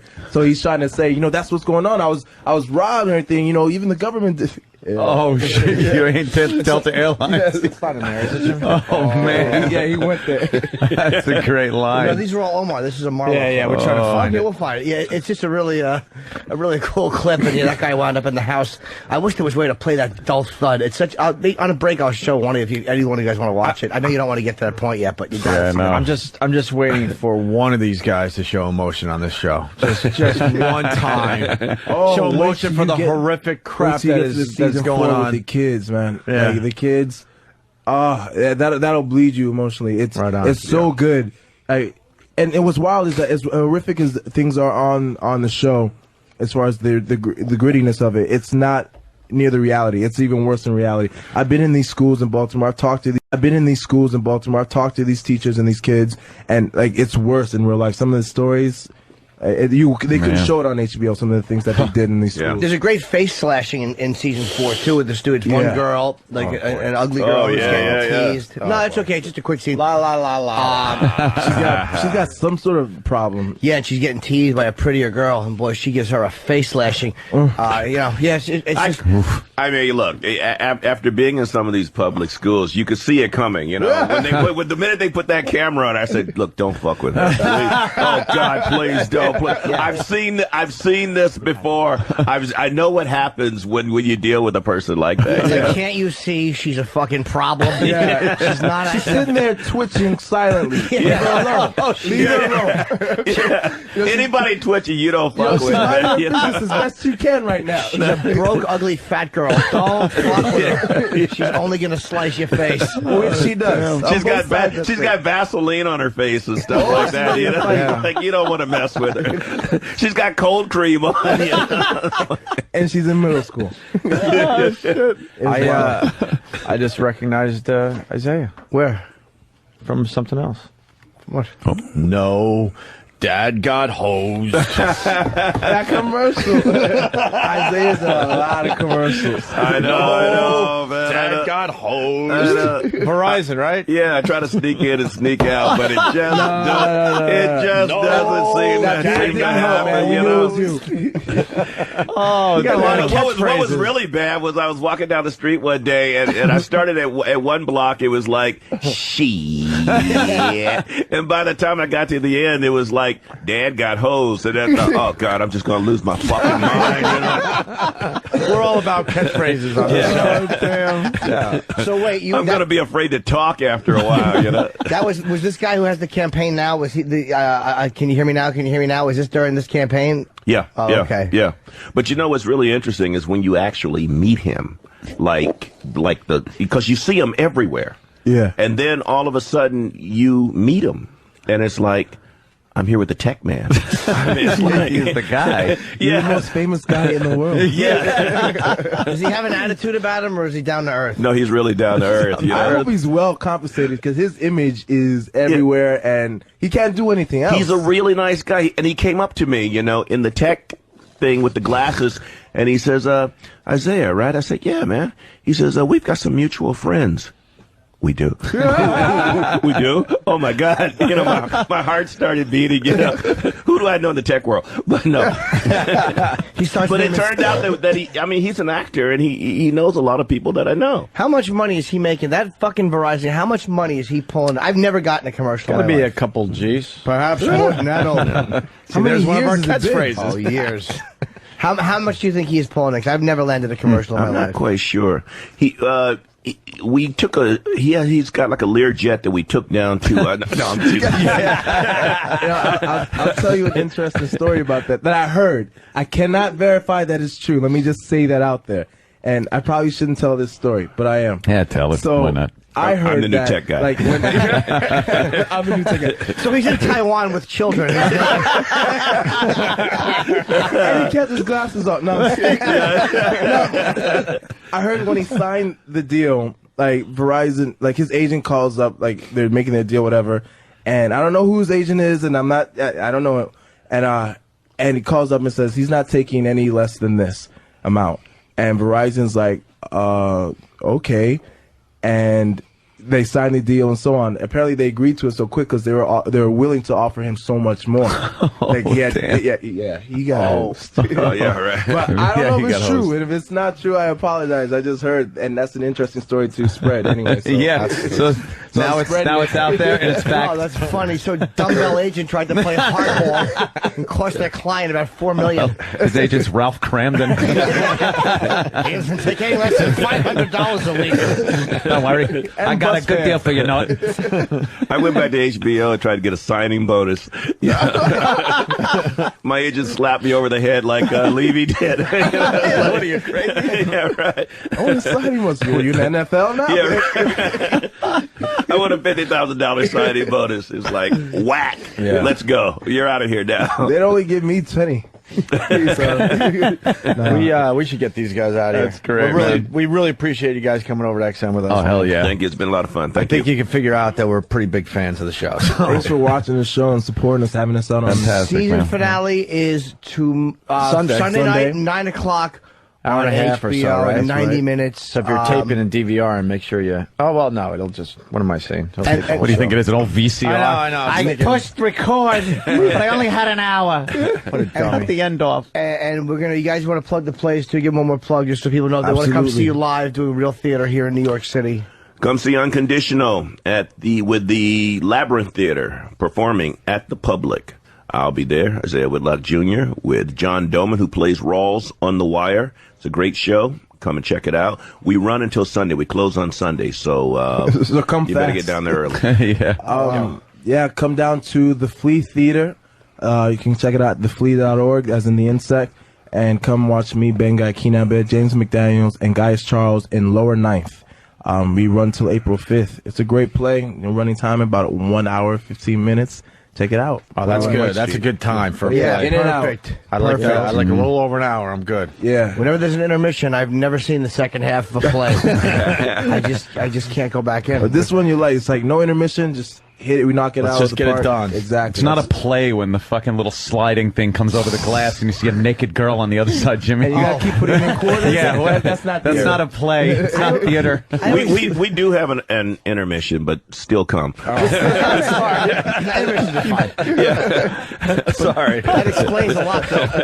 Yeah. It's like, wait a minute, man. You guys are like ruining my show, man. I mean, what's I never on make here? my second act. I always come in the first one. No, intermission to 5 is a good play. All right, let's get out of here. We got to take a break, and not us. They're getting out of here, and we'll Thanks continue a lot, guys. for The everybody. Wire, Sunday night, 9:30, 9 o'clock. Very cool. God Thanks, bless. guys. Yeah. Hold on, man. Thank you, man. Which changes every year, by the way. They have a different version every year, a different person singing it every year. Yeah, I just noticed that because I'm in the second season. It's a bluesier version. And who do we got in studio, Jimmy? Tristan Wilds, who came on in season 4. Yes, sir. And I couldn't be happier right now because Tristan and I are talking during the break, and I'm like, were you a fan of the show before you actually auditioned and got on it? And he said, Yeah, man, but when they killed Stringer Bell, and up goes another one down. He immediately. I'm trying to avoid ruined the spoilers spoiler right off the bat. And I already know Omar's going to be dead eventually. Stringer Bell is going to be dead. Yeah. Wonderful. Jimmy's just getting me back because when we talk about Lost, Jimmy will throw his headphones and cover his ears so he doesn't hear spoilers. So he's getting whatever. So yeah, it's that really was. Now, you play Michael Yes, sir, in season 4. And how did it come about that you got the part? Because you had a great role. It's almost like in a weird way, like a Michael Corleone thing, where you start off as this sweet kid, and you become really like this person capable of murder, like really detached. Yeah, well, actually, when I first auditioned for the role, I auditioned for, don't laugh, I auditioned for the role of Randy, the snitch. Which, in season 4, there was a little snitch who was certainly not the character you are. So I auditioned for him, and I guess they liked me enough to call me back for another role. So they called me back for the role of Michael, and they picked me. But playing that role, man, it's just like you said. It was like a kid who seemed like he was just real cool, real quiet, just take care of his brother, all of that, and wound up, I don't want to spoil nothing. No, just go. I'll let it rip. Wound up killing people, Yeah. So it was a great scene because he plays a guy. The mother's a drug addict and horrible, and the stepfather's in jail, and the stepfather comes back. And the reason that the character Michael gets into the working for this guy Omar, Marlo Stansfield, who becomes the new kingpin, is because there's No, I don't want to get into it, but once Stringer Bell is dead, just things change. I'm going to take a walk down the hall. And all I'm going to say is this: just look forward to Marlo. You got something great to look forward to. All right, very nice, good. And there's an implied sexual abuse. He's got a younger brother, and the stepfather comes back to jail, and there's an implied sexual abuse that you obviously suffered, and that the kid's about to suffer. And so you go to these guys and basically give them you if they will kill him. Yeah, exactly. Wow. It's a really intense. It's one of the best beatdowns ever filmed. Was when yo, I remember I was on set that day and I got to watch it. Man, like just watching Benga, who plays Chris, he just watching him beat down that character. Everybody on set was just like, what? Wow, like how do you and because they had like a doll to act like to show his face because they couldn't really beat down the real guy. No, of course not. He beat him to death. so they had a doll there, and when I tell you Bango wrecked this doll's face, like his jaw was pushed back into his mouth. It was crazy. And there's a character Snoop who's actually her name is Felicia Pearson, I think, and she was a real Baltimore problem. Like she was like I don't know if she's a drug dealer, but she came from the streets of Baltimore for real. Exactly. Yes, hardcore. They based her character, the character of Snoop, off of her real life. She got out. She went to jail for whatever she did, and she got out. And she changed herself. So then they were interested in her story, so they bought it and they bought her with it, so she could tell it. And there's Damn. And you have a very powerful scene. You might want to cover your ears. Yeah, please. I already read it on instant feedback. That's another one down. First, before I get to that scene, let me ask you a question. When Omar got killed, I was shocked that they did it. You were? Couldn't believe. Yes, I wanted a gun battle. I never realized what a Hollywood ending horse's ass I am until they shot Omar, and I'm like, all right, look. Bring him back next week. I'll forget it ever happened. I'll let it go. I don't need consistency. Just make him walk around again. You couldn't believe he was dead because it was before it was supposed to happen. You were hoping for a dream sequence. Of course. I would have expected. Oh, okay, that was a dream. Cheesy, right. Or if he would have just got up and went, I'm back from the dead. I was like, it could happen. It could happen. We don't know anything. Yeah. You just wanted him back. No, actually, honestly, I didn't think it was like, it didn't shock me because last season when I went to Marlo and I asked Marlo for the thing for the the thing that he did for me. Sure, yeah. So which was to kill the stepfather, yeah. Exactly. His boyfriend was looking out the window and his boyfriend said, "Who is that?" And Omar looked out the window and said, "He's just a kid." So that shows you that he just underestimated kids. Yeah, very true. Very true, because there was and that little kid, Kennard, who shot him. Oh, was he a psychopath? You could just see it in the scenes. Wasn't he like calling him a gimp when he was limping? I mean, he was shot by a little kid, and you never did you know that was coming in the script or no? Honestly, I didn't know, but when I seen it, I wasn't surprised. I wasn't surprised at all because of how he didn't back down and how he was following him during the I think it was episode 8. You just knew that something was going to go down. Well, see, to you though, it was just Michael laying there. Like, look at Michael laying there with the makeup on his head. For me, Omar had just been shot. Yeah. It ruined my week. I was really, really, but it also to me saved, like, the integrity of the show is completely intact because that's what had to happen. He's not a superhero. He's just a guy who robs drug dealers and who's as vulnerable to being shot as anybody else. And it really, to me, made the show. That cemented it as one of the greatest shows I'm ever going to see because they killed a guy I loved before they could have let him go on. Yeah. And they didn't. And then you in the week after, what a great scene you have in the truck. Oh boy. With you don't want to cover. He shoots. Now, did you know you were going to wind up killing Snoop or no? Honestly, I didn't. And when we did that scene, I kind of had a little problem with it because my first season, me and Snoop, we really got close. Like, she's my big sister to me. Yeah. So to actually go through with that scene, it took a lot out of me. Yeah. There was the line to me that it was such a great way to do it. They just know how to kill people. I know we don't have that one. I should have asked you to get that one, but I didn't think to get it. Was Tristan and Michael and Snoop are in the truck, and she's taking him to be killed. Oh boy. And oh boy. And he knows it. So he pulls a pistol on her. He's like, "Pull over, I gotta take a leak." It's like The Godfather when Clemenza said, "Pull over, I gotta take a leak." And she's a hardcore lesbian and she doesn't play games with guys. And you're pointing the gun at her, and then she just kind of looks away and she's like, "How's my hair look, Mike?" And you're like, "You look good, girl." And you shot her. And it was such a bizarre piece of dialogue. Do you have any idea what they were doing? I have my theory, but I want to hear yours if there was a reason for that. I mean, I honestly don't know. You'd have to ask the writers, but my theory behind it is like, this is Snoop knew what was going to go down. They knew what they bred, because that's what they did. They bred me to be this way. So they knew what they bred inside of me, and she knew what was going to go down. So her last moments were trying to feel like a girl. So how does my hair look? Yeah, something nice, right? Just wanting to hear something nice. Wouldn't it be funny if you asked the writers and they're like, no, she was just concerned about her hair. She improv that. Yeah, she just wanted to know how her braids looked. That's it. Hey, it was wanting to feel like a girl, though. I got a general question because I really don't know your role. Yeah, not yet. But general question. A lot of people, actually, this is coming in.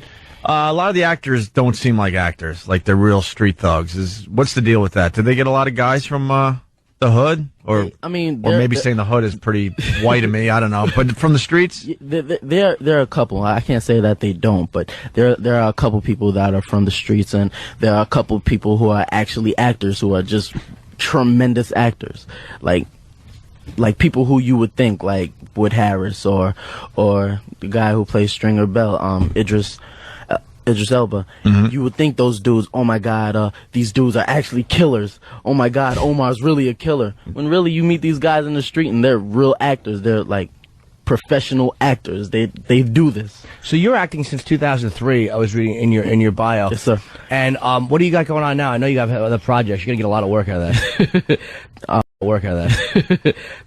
Praying to God, but I just finished a movie. It's called The Secret Life of Bees. Me, Dakota Fanning, Alicia Keys, Queen Latifah, etc. Very nice. Wow, Bubs has entered the studio.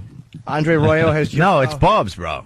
Yeah, I got lost. I got lost in the streets. And looks like the rehab did you well, man. You look really good. He has all his teeth. You look great. You look great. That's the first thing I did when they yelled cut was go brush my teeth. Get all that makeup off. Can I ask you a question? I've been wanting to ask you this too, because a buddy of mine was in season 1 and 5. Was there a story where did a guy actually, a drug addict actually approach you in the streets and hand you drugs? Yes. What was that? Cause it was during the first season, and it was in the later part of the show where I had been out and about doing a couple of scenes, and I was at the bench, looking really, really messed up.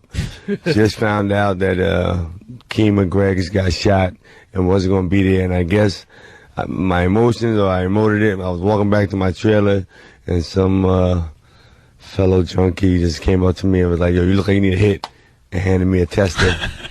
And I was like, I didn't even know, you shake so many hands, you say what's up to people. He gave me a handshake. I went in my trailer, looked down, I was like, oh, I just got the street Oscar. I just got the official. You're doing okay. Everything is doing good. You official junkie of the streets. And you, by the way, besides being a brilliant actor, man. I mean, it's frightening how good you are. It's you blog. I love the fact that you were irritated, and you should have been irritated at the way. Has The Wire ever won an Emmy?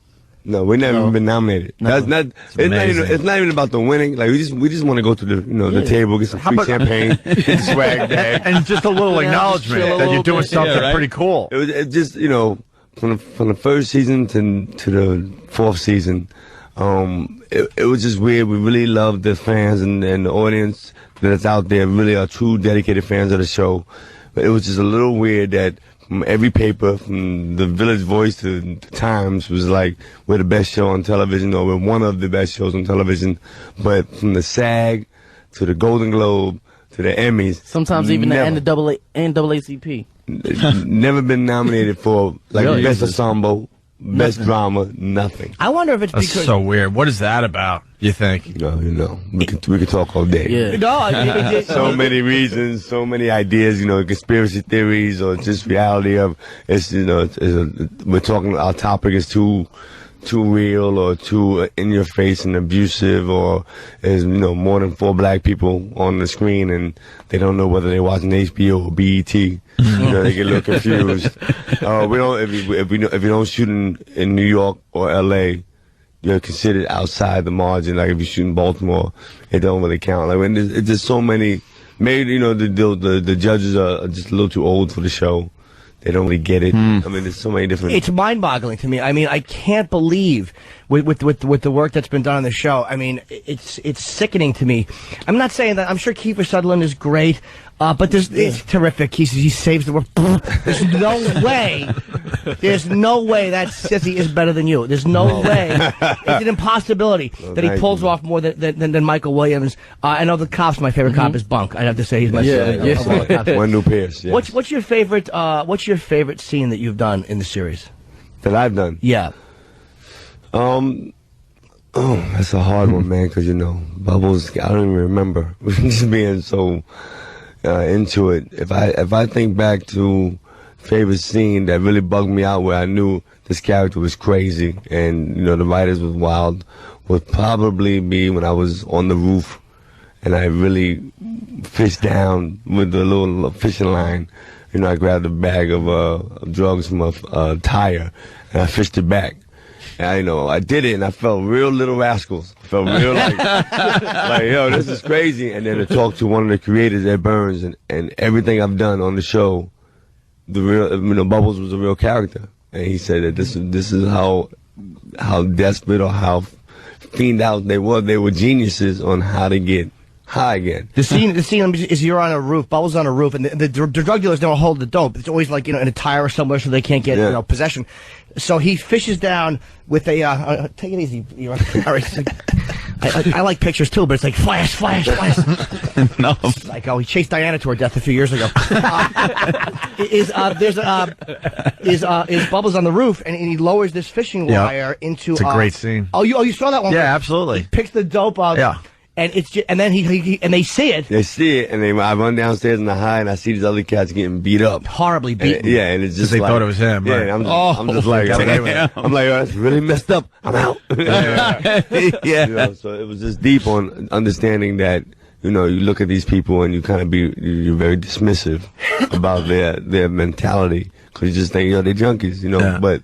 There was the street smarts on how to survive and how to make sure you get high. They put some thought process to it. Absolutely. It was amazing. Bubs, I'm Bubs. I'm a new fan. I'm on season 2. Jimmy turned me on to it. I'm like, yeah, whatever, The Wire. And I finally got it for Christmas. And I last night alone, I watched 3 episodes. And all I want is for you to clean up your act and just walk off into the sunset. Me too. And you get close, I've and been then wanting to get clean for a minute just to get a girlfriend. Just to get a girlfriend.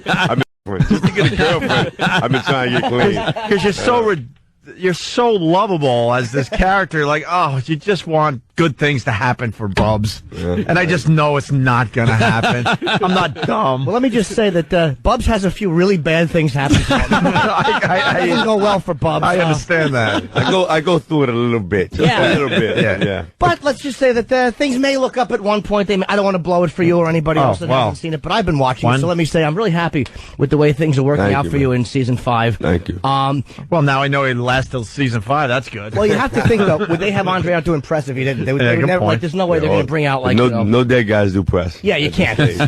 What that now? Also, it said you question, because I do the same thing, and Ope admitted that he did it. You question every year this new storyline they have. Like, what are you guys thinking? Yeah. And then when did you finally realize, like, oh, okay, they kind of know what they're doing? You never do. You never do. I mean, the 4th season when Tristan and all the kids came through, we were at first. I mean, the Wire has always been on the cusp of being canceled. Every year they go, the 3rd season when we was done with the Barksdale storyline, they said the show's over, guys. We find something else to do. I moved to L.A. The show was done. Wow. I was testing. The show was My Name Is Earl. Tested for that, and it got to a point where they were like, "Oh, you gotta choose." David Simon called up and was like, "Listen, you can do what you want to do, but I think we're gonna get picked back up, come back down, or go do your thing." And like I said, I'm staying with the Wire, and they're like, "We're going with the kids," and I was like, "Oh, they turning this into Fat Albert? Oh no! Oh, this is gonna be bad. This is a mess. We screwed up now." Because you just feel so, you really don't want to disappoint your fans. And it's such a show that the fans were dedicated and really sat through and watched every episode. And they get, to watch the storyline from the beginning to end, you feel, like you invested this time into the storyline. So when you switch it, you feel like, oh man, they're going to be disgusted. Yeah. And when, the kids came through, it was fantastic. And even after the 4th season, where we blew up, where the critics were like, oh, wow, this is the best show on television, one of the best shows on television. Come to the 5th season, you still doubt it. Because then I went to Ed Burns and David, like, how do we do better than 4? Yeah. And these guys, I don't know if it's the money or the intelligence. They just have an ease about them. And he was like, well, better is the enemy of good. We never try to get better. We just try to consistently be good. And you're like, whatever. Just write some amazing stuff. Because I didn't even think the newsroom stuff was going to be great. I was like, we're going back into the office, a different office. Yeah. It's going to be talking heads. And then, as I watch it, I'm a fan. We have a cast of like 40. So I don't know what everybody else is doing. So when I sit down and watch it and I look at it, I'm like, these guys are brilliant. Were you sad Omar got shot? Was I sad? Yeah, of course. It's so many different reasons, because it's like, a fellow colleague.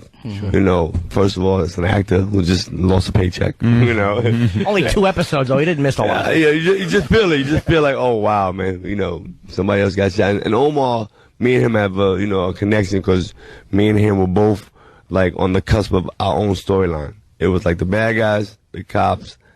And then it's Omar and Bubbles who are going through their journey. One is Robin Hood, and one is like the junkie Little John, running around. We both were told at one point in the beginning, we don't know if you're going to be around. Maybe 7 episodes, maybe.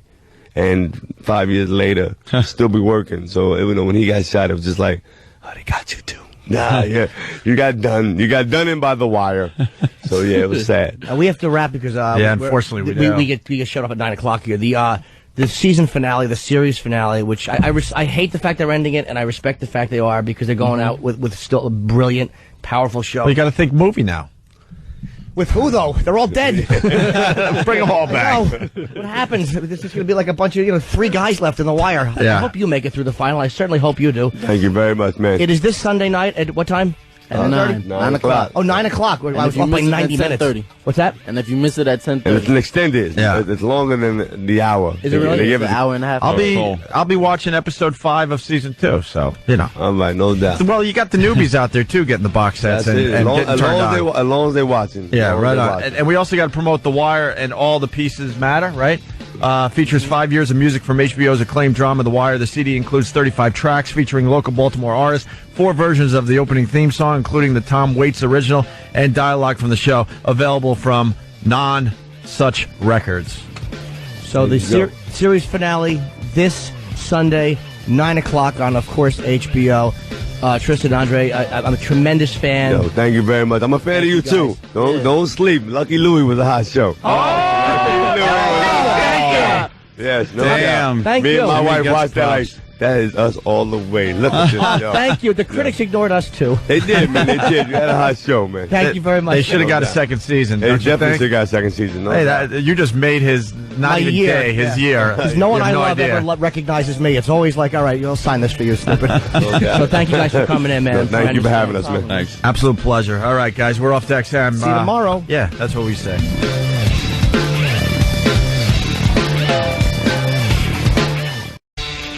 And here we are at XM Satellite Radio. We love when we invite the guests over to XM and they actually take us up on it. Sometimes like, yeah, whatever, dude. You know how fucking famous I am? I don't need your shit. We get a polite handshake and they just say all right and they take off and they leave it to publicist. And we got 2 very famous guys that said, you know what? I don't have the attitude. I want to come and do more radio, which I think is really cool. I just feel like, you know, this is Andre from The Wire, Bubbles, and I just love talking to our audience. They sat there for five seasons and watched us. So when we get a chance to talk, we're going to let them know how we feel. We're going to say we appreciate y'all. And this is like, you know, being on cable right now because I can say fuck you and, you know, and I won't get beeped. No, you're not going to get beeped. It was funny when you mentioned that you were a fan of Lucky Louie. Jimmy's whole attitude changed. And then we wrapped up the first radio show, getting ready to come over to XM. And Jimmy's just hanging with these guys like, you know, he's just hanging with his HBO colleagues. All of a sudden it wasn't like Jim, the radio guy, is like, you know, me and the boys, we're going to hang and just kind of talk shop in the hallways of he's part of the HBO fam. Because Lucky Louie, like a lot of shows on HBO, it was pushing the barrier on what you see on regular television and taking it to the next level and being honest about a lot of relationships, you know what I mean? Yeah, yeah. When, you know, when I have sex with my wife, every once in a while she says the same thing. Okay, let the dubs go. Yeah. Let the dubs go. Let's get it done. I got Project One Way on TiVo, and I don't want to. I need a little energy to make me a sandwich. Just get it over with already. Yeah, I mean, Lucky Louie to me was like a real honest relationship, you know, with the cursing and with the attitude of, you know, it's a struggle. You know, falling in love is hard, but staying in love is a whole lot harder. Yeah. We had just an amazing conversation in the halls of K-Rock before we came over, and I was asking Bubs, you know, if he's getting more work, and I don't know. You said some really cool things actually, because you're part of the Sarah Connor Chronicles. You had a couple episodes there, right? Yeah, I had a couple episodes, and you know, Sarah Connor, like I said, you know, television has a lot of great shows that serve their purpose. That, you know, some shows entertain, some shows, you know, just make you forget about your problems and laugh. And, you know, coming off The Wire, you read these scripts from David Simon, Ed Burns, George Palacano, Richard Price. These guys really articulate a character's arc with many layers, and you see different sides of a character. So when I went to Sarah Connor Chronicles, you know, I read the script and I'm happy to be working. It's great working with the green screen, and you know, Terminator is a classic, you know, in my generation.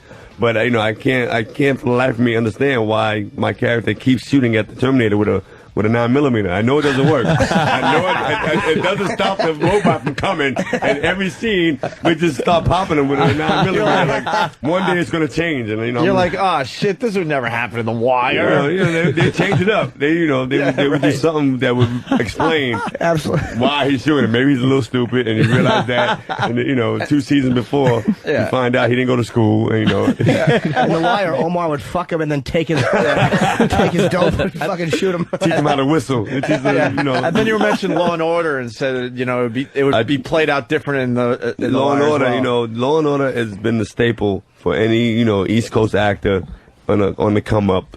You had to do Law and Order. You know, they really, really implore, give us a job. You know what I mean? They really make sure that, you know, actors are always working.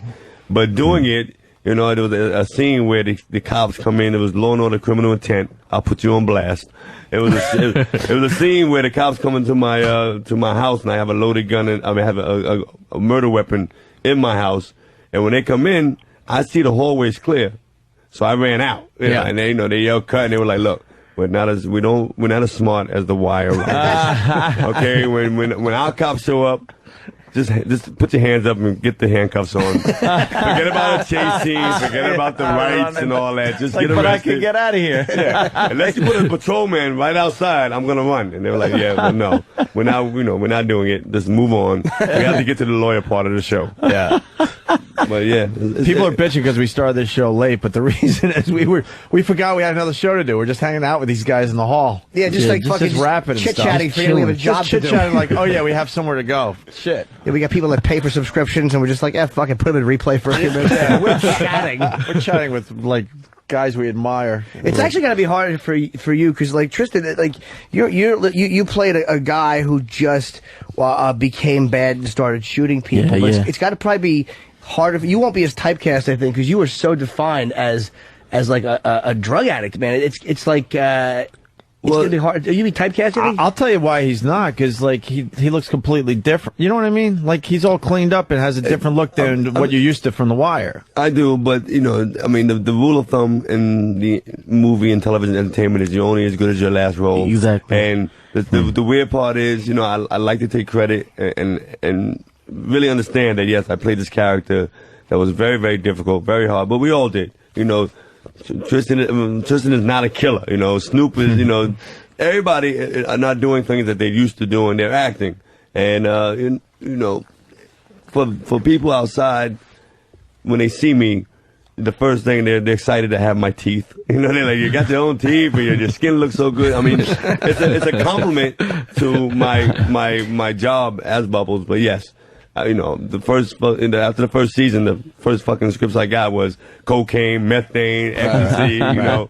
The business, they don't really gamble as much as they should, or they bet on sure things. If they know you play a good junkie, they're not going to offer you the cop role. They're not going to offer you a lawyer. Exactly. They do the same thing with me, like all the time. Like I can't tell you how many scripts I've gotten or how many people ask me, why don't you play this gangster in this TV show? I mean, you play such a good gangster on The Wire. Why don't you come over here and shoot a couple people for us? I'm like, come on, like I want to be you want to try a college something student. Else out, right? I want to be something else. You can't tell how many scripts you've gotten. I can tell you how many I've gotten.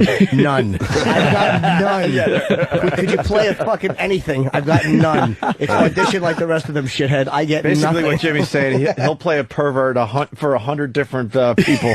100 different shows. I mean, yeah, no I'll never problem. get a script for as a real actor, man. I admire real actors. It's fucking. I don't know. You were a real actor. You did a great job in your show. I don't. They said just basically be a douchebag, and which was kind of easy. Kind of him. Just being me. And no stretch there. But we comics typically are fucking awful. We had one of our comedian friends, Rich Voss. Good. And Chaz Palminteri comes in and does the show sometimes, and we had Voss surprisingly do a scene. I just watched it on YouTube last night, or on a radio, and it's just great to watch your friend attempt to act with a real actor, and he was awful. He was even worse than I thought he was. Should explain this further. These guys would appreciate it. So we tell Rich, because he keeps telling us how he auditions, and he's not that good of an actor, and he gets nerves and stuff. So we set up a scene where he would just read with Jimmy from a Bronx Tale. Right. But he doesn't know that we got Chaz right outside the door. Oh, man. And all of a sudden, at the last second, Jimmy does the old switcheroo, and Chaz walks in to do Jimmy's role. This guy, Rich Voss, I don't know if you know him, just pretty much shit his pants like, holy fuck, you guys suck. I read with Chaz one time. I did a table read. It wasn't an audition. It was just a table read. And I was... Fuck, you've never seen worse acting. I mean, I was so nervous and bad. It was like, it was like me, but I couldn't even be me. I was just horrendous. I had to do 3 different roles. So I was like, if I'm nervous reading off a script, Voss is going to be petrified. Yeah, absolutely. Standing there. So it's very intimidating to work with. It is. I experienced, on the come up. I mean, I'm an actor. I did a little theater. I was doing like bit parts here and there on my way. My first studio film was Shaft. And I booked the job, and I was happy, and I walked in, and Sam Jackson is, he's sitting there, and it had to be my worst experience of my life, because, I'm Cuban, and I couldn't get my accent right to save my life. I was so nervous, and my accent sounded like I was French. My father and my whole Spanish side of the family just ostracized me and said, "You're a disgrace to the family. You sound like a nervous Frenchman." Oh, you're Cuban for real? I'm Cuban for real, but you couldn't tell in that movie because it was just the experience of just walking on the set, just feeling the bigness of the movie of a movie for the first time shook me out my pants. How was Sam Jackson? Great. I mean, he's just real natural, real cool. Like, what you so nervous about, man? You're making money. Just act, dog. Just act, and you just don't believe it's that simple. All of a sudden, when you look at him and think about his path and his career, it was just that was one of the great things about The Wire first season when everybody came for the first table read. There was no big star. Like, you just recognize cast from auditions or cast walking around, maybe a movie here or there, but everybody was just like, what up? You think this show's gonna make it? I don't know, man. It's a pilot. You got paid, right? Well, listen, whatever it makes it or not, at least we got our check. Let's move on. And I think we saw the first episode together, and we didn't think the show was gonna make it. We thought it was just a bunch of talking heads, real slow. We didn't believe that the audience was gonna really accept a cop show that was stressed out. For one case, 13 episodes. Yeah, no kidding. I thought they were so used to the whole hour remedy of it being over in an hour to have them sit there and really, watch that kind of a pace slow down, that slow. We thought they were going to, cancel us. And speaking of which, you were saying some interesting things about the Omar character. Like everybody wanted to be Omar. Yes, I mean, Omar, I mean, fuck. And playing a gay guy on TV, you get nervous. You be like, you think about typecasting. Right. And, so a gay guy on TV, you're not going to work at all unless you play gay. And, Michael K. Williams, I knew him from Brooklyn, a great actor. And he jumped on board, and I was like, how you feel about playing this character? And, first thing, of course, is I got a job. I got a job. I'm going to do the best I can do. Whatever happens after that is whatever. I'll deal with it when it comes. But, he was nervous. And then I think, David Simon and Ed Burns, the way they introduced the character was brilliant. Because when he first came out, he was just shotgun, trench coat, blasting everybody. And I remember when the episodes started showing, I walk around, all my boys, everybody's like, Omar's the toughest dude on this show. That's my man. I'm Omar. I would do the same thing. And then the fourth episode, when he tongue-kissed his man, I walk around like, you Omar, right? That's you, right? And they were like, I didn't know about that, man. Nah. But it was too late. You already committed and said, you was in love with Omar. So you had to really accept, everything about him and realize, just everyone going around, man, I wish I was Omar. Yeah, tough guy. Right. They all just dropped their jaw like, oh my God, it can't be. Why did they do that to him? It can't be. Hey, did they tell him that they were going to make him gay? How great is that if they give him this fucking great role and then in season 4 there's wait, there's a typo in here. It says I kiss him. Do I kill him? Is this kill? This can't be fucking kiss. Nah, they told him. They were. It's just when I first got the audition for The Wire and they told me they wanted me to come in and audition for a junkie named Bubbles. I didn't want to do it. I thought it was like Pookie. I thought it was like, Huggy Bear. Not that they weren't great characters, but I just felt like I don't want to play into that stereotypical role of being this cliche comic relief. And I think a lot of actors felt, when you met David Simon and Ed Burns and our first producer who passed away, Bob Colesbury, when you met them and they talked about the show, you kind of realized that they were taking a different approach, that you were not, you were not going to be playing just a one-dimensional character. And I think all actors just fell in love with that. Yeah. They fell in love with the opportunity to really play a three-dimensional character. Where's the red hat? Man, they got retired, man. They got retired. Do you have it, though? Back to I let you have it? I don't. I had it, and we had like a big the big fundraiser. Yeah, the Ella Thompson. Oh, no, Ella Thompson Fund. Yeah. And we auctioned it off. Did they sell the hat? How much did the red hat go for? I don't even remember. That was a big thing in season 1 for the people that aren't, totally. It went from the red hat to the goddamn shopping cart. All of a sudden, that was the signature. Wait, you used the red hat in the 4th season also, right? I used the red hat for Bodie and Lil Kevin, right? Lil Kevin, that's right. It came back. It came back. I mean, the red hat. Again, for the first season when Bubbles is trying to identify the bad guys to the cops. He put the red hat on. The cops are on the roof watching, and he's going, "Whoever I put the red hat on, that's the main he's dog. the fucking main guy in the crew." Yeah, and, I laughed at it. I thought it was crazy. But then talking to Ed Burns, who knew the real life Bubbles was his CI. Everything was true. Everything that Bubbles does on the show is something that Bubbles did in real life. Oh, did you ever meet the real Bubbles? I didn't meet him. He had passed away before I got cast. Yeah. But it was amazing because they said that the real Bubbles was like 6'4", 200 pounds, like a big dude. And when I auditioned, they were like, you don't have the physical, look of Bubbles, but you have the essence, and you're doing a great job. So they cast me. And later on, I wonder what the essence was of the junkie that I had. I was fiending for a job, and I brought that into the room. But came into the room scratching. Listen, guys, you gotta hire me. Come on, I can't go back home to my lady, bro. I throw the subtitles on, by the way, for The Wire. Yeah, really? Oh, yeah. It makes it way more interesting because I just think you guys are messing up words and stuff, and like, no, damn, they're speaking a crazy language here. The language that of Baltimore the street. slang, yeah. Baltimore slang and just that youth, the streets.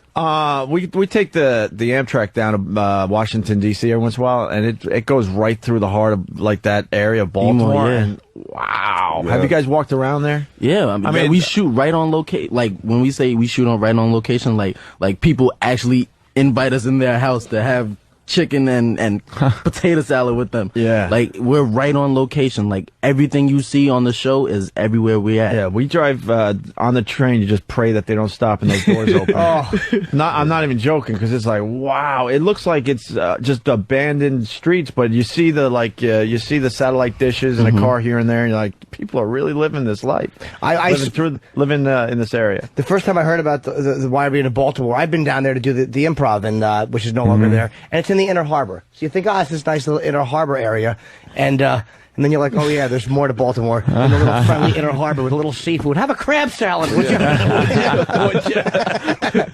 Yeah, Baltimore. I remember the first time, I'm from the Bronx, and you get this attitude of I've been around any kind of neighborhood. I'll adapt.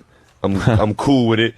And I went to Baltimore, and when the first day of shooting, we went to actual projects with all these trailers and all the cops and all this attention. Drug dealers was pissed off. They were shooting in the air like, yo, you're bringing too much fucking attention to my business, dog. Get the fuck out of here. What's the why? What is that? What are you guys doing? And they shot in the air, and it was definitely a relationship that we had to get with the city. They were shooting in the air while you were filming? Yeah, they was like, yo, just get out, man. I heard one story from Bodie, J.D. Williams. He told me that there was this one scene. I mean, I think you want to cover it. The one scene, it was Marlowe's people versus Avon's people, and it was just a big shootout. They was all shooting down the street. They told me that actually, like, when the gunshots stopped, they were like, all right, we don't, like, our guns are stopped shooting. Why is there still gunshots? And there were people, like, really down the block, really shooting back because they thought they were getting shot at. So it was just a big gunfight, and everybody's like, all right, get down. These are real gunshots. Is that when a little kid got shot? When a little girl got shot? Yeah, that's a little boy? Mm-hmm. Wow. Well, these are really uncomfortable. I think it was one of the season opening. I learned more spoilers in the last 15 minutes. Yeah. And then, like, I go from the other place to here, and I decide I got to go to the bathroom. I'm in a stall, and I'm still getting spoilers. Mr. Poe walks in and gives another one. I'm like, I'm not even safe in the stall from the Wire spoilers. Yeah, Master Poe is is the guy outside. Our trained killer. Yeah, he's kind of got like Omar's coat. Yeah, see, he looks very scary. And Omar's lifestyle. Yeah.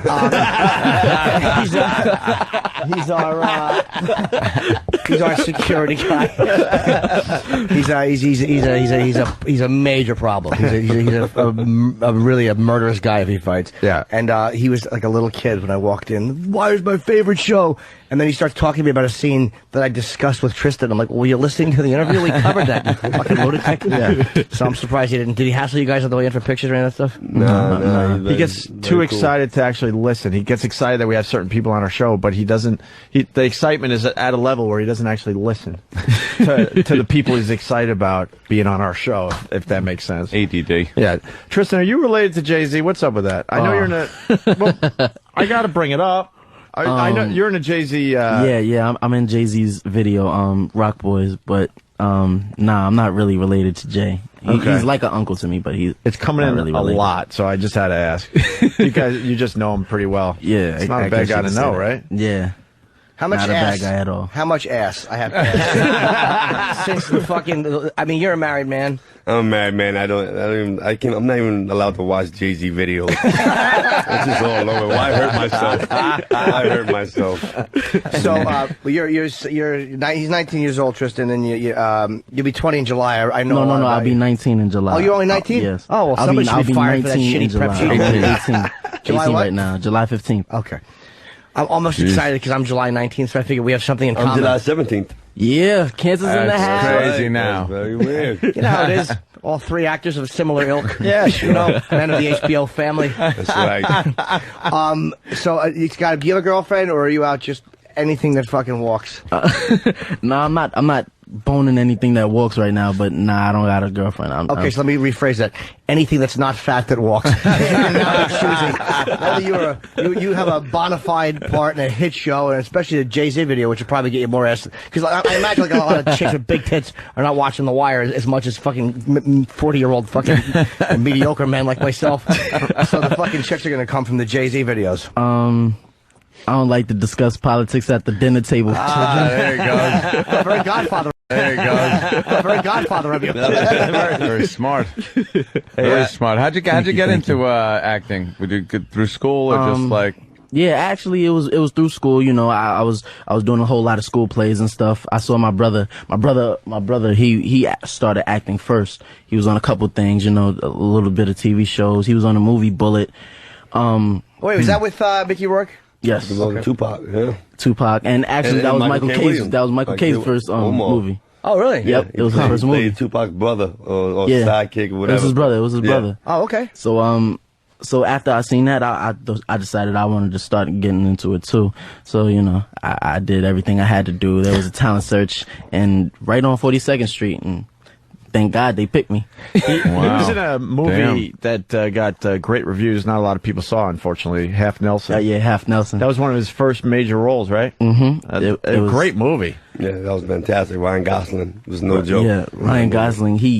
When I tell you, he killed that role, man. Like he. What's the movie about for the people out there? Just for the people out there, he's Ryan Gosling plays a teacher in a middle school who's struggling with a drug habit, and he befriends this little girl who's getting pulled into the drug game.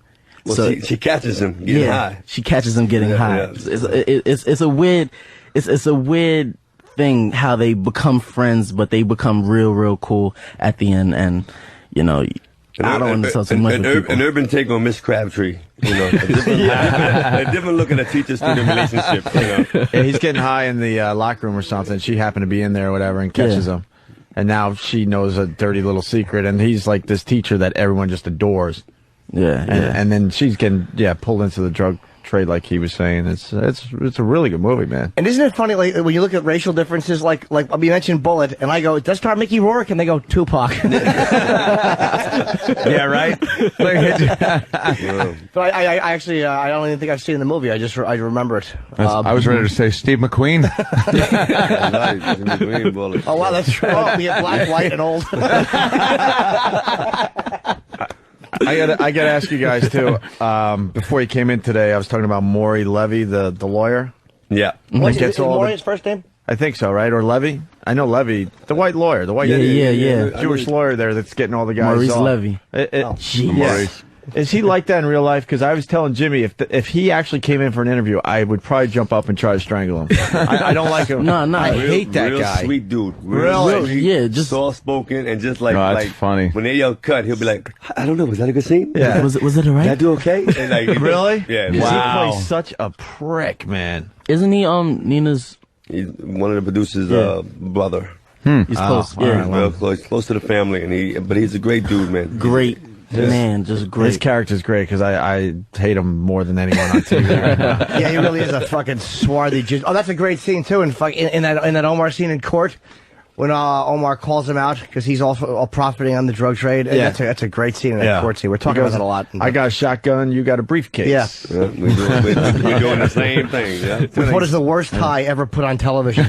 He's wearing, in that scene, the fucking worst tie. YouTube! And I know you don't want to buy the DVDs, but if you want to just watch scenes from The Wire, like if you want to watch this great scene, of course you don't because you haven't seen it, where oh boy, where Tristan where Tristan fucking blasts Snoop. I mean, I saw it. And I wound up going online when I was by my computer just watching that scene again and again. It was such a weird gentleness in this murder. I mean, that's what's so good about it. Whereas The Sopranos was so fucking great, but The Sopranos never moved me. I was telling that these guys, like, I never cried watching The Sopranos. Not that I ever did watching your show. You didn't get a little watery eye when they dragged Adriana in the woods? That was the first time. Absolutely. When they grabbed her out of the woods. Oh, that was brutal. I got a little watery eye. That was brutal, No, man. only because you didn't fuck her. I was like, I have to see her naked once. No, I didn't. I'll tell you what made me, the times I got misty-eyed in The Wire. When Omar got shot, I'm not going to lie, I fucking was very depressed. And there's a scene that you have in a rehab, which was fucking, it was only a moment. It was like at the end, they always end well. It was fucking horribly depressing. I'm like, ugh, why do I like this show? I feel like shit. I'm just sad. I want to curl up and hug somebody. The writing has been fantastic. After the first season I watched, I read the whole script. I was like invested into what's going on. And after the first season, I said, you know what? I'm just going to read my parts because I love sitting in front of the TV and watching everybody else and see what they're going to do. And it's a part of, it's a chance of being part of the show and being a fan at the same time.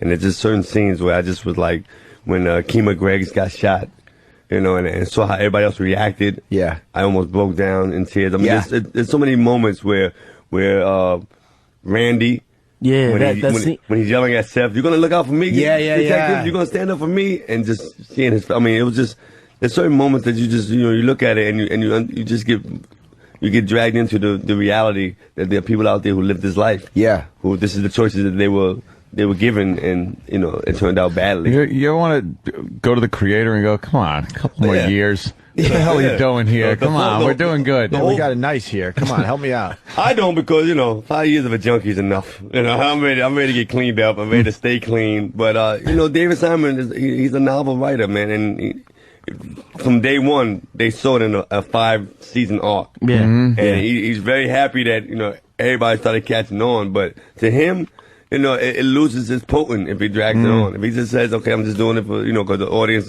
wants it, it's not hitting his point. He wants to get it, right, tell it, and then say, you think about it. You put that book on the shelf, and then whenever you want to go back to it, you take it off the shelf. It's out there, yeah. Well, by killing off Omar, he admitted that he did that in a way, like he's like, and it wasn't some hipper than the room shit. He was like, this is an angry show. This is not necessarily about giving you the big shootout you want or whatever. It's about, it was just very realistic that they did that. And as much as I hated it, to me, it's like, it cemented the integrity. It's like, I didn't want that to happen, but it kind of had to.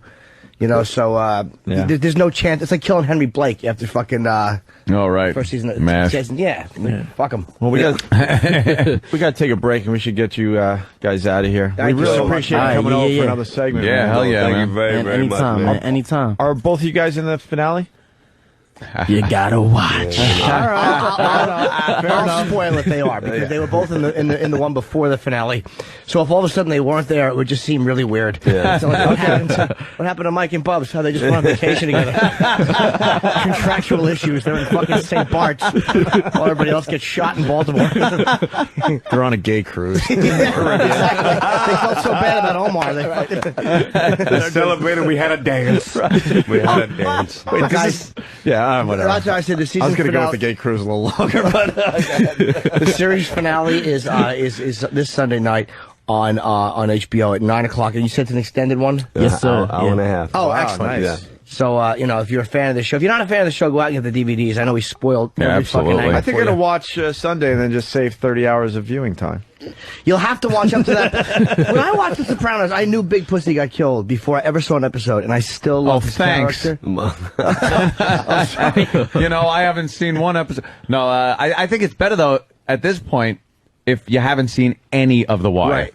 Because now, I'll watch it, because I'll watch all the box sets, and I won't know who the hell you've been talking about, which will be kind of cool. There you go. So, because now Opie's watched enough where he knows the names. Oh, fuck yeah. And it's going to be like, because he's just been going, oh, shit. Fuck. Although to me, Tristan is like just a stranger. Like you could be like any dude in the studio right now, and then his part's gonna pop up and go, God damn, that guy was in the studio. Son of a bitch. Yeah, and he's really pissed off. And he's such a sweet boy when he first comes on. He's so nice and pleasant and eager to learn some boxing. And then what a fucking murderous motherfucker he turns into. But he's been smiling the whole time, so I assume that smile turns into a pretty serious look, right? It's great. Yeah, Yeah. it's a really, Right on. really Cool. hard, not a bad guy, but just a guy who becomes a killer and is comfortable being a killer. It's really a great transformation. And I should have said that because I know you from Half Nelson. You did a fine job, so fine job. Thank you. Well, thank you for having us. All right, man. guys. Thank you so much. Thanks for coming in, guys. Cool. This is Definitely. a Very nice cool. thing for us. I appreciate it. We'll continue in just a bit. How are you, buddy? Good. How are you? Pleasure. We got to, me and Jimmy went and saw Book of Mormon, okay? Cool. And we absolutely loved it, so don't even be confused. We loved it like everyone is loving it. Right. And I'm sitting there, and I think Jimmy was doing the same thing. We're thinking to ourselves, how do we know this guy? And it's really bothering us. And then we discussed it on the air, and someone goes, he was in The Wire, which is pretty much our favorite show. Oh, wow. That's good to hear. It was It's still good to hear. And it's because you didn't have the glasses on. Right. And you weren't the shooting glasses and anybody the at bow close tie. range. Right. In Book of Mormon, it was the name that got me. Like I looked in the playbill and I saw Michael Potts. Like, I know, I know that name. See, I didn't. It drove me crazy, and then That's finally. pretty cool. I've been, most of my career has been sort of face familiar, name obscure. So it's So, yeah, in this so case- that's surprising that you recognize the name. Well, you played it. It's odd that you played Brother Mazzone. Brother Mazzone, yes. From The Wire. And we're like, and then it finally hit us, and we're, whatever, but. One thing I would like to ask you about that, because we're obsessed with The Wire. Obsessed. We've had a lot of the guys on. Oh, by the way, you're not going to be talking about the Book of Mormon here. Yes. Yes, it's excellent. He has an amazingly good blah, voice. blah, Book of Mormon, blah, blah, blah. Yes. Wire. Let's go. Yeah, The Wire. It's all about The Wire. All right. The Book of Mormon is just the musical version of The Wire. Don't tell Trey and Matt. It's I'll such do that. Yeah. but you really are tremendous in that. Thanks. Yeah. Which shows you what a varied performer. But I brought Brother Mazzone. How much of that character did they tell you? Look, this is the way we would like it, or how much of that did you say, this is what I want to make this guy? I'd say it's about,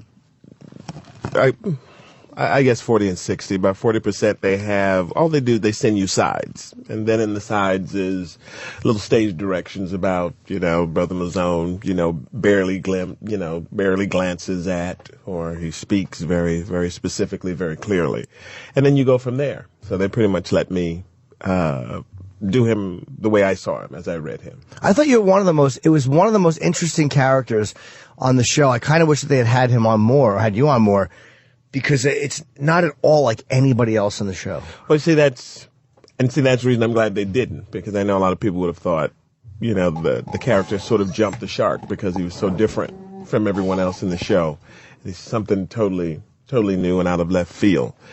And, honestly, when I first did it, I never thought anybody would pay any attention to it, that the character was all that interesting because they had so many other people and just the regulars and their storylines. So I never thought Brother Mazzone would make much of a splash. So I'm surprised by it. Oh, my God, you stood out. I think you stood out in a good way. One of the best scenes in the entire series was, I think, in the end of season 2, when Michael K. Williams, when Omar shoots you in the stomach. That dialogue between you guys is so amazing. I didn't find that out till the day of the shoot. That you were getting shot? Originally, the script they had sent, I was just going to get sort of hit in the shoulder.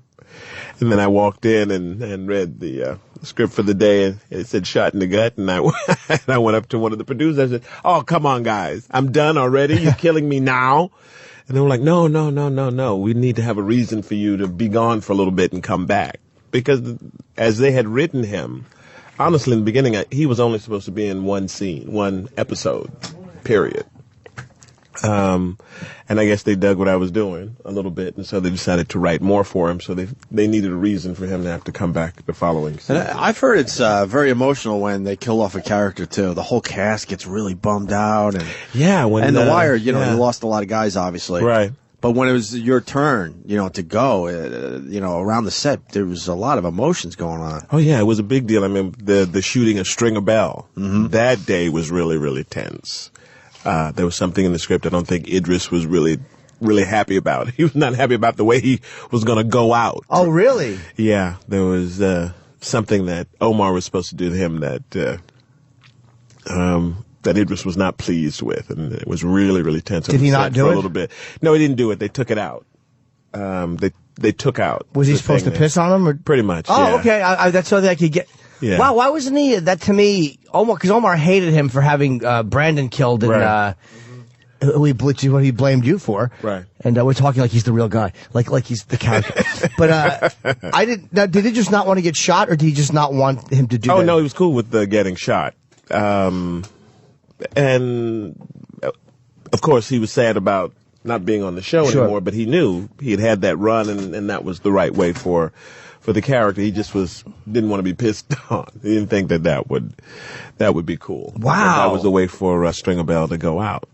He didn't want that character. It's weird how certain thing, I guess, actors feel like the character will be tainted. Right. But I don't think that would have hurt the character at all. I think that just would have been a further kind of like more of a victory for Omar for avenging this guy being murdered. Sure. Idris didn't he wasn't feeling it, but he got he his went way. to the producers and they took it out. We were all cool about it. I mean, Michael K. Williams was no big deal. Whatever. When I watch that, believe me, I don't go, this would be better if he pissed on him. I never would think of that anyway. So I think it was perfect. That was the way a funny, it was done. yeah. We had pigeons and everything. They were going, the pigeons were supposed to fly, that whole cool thing, and then they released the pigeons and they kept running into the window. It was hysterical. They had 24 pigeons, and every time they released them, because they had the big window in the back, they tried to fly out, and they would just like smack. That is great. Into the window. It was, so everybody cracked up. So that broke a lot of the tension, too. Well, you knew, too, that it was, because The Wire, I couldn't believe when they killed D'Angelo in season 2. I couldn't believe when they killed this one. That's when you knew you were watching something. When they killed him off. Second season, you're like, what? He's not supposed David to Simon, die. he doesn't get sentimental about that. It's about the story. Right. Which is what's so cool. He was not sentimental about. He says, we're glad that you like the characters, and sometimes they'll write longer scenes. But in terms of, it's the story. When it's time to go, it's time to go. It's all about the story. And the thing with when you and Omar showed up together, you just knew it was going to be a fucking problem for Stringer Bell. You just knew that being in that house, doing a real estate deal with these two, this is not going to end well. But they did it. Nice. It was nice. They did me right. Do you get recognized a lot from that show? I mean, I do. Still. Do you wear the glasses when you're on about? Hell just so people recognize the you? bow tie. people recognize me without the bow tie and the glasses. It's people recognize me with shades on. I remember last week. I'm now friends with a brother from the Nation of Islam, Brother Cornelius. Okay. He stands out on the corner from the subway, pretty much with the Final Call, their official newspaper. And I was just walking by one morning with my shades on and shorts and headed to the subway. He goes, "Oh, brother Wire, Brother Mazone." And so I'm, and I'm thinking, oh shit, now it's gonna, these guys are not gonna be happy. It's going down. These guys are not gonna be happy. Loved it though, right? He did. I didn't, and that's my ignorance because I didn't think they got to watch TV like that, or certainly not, right? Network TV like that. And he's all, and so every time I see him, he's like, "Assalamu alaikum," and he's like, "Yo, brother, how you doing? Tell me about this brother." Do you say alaikum salam, or do you just kind of wave and go, "Hey"? Now I go. One time I went alaikum salam because it kind of took me back. I was like, oh yeah, that's the response to it. Right. Yeah. So. Well, you represented. I felt like you played a character, and you represent him as a strong character, but a pretty honest guy, and even though you. We're in that line of work. In the game. Yeah. Murdering people, yeah. Right. Sure. That was just, it was so great, though, the way that he shoots you and you just won't go out groveling. You just won't. It's amazing how different I am from all of these characters. I just would have groveled. Are you creeped out how much he knows about The Wire? Really? Yeah. The other guys that come in here, they're like, "Whoa, man, I like doing The Wire," but sometimes they get the scene orders wrong. I'm like, no, that's when you were doing this. he's arguing like, "No, that was in season." Whoa, He goes, okay. Who'd you say to somebody? No, I was that was wrong season with, 3. I was not wrong 4. with Michael K. Williams. I thought he did something in season 1, but he was right. It was season 2. Right. And but he argued the point. No, you're mistaken. I know you were in The Wire, but I'm telling you, I know. Jamie Hector was wrong though. He thought something happened after a poker game, and I'm like, no, that's when you lost the money. And he's like, oh yeah, you're right. So sometimes, well, yeah, probably. Yeah, you guys who are fans know more about it than Michael. What do you do between The Wire and the Book of Mormon? I just did a lot of guest star stuff and other. Well, not a lot. I mean, I did Law and Orders, and I did Bored to Death. What did you? I was on one episode of that too. What did you? I was in last season. I played the colonic hygienist. I played, I was the guy who gave Zach Galifianakis a colonic. Yeah. Oh, wow, that's great. The character's name I think was Yusef. Okay. What season was that? That was the first season. Okay. Yeah, that was the first season. And then I did a few episodes of Damages before they got moved off to direct television. Wait, that's Glenn Close's show? Glenn Close. We had her in recently. She was promoting that and a Really charity. cool. Yeah. Wait, what Damages is still on? But it's still on, but they were they're no longer on FX. They were sold off to DirecTV, so they're on their network now. Oh, I didn't know DirecTV had a network. Yeah, they did. Remember Friday Night Lights? It left NBC, and DirecTV picked it up and ran it, and then it was able to come back to network TV. Oh wow! So is that like I guess? Is that like the area in the airport where they send you to de-ice? Like, where you're not on the runway to take off, but you're not back at the gate either. I guess that's it. And then you get the call for Book of Mormon. Wow. I know. Did you know this thing was going to be a hit? I knew it would be successful. I didn't know it was going to be the biggest thing of the season. Certainly, I didn't know it was going to blow up like that. But I did think it was going to be successful. I didn't even think I'd be in it. Honestly. I'm sorry, Mike. When you read the, because I don't want to give away what his first song is, just because it tells too much. But let's just say it's a great song. What is the name of the song? Hasadiga Ibawai. Okay, Hasadiga Ibawai. Now, is that what you had to sing in the audition? Yeah. It went, but it was called something else. Right. It was a different African phrase before then. So yeah, I had to sing that. And as you're reading it, are you realizing like these lyrics were actually going? Oh, I couldn't stop laughing. I was sitting out when they first gave it to me because they're really nervous about it. They were like, "We understand if maybe you want to read it a little bit. We understand it's not for everybody, and we can but if you'll just look at it." And I remember I took it out, and you could just hear me howling around the corner. Oh, good. It's like it was like, you are not going to say this. You are not going to say this. You have, I think. We don't want to give it away. No, right? no, Okay. because it's such a great moment in the show. Yeah, I would say Michael has the first jaw-dropping moment of the show. The first jaw-dropping, to say the least. But it just works. I can't believe the stuff that you guys get away with in that show.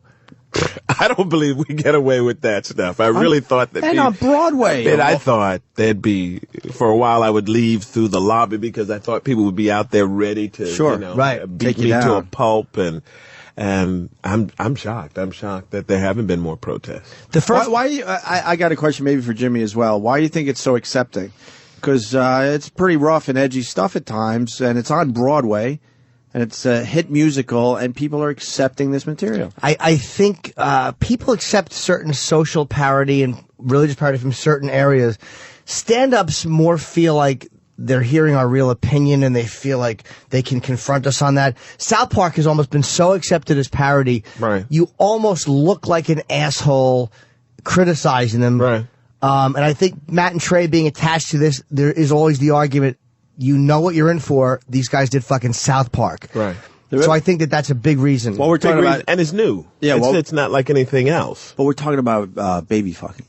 Yeah, there's which is baby. amazing. If you think about it, I'm sure just saying that right now, people went, That has been the subject of that is broached. Yes, and it works. It works. Yeah, it's hilarious. Come on, people have been telling dead baby jokes forever. So they have, it's just not on Broadway in a musical form, just standing ovations. Exactly. That's what I'm getting at. But again, it's not a musical based on a movie. It's not based on somebody's songbook. It's totally original, and Broadway was starved for something new. It's not a revival. Right. When I knew I was seeing a good musical, first of all, it's over 2 hours, and I didn't mind, and I never looked down to see how many songs were left. See? I've been to musicals where you're like, 3 songs in, you're like, how many more? I got 12 more songs to sit through. I didn't do that once. Not a once. You really feel, and I don't like musicals. I don't. That's what I'm getting at too. There, I want to go as far as to say this is going to help sell the show even more.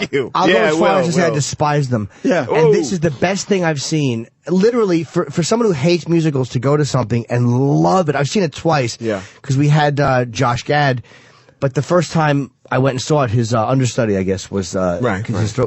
So I went and saw it again later that week with him. And it is fucking, I can't stop talking about how great it was. It's a great show. It's a great thing. Brilliant and funny. Smart. Really smart. And so fucking smart. Great satire. There's callbacks in it. It's brilliantly written. And I went and bought the soundtrack. You guys premiered at number 3. Lady Gaga must want to hang herself. Like she plummeted in the second week, and you guys pop up at number 3. It's amazing. Your first week. Top 10, yeah, number 3. Are you a singer? Yeah. Oh, so you are. But not but you know, I don't. Well, you obviously got a huge song in the. But sometimes, they train you to sing for some of these shows, right? Yeah, no, I'm serious. They do. No, most of that. Well, all the guys who are leads are pretty much trained. You got a singers. singing background. Yeah. Yeah. So is your background in plays or in acting? It's both. It's musical in theater. It's not in musical theater. No, it was just I just happened to have a good voice. I grew up in a house full of singers. Wait, this is your first? No, it's not the first Broadway musical. This is the third. Broadway musical. I've done maybe 3 or 4 other musicals off Broadway or regionally like that, but no, my training was pretty much classical conservatory training. It wasn't in musical. And you have there's some great acting moments between you. I think her name is Nikki James. Nikki M. James. Tony Award-winning Nikki. She did win, right? She absolutely won. She did. Tremendous. Yeah, she was great. It won 9. It's like I've never raved about a musical. Do you know how much fun this is to rave about a musical? Because people always talk about musicals. I've never wanted to see them. It almost made me watch the Tonys. Almost. I knew the Tonys were on. I'm like, I might have to watch the Tonys this year. We need the ratings. You got to watch. Everybody, you got to watch. I almost watched. It was a good broadcast this year. We felt like we knew Josh Gad after he spent some time with us. I'm like, I think I might have to watch to see if he's going to win. He's a great guy. And he was great. Hysterical. And funny. But it's like when you're watching this, it's like so many things I've seen, you're going, this is so good, please don't blow it. Please don't fuck it up. Like, you just don't want it to get ruined by something cheesy. Right. And then it's over and everybody stands and you're like, oh, they didn't blow it. Right. They didn't. I mean, and a lot of that, they were writing to the last minute. Really? Very, very last minute. So do you guys get standing ovations every show? So far, knock on wood. So far, yeah, I can't picture it. Knock on wood. We saw it, and Chevy Chase was in 2 rows in front of me, and he was to the right of Opie. And it was funny watching him react. He was after. I didn't watch him during the show, but after he was all in. Like a child. He was completely all in. He came back after the show, and he hung out on stage with us. Oh, really? A good 15, 20 minutes. He couldn't stop going on. He was the first to stand. The night we were there, he couldn't wait to get up and give you guys a standing ovation. He was ovation. just jumping and clapping and like throwing his. It was like watching a child react to something they liked. It was great. Yeah, it blows your mind, and you look out, and Jim Carrey was the same way. He lost his mind over it, and he started sending us orchids and candy and shit later, and then. Who else? People lose their mind. Quentin Tarantino was losing it the entire show because normally I don't see people out in the house because I can't, but. Until about the end, but all of a sudden I kept seeing this head bobbing and this person just laughing, like in convulsions. Does that play with your mind, though? Right. It has to play with your mind. Yeah. When all of a sudden you catch... that's why I don't look out. That's why I kind of try to stay in the scene. I don't want to know. But it happens by curtain call, you can see. And sometimes the word filters back and you go, what? Nancy Pelosi? Oh, really? Yeah. Harry Reid? You've had some impressive. Josh Getz at one night. Nicholson was there. Yeah, he sent us like cake or something like Oh, really? that. He sent us something. No, he sent us a case of Veuve Clicquot, something like that. What is that, liquor? Yeah, champagne. He sent us champagne after. Yeah, Glenn Close, we spoke about her. She was there the other night, Mel Streep. Justin Timberlake, Cameron Diaz has been twice, Demi Moore, Ashton Kutcher. It just goes on, and it's kind of insane. It really is. It's like all of Hollywood. That's Rachel pretty Weisz, cool. Daniel Craig. Who made you the most nervous when you knew they were going to be there? Oh, I didn't know ahead of time, so it really didn't bother me. I just worried that, Reverend Al Sharpton was going to comment. I get really, really pissed. Sharpton? Are you kidding me? I give you a talking to. He kicked Mormonism in the balls because of the way they viewed black people. He would probably love it. And that's addressed, too. That's addressed in the play. It's like, wow, you forgot about that. 1978, it all kind of changed. So I was waiting for the shooter drama. It's like, okay, God, Sharpton is going to come. He's really going to kick our asses about this. Sharpton would love it. How long are you going to be in the musical, you think? Well, I'm contracted for the year. I mean, my contract ends I think in March, and then we'll see from there. Who's the Mormon? The guy who might run for president, conservative. Who's going to run for president? Mitt Romney. Yeah. I wondered, because there will be eventually a touring company, and how would Mormons react to it? Because it's harsh, but I mean, it's it's kind of. I think it's kind of giving a good beating to religion in general, and right. I wonder if how would it play in Salt Lake, if it would be well received. I don't know. It may not. It may not. We've had some former Mormons that I think in the workshops I've done with it, even in this show, there've been former Mormons in it, and they're cool. Some of their brothers and sisters who are still Mormons weren't too pleased with it. Right. A little nervous about it. But a lot of older Mormons, a lot of older former Mormons love it. They've come 2 or 3 times to see it, and they dig it. They understand it. They're trying to be impartial about it, as much as they can. They say, well, okay, we understand this, and we see this, and we see this. And I think the Mormon religion, the establishment is starting to embrace the show more because it's taken away that cult status. Right. We all think that they just marry and have babies and have 10 or 12 wives. So if anything, the show is bringing them mainstream. And it makes them less scary. I'm sorry, Mike. It makes them seem like the hierarchy a little annoying, but it makes average Mormons seem like nice people. Yeah, it doesn't make them look like dickheads. It makes them look like nice guys who are a little naive about certain things, but meaning well. You're right. And I think the Mormon establishment is picking that up. That's what they're getting from it. Do you have a favorite moment in the play? Like if you had to, if you could be an audience member.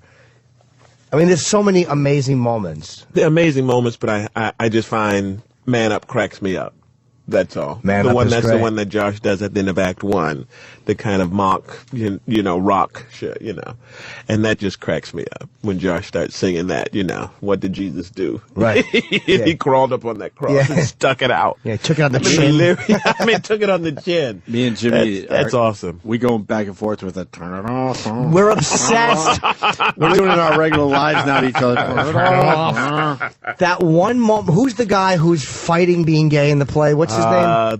That would be Eldon McKinley, played by Rory O'Malley. Fucking hilarious, isn't he? Oh, that with the whole turn it off. Yeah. What does he say? You're getting gay thoughts like every day. Turn it off. He does this thing where he find the box that's gay and crush it. He's trying to convince himself he's not gay. And we got to give this little thing away so people pick up on it. And then there's a scene where maybe people will have to pack and leave, and he comes through the stage with his pink luggage. Oh my God! I know. Great callback that I hope everyone picks up on. Yeah, I don't think a lot of people will pick it up. They do. Okay, good. They do. Because some of those subtle things, you wonder if everyone's picking up on it. No. They get it. Right, the guy fighting being gay is also great. There's so many great. I got like a little watching Nikki M. James sing. You can't help but get like a little choked up. It's like, fuck, am I gonna cry during this? It's embarrassing. It's a comedy. She's great. She's the heart of the show. She's the heart of the whole thing. Right. Is she involved with anybody? Yeah, she is. Yeah, I had I really did. I kind of liked her. I was like, watched her twice. I was like, she's very talented. She's in tremendous shape. There's no reason she would like me at all. But now I'm kind of happy. You don't know. You do. You do. She's involved in but nothing lasts forever. I like that. Give her a call. Bring her in. He's trying to give her some encouragement. Like, hey, look, things could fall apart as they do. Yeah, you go back and tell her we're nice, and she should do our show. I'm going to tell her that. I'm going to tell her she needs to do your show. We would love to have some love to meet. We want more Book of Mormon guys. We'd love to have her. Love to have. Oh, was Andrew? His name is Andrew. Yeah. There's a couple other guys too. We'd love to have the guy who played the Doctor, the guy who played Buttfuck Naked. But you know what? That's real. I mean, a lot of African warlords take these bizarre names that are considered profanity in other places. The only thing that was different that these guys, I think, was there was a general Butt Naked. Oh, really? And so they put fucking in the middle of it, but there was... Butt-fucking naked, right. But there was a general, I believe, called Butt Naked. Yeah, I don't know what the purpose of taking that name was. Maybe they knew what it translated to or whatever, but there was something that was very true about that. Yeah, that was another last-minute thing that came in. Oh, really? Yeah, that's right. They dug up and found that, of course. How could they not? Yeah, you kind of have to. How could they not use it? It's just another thing that you can't believe is being said on a Broadway stage. That's it's like watching. That's okay. The audience is sitting there wanting to know. But dude, it's 70-year-old women are in laughing. shock. That's what's amazing. Yeah, I'm in there. All right, 70 and 80-year-old women in the second row who are just like want to make sure they catch everything. Good. Cosby the best time translates to everybody's side. Guys that are clean. Robin Williams. You see 30-year-olds and 60-year-olds. Right. But nothing that has the content of this I've ever seen get laughs from everybody, and it's universal. Little kids, to watch their faces sometimes. Yeah, hearing the words, the jaw drop. Do they warn people when they're coming in? Yeah, they let them know. Some and we warnings. tell them, you have to know. You have to know. Warn your kids. They don't suggest it for kids, but some people. I was walking by the theater the other night, and that line. There's a line every night. People hoping to get in because this thing is sold out through I don't even know September or something. Almost the rest of the year at this point. Yeah. So they wait online hoping someone doesn't show up and they could get in. And you can get tickets or you could try to get tickets at bookofmormonbroadway.com. It's one word, bookofmormonbroadway.com. And it's the only thing I can think of that I've seen that I heard so much hype about that was actually better than I thought it would be. Like, I was worried it would let me down, and it was better than people had said it was. Oh, man. And I can't recommend it high enough. It's fucking... Colin saw it before I did. He goes, it's fucking brilliant. And it really is. It's just... Yeah. I've not heard one bad word about it from anybody. I know you want to see the original guys, but they should just get another cast and, I don't know, knock on the door of Sister Act and say, hey, we're taking over your theater for Book of Mormon 2 or something. Well, on the Imagine having 2 shows. Well, Yeah, it'll be on eventually. so you'll have another cast, and hopefully they'll open up companies in other places. And that's what they do, right? Well, it's funny you should mention that because the night you went and Josh wasn't there. Tell him the story of the old woman. It's pretty funny. Jason, the guy's name is the guy who's under Josh. He's the understudy. Jared. Yeah, Jared Gertner. He they announced, and I didn't know who. What Josh Gad was. So they say the name of tonight, the part of Elder Cunningham we played by. And this woman I was next to a 60-year-old woman and her 30-year-old daughter. And she goes, this blows. This blows. She was fucking miserable. I couldn't believe she was saying, this blows. And I'm like, well, I'm sure he'll be fine. She's like, this blows. I was so happy she was disappointed. But she loved the play. She loved it. Because he did a great job as the understudy, Jimmy told me. But I said, this guy's right? great. Like, I remember as the break came, the intermission came, I'm like, this is great. The guy's really good. And she goes, yeah, but but it blows because you want to see the guy nominated for the Tony. Oh, it's been a big trip into New York, spoiled by the news. But she loved it. Blows. Oh, she was fucking... Okay. She spent a lot of money. No, she spent a lot of money. But you know what? She'll be back. She'll be back to see Josh's version. She will, and she loved it. It wasn't like she didn't laugh or enjoy it. Right. She gave in to the fact that it wasn't going to be the guy. Like, the what was written in the play just won her over, and she Did the rest of the theater hear her yell it? I don't know if they did because the music started. Yeah. She was really angry there.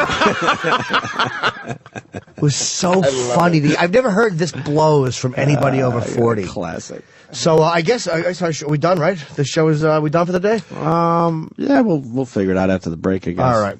Yeah, I'm not sure. Yeah, because we're supposed to leave at 9 o'clock today, but we didn't want to leave. Well, we wanted you. Michael Potts going in today. Thank you. He plays. What is the name of your character? Mafala Hatimbi. Okay, there's no way I was going to pull that out. No way. Mafala Hatimbi. And he's one of the leads in Book of Mormon and has a tremendous role. He's great. For anyone that's Wire fans like we are, he was Brother Muzone, but go see him in this bookofmormonbroadway.com. You've been hearing us talk about it. He's here just for us because they can't get tickets, Jimmy. I know. We brought him They in. can try. We brought him in just for us. I think some tickets opened up in like August of 2012 or something. I heard a friend of mine emailed, said, a block of tickets. But you know what? You might as well get on the list because people do get in that aren't supposed to get in. And for everyone that doesn't get in, there's 10 people that bought tickets and don't show up or, hopefully stalled out in the Lincoln Tunnel. E-Rock wants me to play track 4. I don't think we should. What is track 4? It's the big song. I don't think we should No, do you that. can't, E-Rock. Even though it's great, you don't want to... We don't do spoilers. Nah, you don't want... You we just used want to people... spoil the crap. When you walk... I messed up the whole transition on you, Danny. I'm sorry. We had the Wire theme music coming back from break, and all right, there you go. That's the Opie Anthony show. He's not here to talk about the Wire, though. We're starstruck, I got to tell you. Doesn't happen often, but we got Lance Reddick, Lieutenant Daniels from the Wire. He's sick of hearing that because he wants to promote Fringe, but still. Also, it's Colonel Daniels. Colonel Daniels, Yes, I'm sorry. in the You're last right. season, yeah. You're right. Yeah, right. Got the big promotion at the end of the. Oh, good. Yeah, thanks. It's just, I'm putting one of these situations. I got to be honest with you, and I understand this, but I'm putting one of these situations where I'm late to the party, and I know it's just going to screw me over because I just cracked open the first season of The Wire last night, and I started watching them, and instantly hooked. Where I'm just throwing in disc after disc. I can't get enough. It's great. But I know that things are going to just get spoiled for me and things like that. Well, congratulations on your promotion that you eventually get. And that leads me to know that nothing happens to you. And okay. Well, okay. See, good. All right. Hold on. I got to add to this because Anthony ran in today and says, I'm so into the Wire. Don't tell me there's a anything about the show. moratorium on talking about it now. And then who's our guest today? And he didn't even know you were coming in. And Jimmy did this to me. I was like a season or 2 behind. So now I'm going to enjoy you getting frustrated by finding out stuff before you see it. But I did the same thing to other people with Lost because, actually, I was a little late to the party on Lost. A few of the other guys had seen it, and then I caught up. And then when I was all caught up, I'm like, so you don't know what's going on, do you? I don't know what's going on. Yeah, well, most people don't. That seems to be the thing. Yeah, even if you're caught up, you don't know what's going on. Are you in? You were in what, like 2 or 3 episodes last season? Yeah, I was in 3 episodes last season, and then I've got an episode actually that I'm shooting next week. Your part is really creepy on Lost. Like you play it's a really bizarre. I don't even know exactly who you are in that. It's just you're just this weird guy. I don't even know exactly who I am. They don't tell you if you're real or if you're working for the government or who you are. Just drops in. I mean, actually, especially with this episode that I'm about to shoot, I have much more of an idea of who I am. Oh, really? Yeah. Yeah. Be funny if he accidentally blew the whole season and JJ fired him. Hysterical. Yeah, my kids would love that. So. Do you go to Hawaii for that? Or? Yeah, that's always something. Yeah, Does everything? Is there anyone that goes like, "Hey, you're doing Lost? An episode of Lost? Oh, really? Yeah, it's a sound stage over here that we're gonna just do something in." I think everyone expects, "Ooh, Hawaii! This has got to be nice." It's great, and I've never been to Hawaii before. Really? So, yeah. Yeah, that's one place I've never been to. I've been there. Bobby pointed good. out. I know you were married there. You didn't invite anybody. I invited you on the internet. On the internet, he had a wedding on the internet. Like he went to Hawaii. Used all the money that it would take to have a big wedding with a bunch of people, so him and his fiance could go get married in Hawaii, and then gave everyone a website that they could go and watch him, get married. Really? How much is that? Because I was. Yeah, it's $100. $100, you cheap bastard. Do you get frustrated by you're as an actor, you get like a role like The Wire, and you see so many other bad scripts? I mean, how frustrating is it to see a lot of the scripts that are out there? You've been very fortunate. I mean, from the writing on The Wire to Lost and now to this show, which is a smash Fringe. hit. It's got to be very frustrating, though, all the other bad, awful scripts you have to go through or you have to read through. Wow. I actually don't get. It's not like I've gotten that many scripts, and I just feel like I've really kind of just gone from one great project to the next. So yeah, because you have. Yeah. That's what it is. Yeah. Yeah, because you probably, if you're getting put into that category though, where you're looked at as one of these actors that I don't think you'd take you don't seem like you take a bad script. Like you're. Well, as the saying goes, show me the money. Okay. But no, I mean, I one of the things that has been really cool about what I've been able to do is that I've been able to do a lot of television, and so I've actually been able to pay my rent. But at the same time, I've been able to do stuff that was really artistically fulfilling. You're still renting? I'm joking. You saw me hesitate, right? Okay, what's the right answer? This new show is I was kind of skeptical about if I was, because I love Lost. And I was skeptical the first couple minutes because the kid from Dawson Creek's in it. Right. Which I was like but it's going to be a good show when you don't even see him as that cheesy character at Dawson Creek. You forget all about it, and he's just that new guy. And well, I mean, in Josh's defense, yeah. I mean, I will say, I was a Buffy fan. What? So I was a Buffy fan. I was a fan of Buffy. You just ruined the whole show for me. So, and I was also a Paula Cole fan. So, Dawson Creek was always on. So I'd watch the first 5 minutes to hear the song. Damn. Oh, my God. What? Oh, man. You are a great actor. You are never going to watch Broyles the same way again on it. You're killing it for us. But I'm just throwing my Wires DVDs in the garbage. Yeah, shred them when you get home. Yeah. No, but Josh, even though it was like a teen show, I always remember being kind of impressed with Josh, and so I was really thrilled when I found out that he was going to be cast in this role. Right, and I think he's doing a really great job. His dad too is who played. What's his name? John Noble. He's an Australian actor. My God, he's great. He's a killing lunatic. Yeah. And could you guys help us along? Because what's Fringe about? Let's get the basics out there, because I haven't seen it yet. Wow. Well, in a nutshell, it is this. It's this sci-fi action adventure procedural that deals with this kind of elite government team that investigates these super scientific crimes of terrorism or murder. And it basically deals with the question: what happens when science and technology advances at such almost exponential rate that it's nearly impossible to effectively legislate or control it. Yeah, they have but all the stuff. The reason why it's kind of cool is that the stuff that they do on the show that would be unrealistic is based in some type of reality. Yeah, like they might be able to do that stuff. Like the crazy fathers, they take him out of an insane asylum where he's been for like 17 years, and he's just this uber genius guy. His son is a genius. But he's like a crook. Like he used his intelligence to make money at cards and stuff like that. They get him out, and all the stuff he worked on back in the day for the government. They wind up using these techniques. Like they hook this girl up to in a machine with a cow, and it's just this stuff that doesn't make any sense at all. But this guy's such a mad scientist. He's like, ooh, it can work. And he just loses his mind. But the whole time he's still crazy. Like he has to introduce himself to the assistant every day because he forgets her name, and it bugs the hell out of I her. would never have Bob give me a synopsis of a show. Ever. It's literally, it's almost an art form how bad that synopsis was, and you love the show. Well, they hooked the girl up with the cow, and the guy's a little nutty. Bob, what are you talking about?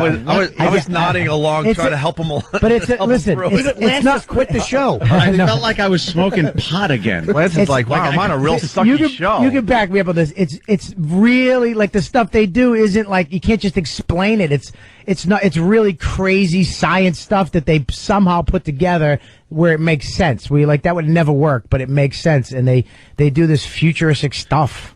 Well, some of the stuff you might say would never work, but to be perfectly honest, I think a lot of it is kind of based in reality, based in real science. Yeah. I will say the thing about the pilot, it gets you right away is I think it opens on a plane. And, kind of like the original Lost did it. And this guy is having some kind of a fit. What was it, a diabetic thing he's going through? It looks like he's diabetic and he's having a seizure or something. And it looks like he's injecting himself with insulin. Yes, you think that. And he starts to rot away. Like his skin starts to, I think, fall off. Or he's dying immediately. and he starts walking towards the front of the plane, and then everybody on the plane dies, and they're basically a bunch of skeletons on the plane. Wasn't that like I don't know this? I might be wrong, but wasn't it like he actually became transparent? No. Well, that's another character. That's Scott. That's Scott, right? That's later in the pilot. Yeah, that's actually Scott. Yeah. He became transparent, like almost invisible. Yeah. Right. Yeah, that's it's crazy. Like I wish that would happen to you right now. Just to let you know, they turn on you quick on the show. You're not losing weight fast enough for us right now, Bobby. Before the show, they were like, "Hey, help us out." Now I'm trying to help out, and I'm really feeling. Oh, because you were excited. You said you've seen every episode. Yes, I'm a big fan. I watch it every week. I have it on my DVR.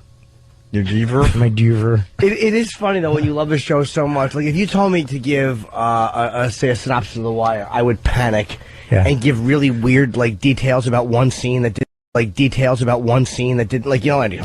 would give some type of details that didn't make sense. But it's the pilot I saw really wrote me in. I didn't watch it after that because I didn't know what it was on because I probably should pay attention. I don't. The best part of the show though is one of the things I like is that they tell you how long the commercial break's going to be.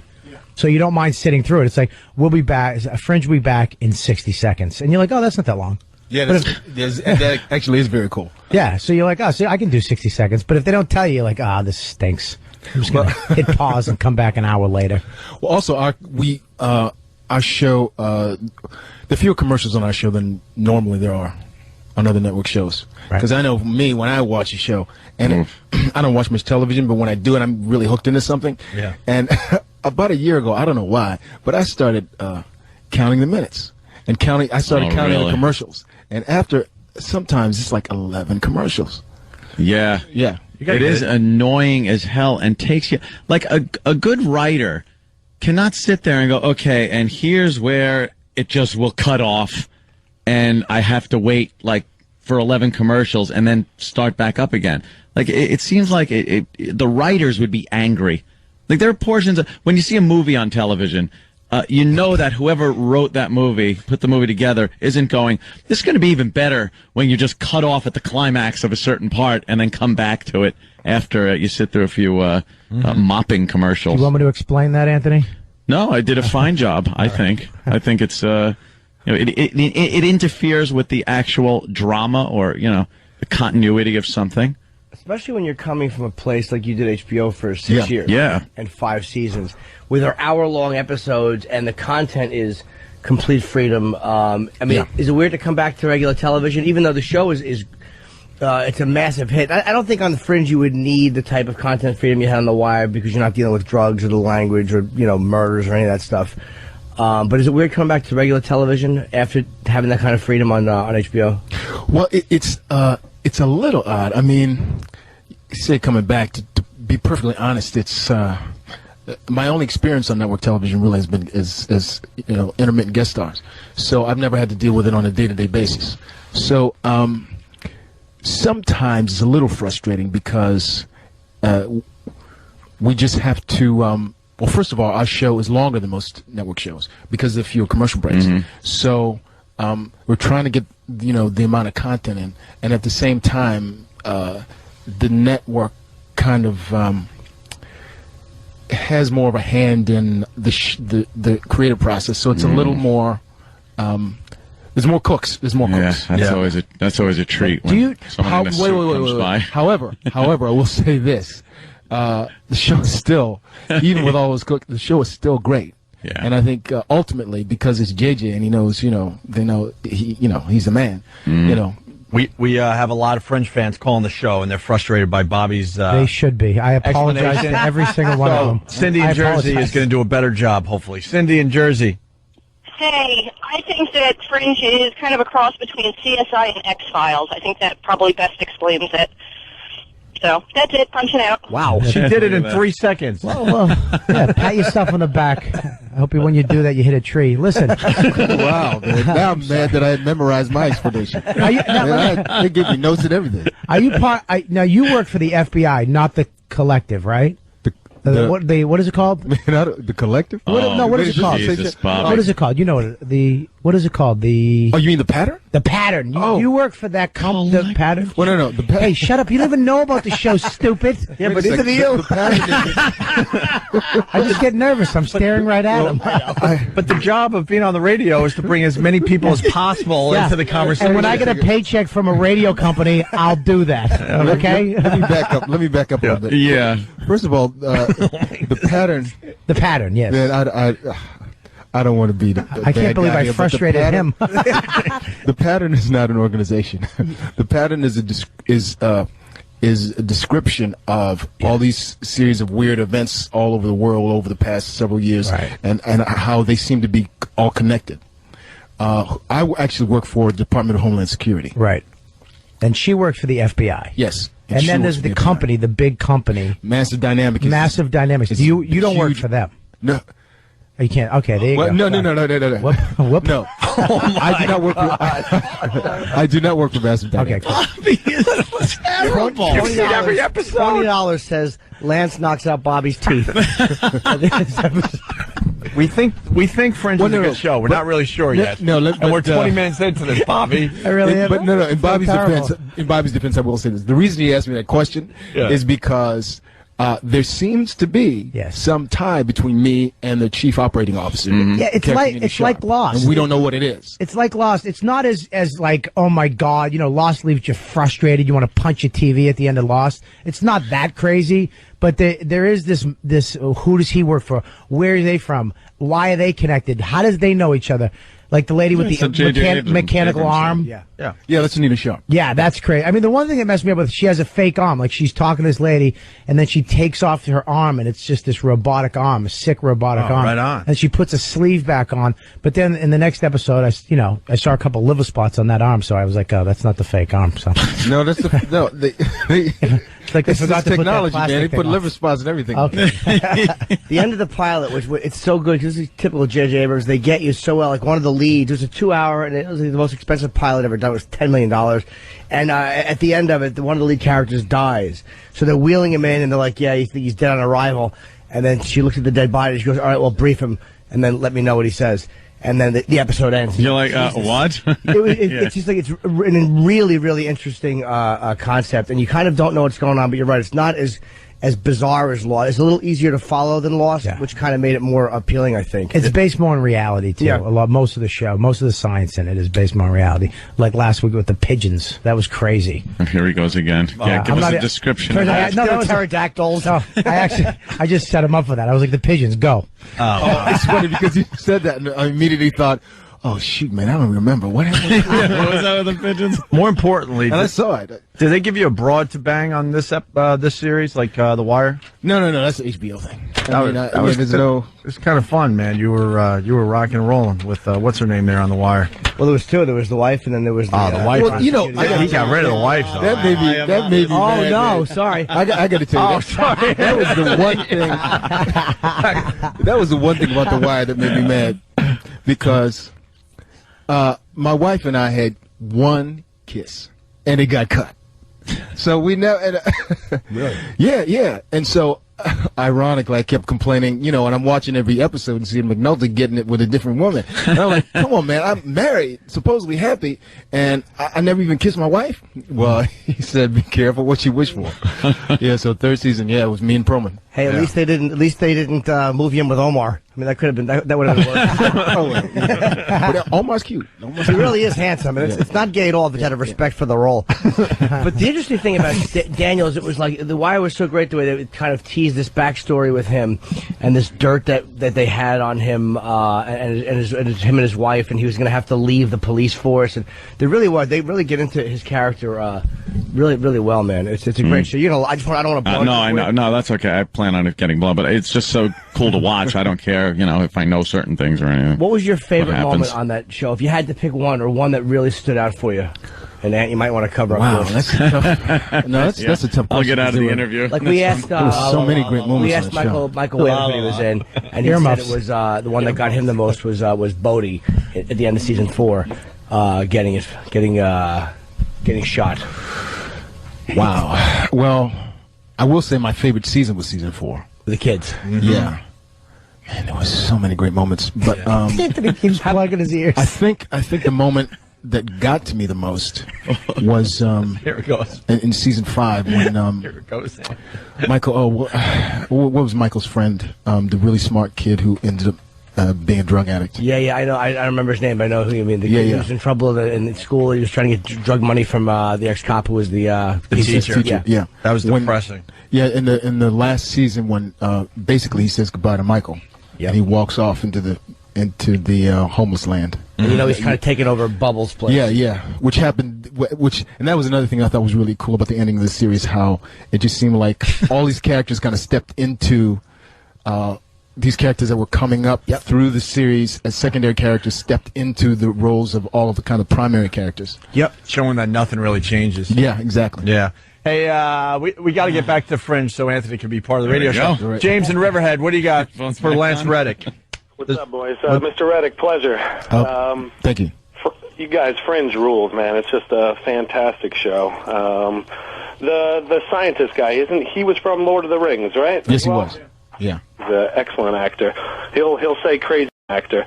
He'll say crazy things like screaming at his son, "No, go get me some tin foil." And then as he walks out, he'll be like, "And if you happen to pass, go get me a root beer float as well." So. Yeah, that was horrible. Anyway, I bet he delivers it a lot better than you did. It wasn't. Yeah, I agree.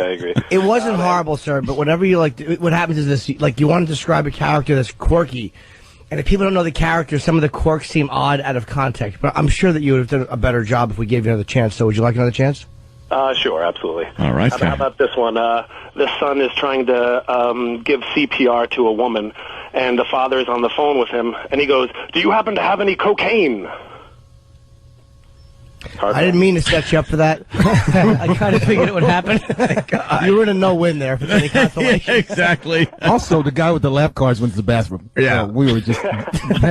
Let's go to nothing. Let's go to Denver Nothing. and talk to John. John in Denver, what's up? Oh, and hey, Jim, Bob, Lance, how you doing? How you doing? Pleasure.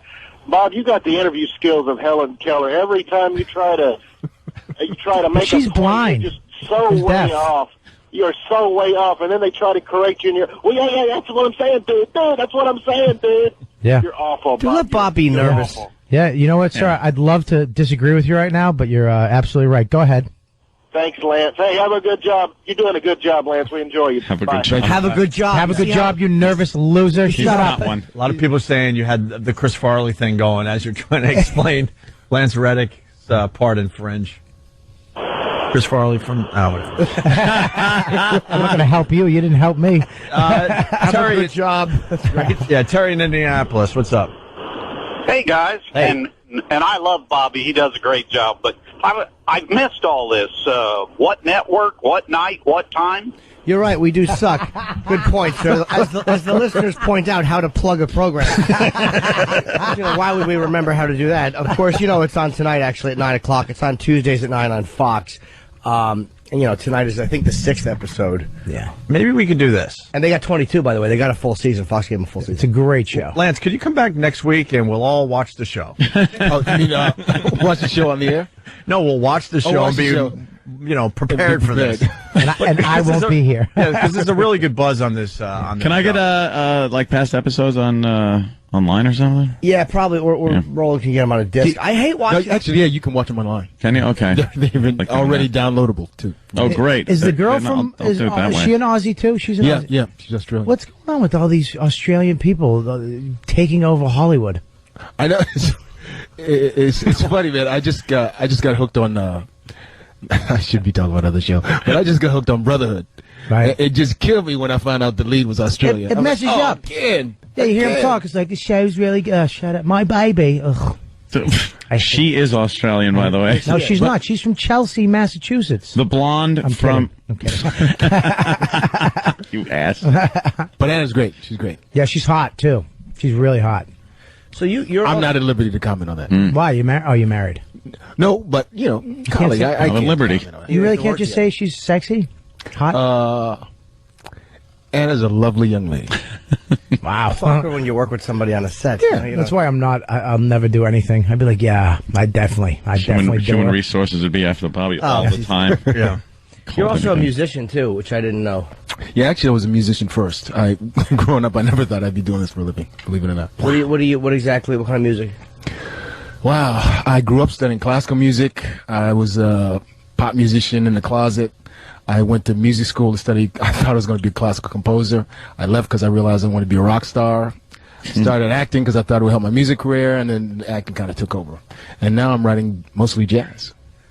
So wait, you want to be a classical composer? Yeah, that's what I went to study. And then all of a went to sudden, conservatoire. Are there any new guys coming up in that field? Classical, yeah. You know the big names, but you never hear like big names. You never hear like a new guy on the scene trying to that's actually make it in that genre. He really is the new Chopin. Right. Any new hot composers coming out? You know what I mean? And I don't follow. I mean, I follow jazz more than I do. I don't really follow classical music anymore. Yeah. Because Billy Joel tried to do that. He tried to become a classical composer for a minute. Well, did you? Actually, I mean, oh shoot, what was the name of the album that had all classical music on it that he wrote? I don't know. I've listened to it. It's really good. I would think it was Chopin if I didn't know it was Billy Joel. Well, give it 400 years and it'll be a hit. Yeah, 400 years. yeah, classical always seems to be a big hit in hindsight. I'm like, wow, that was really good. Why did we shun that? Let's not trash my ex-classmates. Let's make a they're not making it anymore. Let's make a time capsule for the people that are going to be on Earth 400 years from now. With we told you Billy Joel would be a hit. I didn't even know he did a classical. I had no idea. He did it for like a minute. No one really bought into it. But it was well received. I do remember reading some reviews on it. But you know what it is when you're Billy Joel, people have a huge expectation of what they want you to do. It's not like you're unknown coming out of school if you're doing classical music.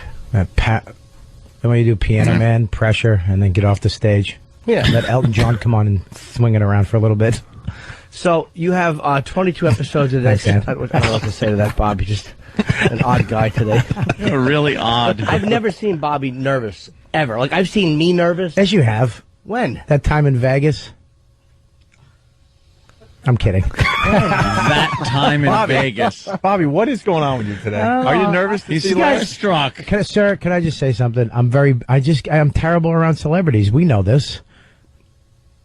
You guys don't help at all with your silence. Well, we're waiting for the next sentence. Because I know you're a huge Fringe fan. I'm a huge Fringe fan and Lost fan. I loved them in Lost. Yeah. Wire, I haven't watched yet. I'm going to start watching. But how do you not have seen The Wire? Because you would love The Wire. I don't have the DVDs.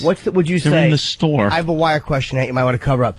Of all the, what would you say is the biggest shock you had in The Wire? The biggest thing that you were not expecting to happen that happened?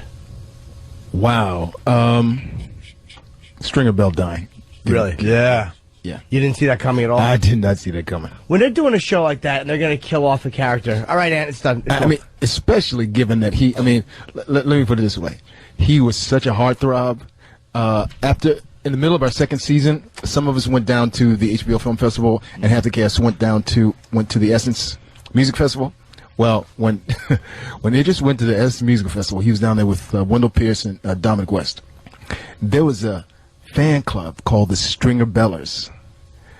Wendell told me it was like the Beatles. I mean, the women went nuts. Really? Yeah. So for them to kill off a character like that, I thought, wow, it really is all about the story. Yeah. They didn't care how popular somebody was. They really would wipe anybody out. I mean, we saw in season 5, buying cigarettes and he catches one on the head. And also to be fair, David and Ed. I mean, when I was shooting the pilot for The Wire, David Simon said to me point blank, I've conceived this as a 60-episode arc, so he knew where the thing was going, and he kind of told me where my character was going to be by the end of the 5th season. Okay, but at least you knew you were in. Yeah. Whereas, Omar's supposed to get 6 episodes or whatever he said, and then they just kept him in. Yeah, it was the same thing with Bubbles. Bubbles was, because one of the roles I auditioned for was Bubbles. And Bubbles was supposed to be Really? Bubbles was supposed to be a recurring role that was supposed to die in the 2nd season. And he was that's great. The flip side. He was so popular that, and he was so great that they just kept him. What a great character. Yeah. All right, we do have to take a break, so... I can't believe he's dead. Anthony was doing earmuffs for that whole segment right there. I know why I'm nervous. It's because I had to stand up because Anthony was blocking him. and I'm not Oh, comfortable. yeah, it's my fault. That's why Yeah, you're of nervous. course it is. Yeah, that's why I'm nervous. I'm not good standing up. I can't talk to people standing up What like do you do that. for a living? Well, I can tell. He's a stand-up comic. Stand-up comedian. Like I said. But you do it in a chair, right? I mean, just do it on stage. I can't see Hopefully in a wheelchair. Lance, where are you off to next? You have to go somewhere else now? Oh, not necessarily. WB? WB11? Yeah. No, I can stick around for a little bit more. We got Lance Reddick in studio promoting Fringe Tuesdays tonight, 9 p.m. on Fox. LanceReddick.com to check out some of the music, right? Yes. Very cool. All right, it's Opie and Anthony. We'll continue. Very good. All right, we got the Wire guys next. Clark Peters and Wendell Pierce. Guys. Did you watch the Wire? Yes, Lester and Freeman I'm in and a Bunk. theater company with Wendell Pierce. Really? Yeah. Look at you, busy. No pressure. If you Busy want to girl. hang, more than welcome. If not, we understand. Yeah, you're welcome to hang But we if want you to at least want, put but that those out guys there. come in. Thank you. Because we love the Wire. Me and Jimmy. I think it's the best show ever done. Yeah. I really do. How about Community?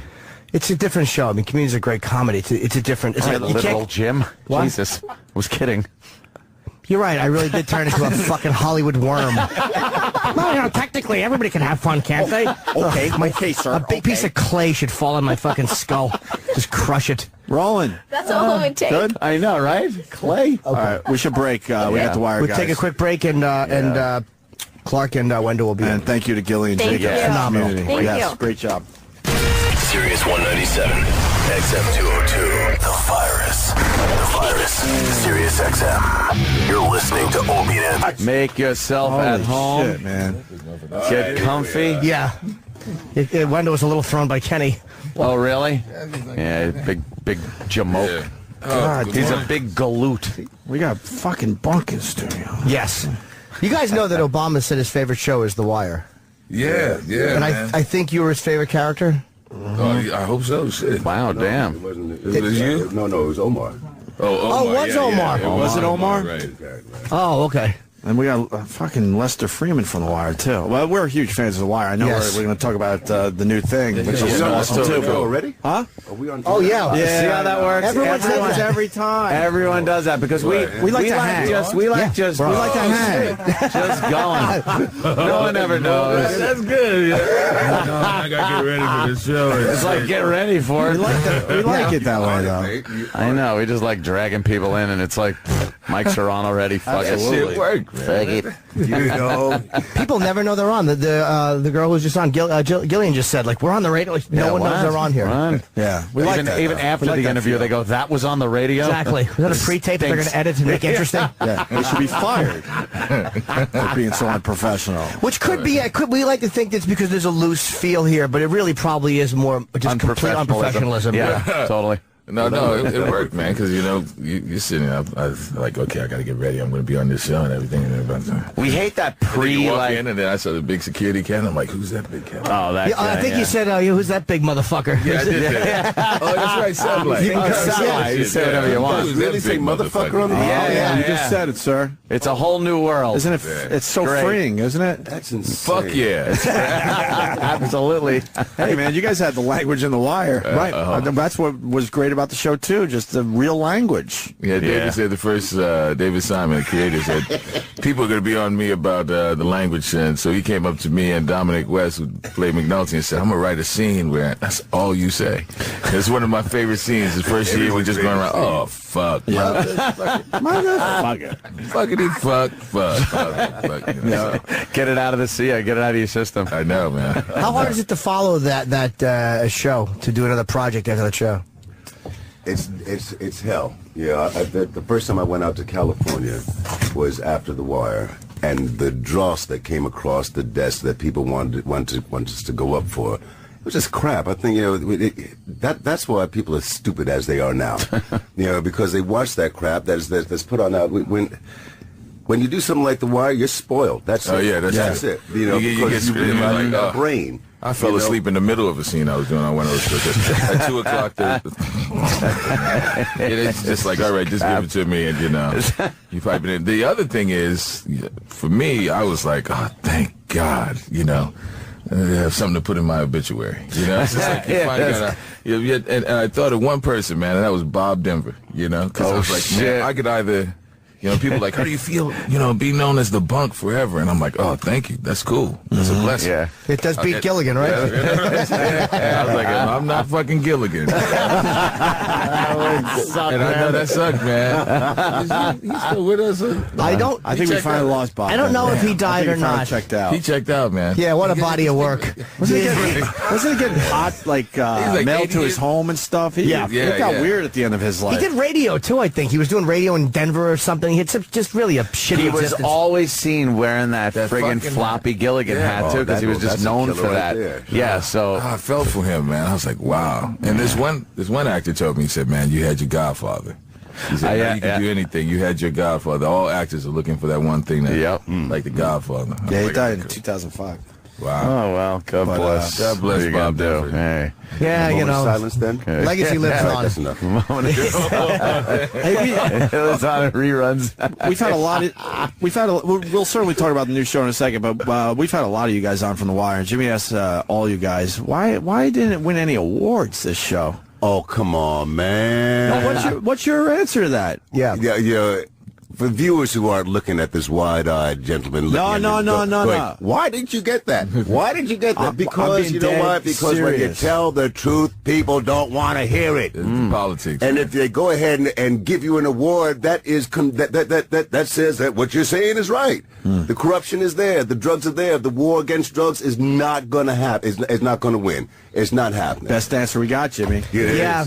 Everybody was frustrated. We had a lot of frustration from you guys, but this show actually, sure I didn't won want it. I didn't want it at the end, you know. I wanted it to be clean, you know, like, oh man, because if we got it at the end, then that would have been like this just what's the word I'm looking for? You know, gratuitous? Yeah, a bullshit award. Well, didn't they get a writing nomination or something? Was nominated for writing or something? We had one writing nomination. Yeah, it's just disgusting. It's like disgusting. at the last, like one episode, one writer of one episode got nominated, and that was it. What was your favorite season out of the 5?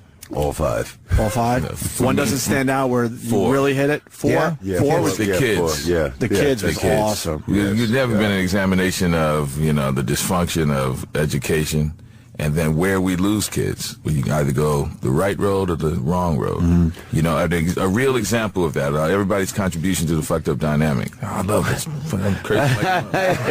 Talk. It's great, right? And so that's when you realize, man. That's why I thought the 4th season was great. It was brave that they did the docs for the 2nd season.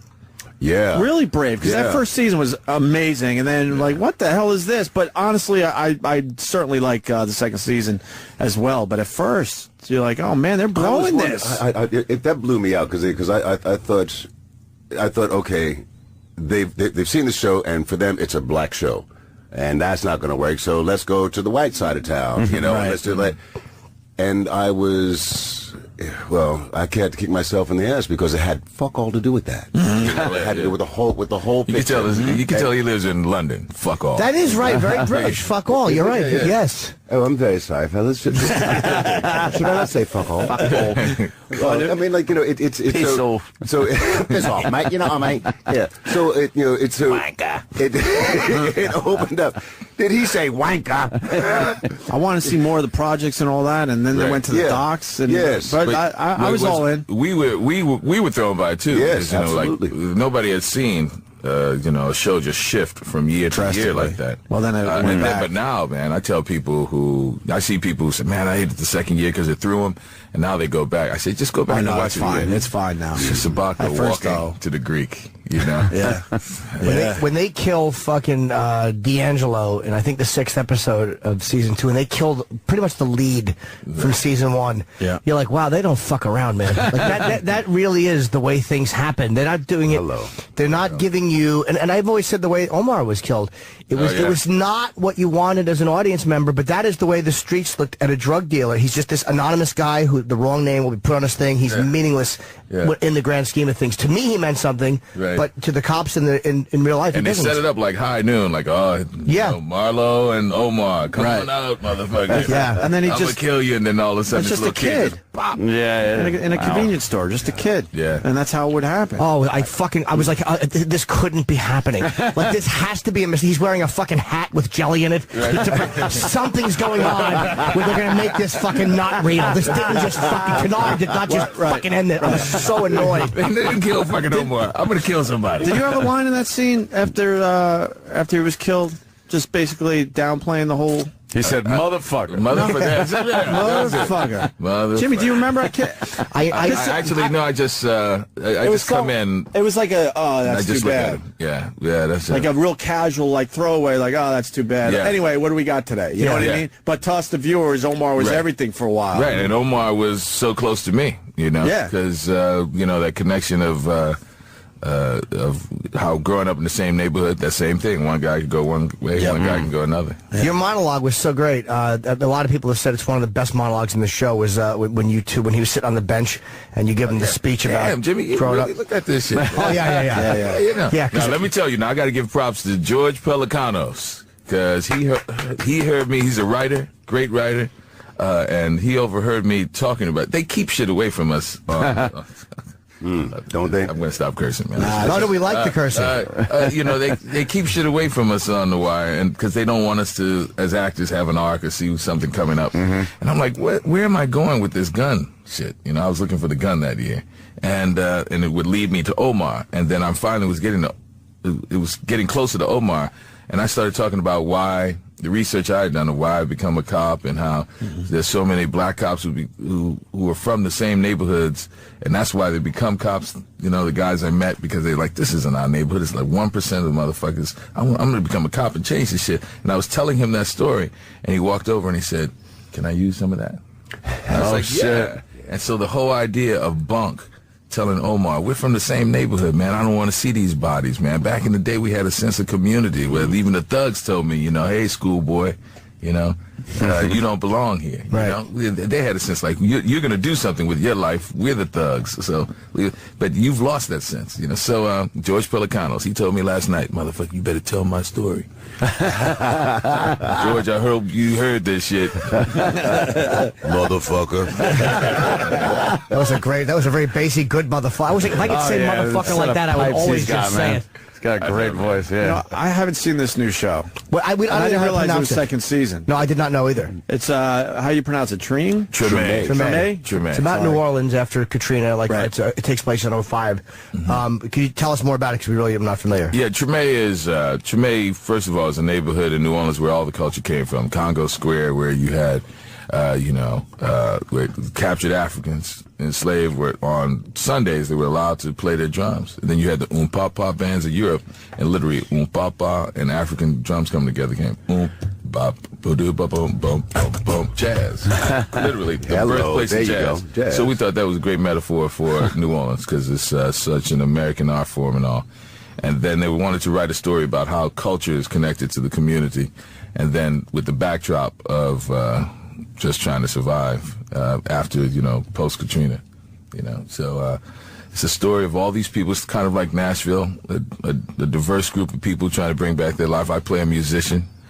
Clark plays the Mardi Gras Indian Chief, which is, these great groups in New Orleans who celebrate Mardi Gras, and he's like a community leader. You have a chef, Kim Dickerson. You have musicians.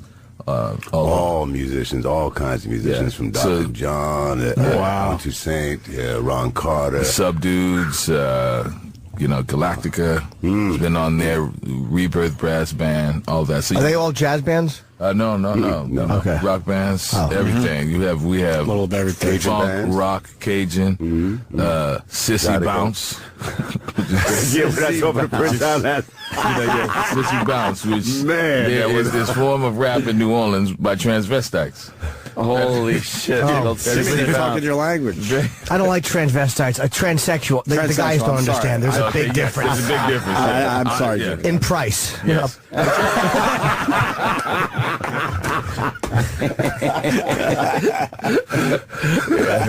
So it's about culture and about these people who are rebuilding their lives after the disaster, and in David Simon's hands, of course, it's just opening up a world and commentary about all sorts of social ills. That's gotta be nice. So at least you're working with him again, so you have a guy who knows how to put a show with integrity together and doesn't go for what's obvious. I mean, at least you have to have that kind of security. Yeah, absolutely. You know, when you were talking about earlier about leaving that to go to Hollywood to do whatever they do over there. You know, with David, it's not just the audience that's getting schooled. We're getting schooled as the actors, as those people telling that story, and it's just a blessing to have this cat's words on your paper. You know, sometimes you're looking at something and you have to go research it. Yeah. You know, whether it's a person in the neighborhood, as is now in Treme, or whether it's like going back to the archives to find out what happened legally in some particular case, you know, or whatever. But you know, as far as that man's intellect goes, it's I really don't want to go anywhere else. There's enough here to keep us all stimulated, you know, just being in that man's mind. Isn't the danger to it being on a show that's like kind of iconic? The danger is that you're going to get typecast and people will all, like you said with Gilligan. I mean, I don't think he was a good enough actor for real to kind of separate himself. No disrespect to Bob Denver. I mean, his Shakespearean work was never really talked about. He's lucky he was Gilligan. His Hamlet was fucking brilliant. He was very lucky he was Gilligan. But his Othello. Where Othello came and got off the island before he did with the Globetrotters. Fucking horrible show. What a horrible fucking show that was. Not a laugh to be had. To be honest. Man. We all hate Alan Hale. Sometimes, you know, listen, it's been called, you know, bunk with a trombone, you know. So, shit. So it's already happening, you know. People are like, yeah, you know, it's the same thing. He's doing the same thing. But well, we got a lot of fans checking in with this show. Let's go to Greg in New Hampshire. Greg. Oh, damn, it's call in too. The hell, hey, gentlemen. Hi, Greg. Hey, Greg. How you doing?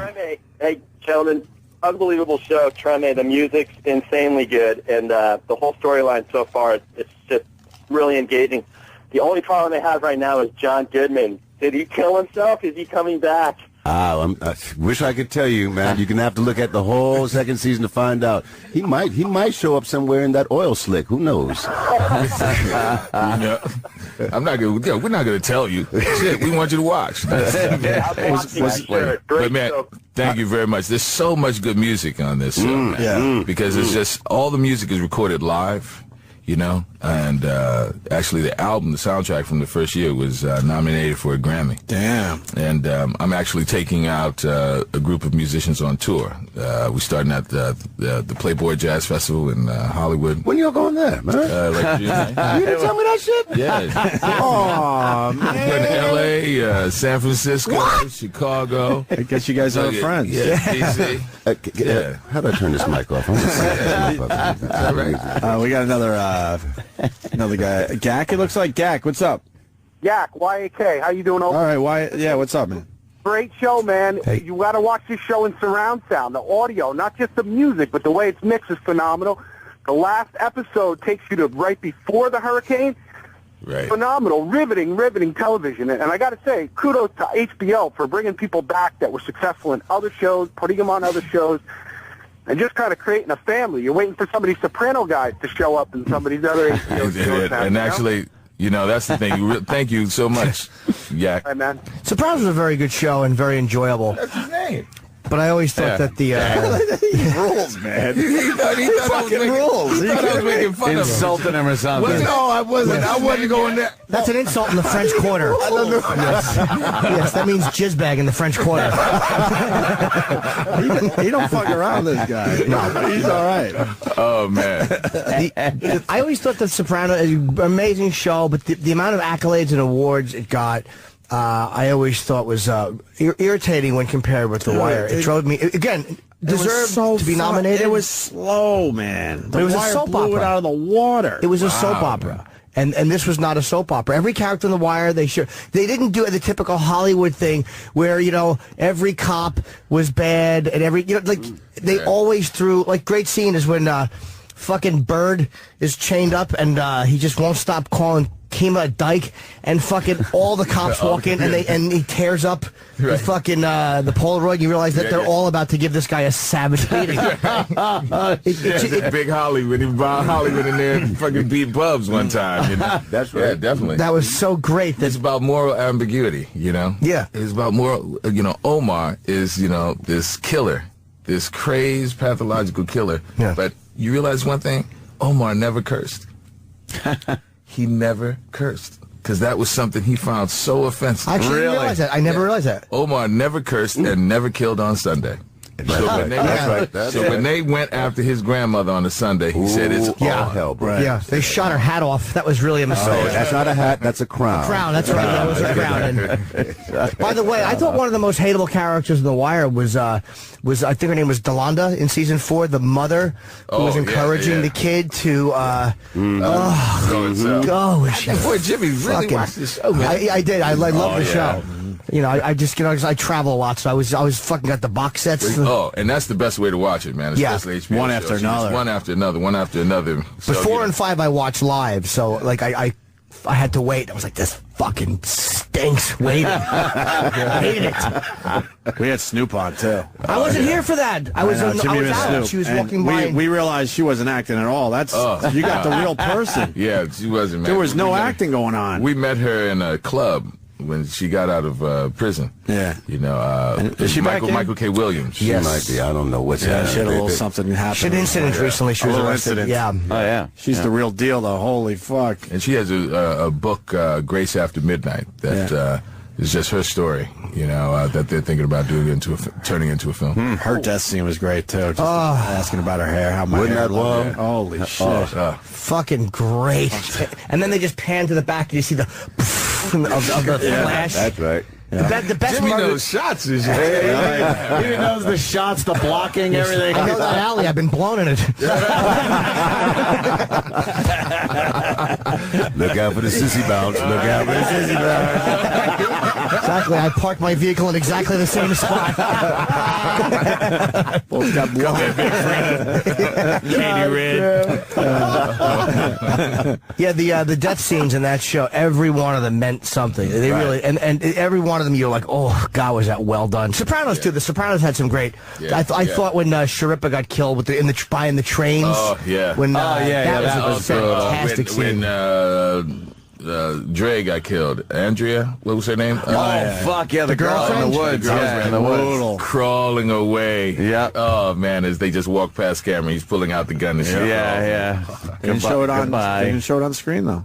No, exactly. There was a lot of stuff that pretty wasn't. clever. Brilliant. Yeah. Prop Joe, they didn't show his murder on the screen either. Nope. They what did they show? They show Marlo's face when they pulled away. Prop Joe just it was a really creepy scene. Just told him breathe. Yeah, Joe. Breathe. Breathe easy. Jesus. And then that sociopath face doesn't change. It doesn't change. That's the nicest guy. That's the thing. We had him Give it on. up to listen, Jamie, yeah, we had him on. The actors on The Wire. We got to see them last night, man. They were such great actors again because they're the total opposite of who they are. Yeah. Michael K. Williams, who played Omar, he couldn't be a nicer guy. and just a Jamie Hector, lunatic. man, is just such a sweetheart, man. But sometimes when you're talking to him, Jamie says, "How you doing, Wendell? You okay, man?" And the next thing you know, you're shitting yourself. I'm wondering, where'd that shit go? Why are you so nice to me, Jamie? Man, I owe you money.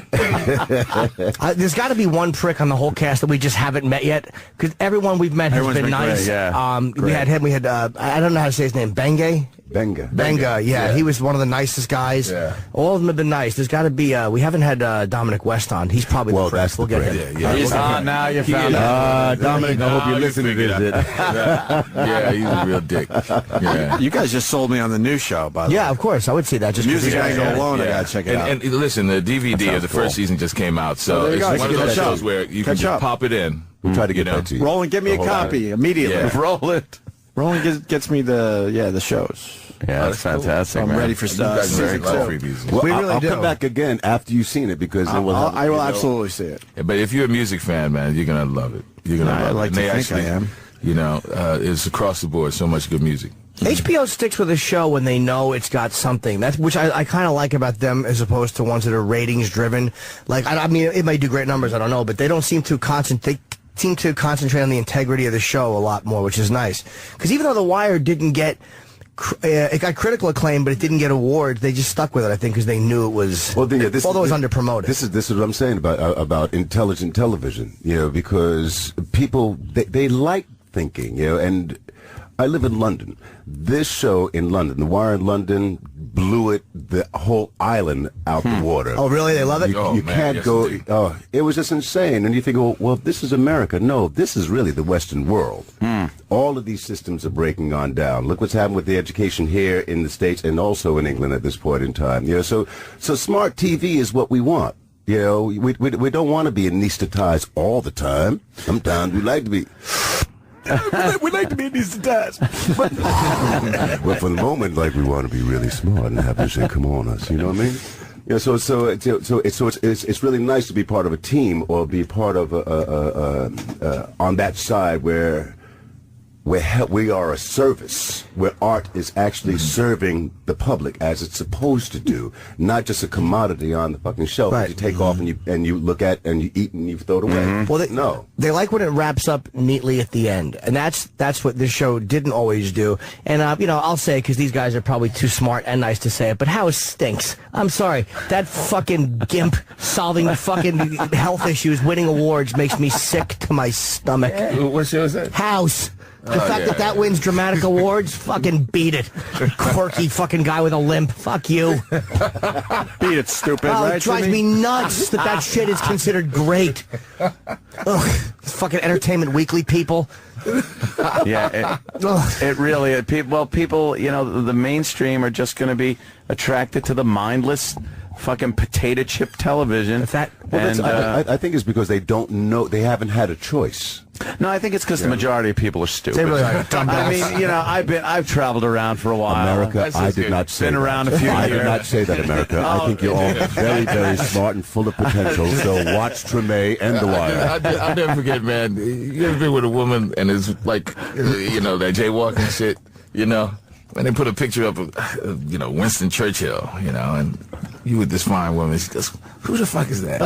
Hey, like, what? You really don't know who that is? God, damn, I'm going to have to take these handcuffs off you. I just lost it. No, that's the reaction I want. I don't want a chick who knows Churchill if I'm just going to fuck her. Because I don't need You want a chick that looks like Churchill.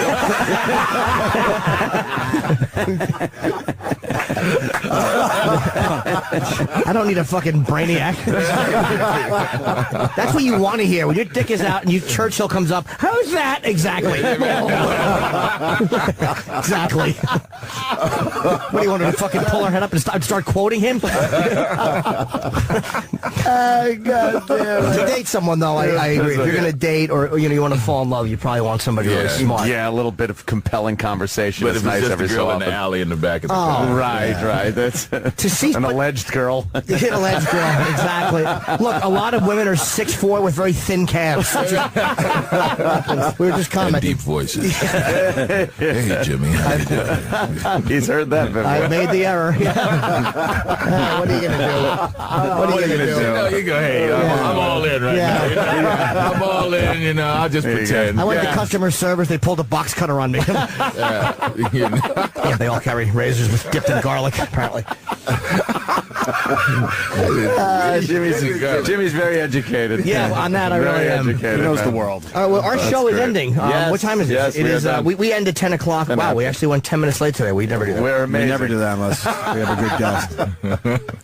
So the show is, because we would just literally sit here and just talk about The Wire for like hours. That's all I would do is just talk about The Wire. And, well, now we got to start talking about this new show. We got to start talking about Treme. Yes, Treme, man. Treme's on HBO Sunday nights at 10 o'clock. Season 2 premieres this Sunday. Premieres this Sunday. And it takes place in 2005. It's 3 months after Katrina.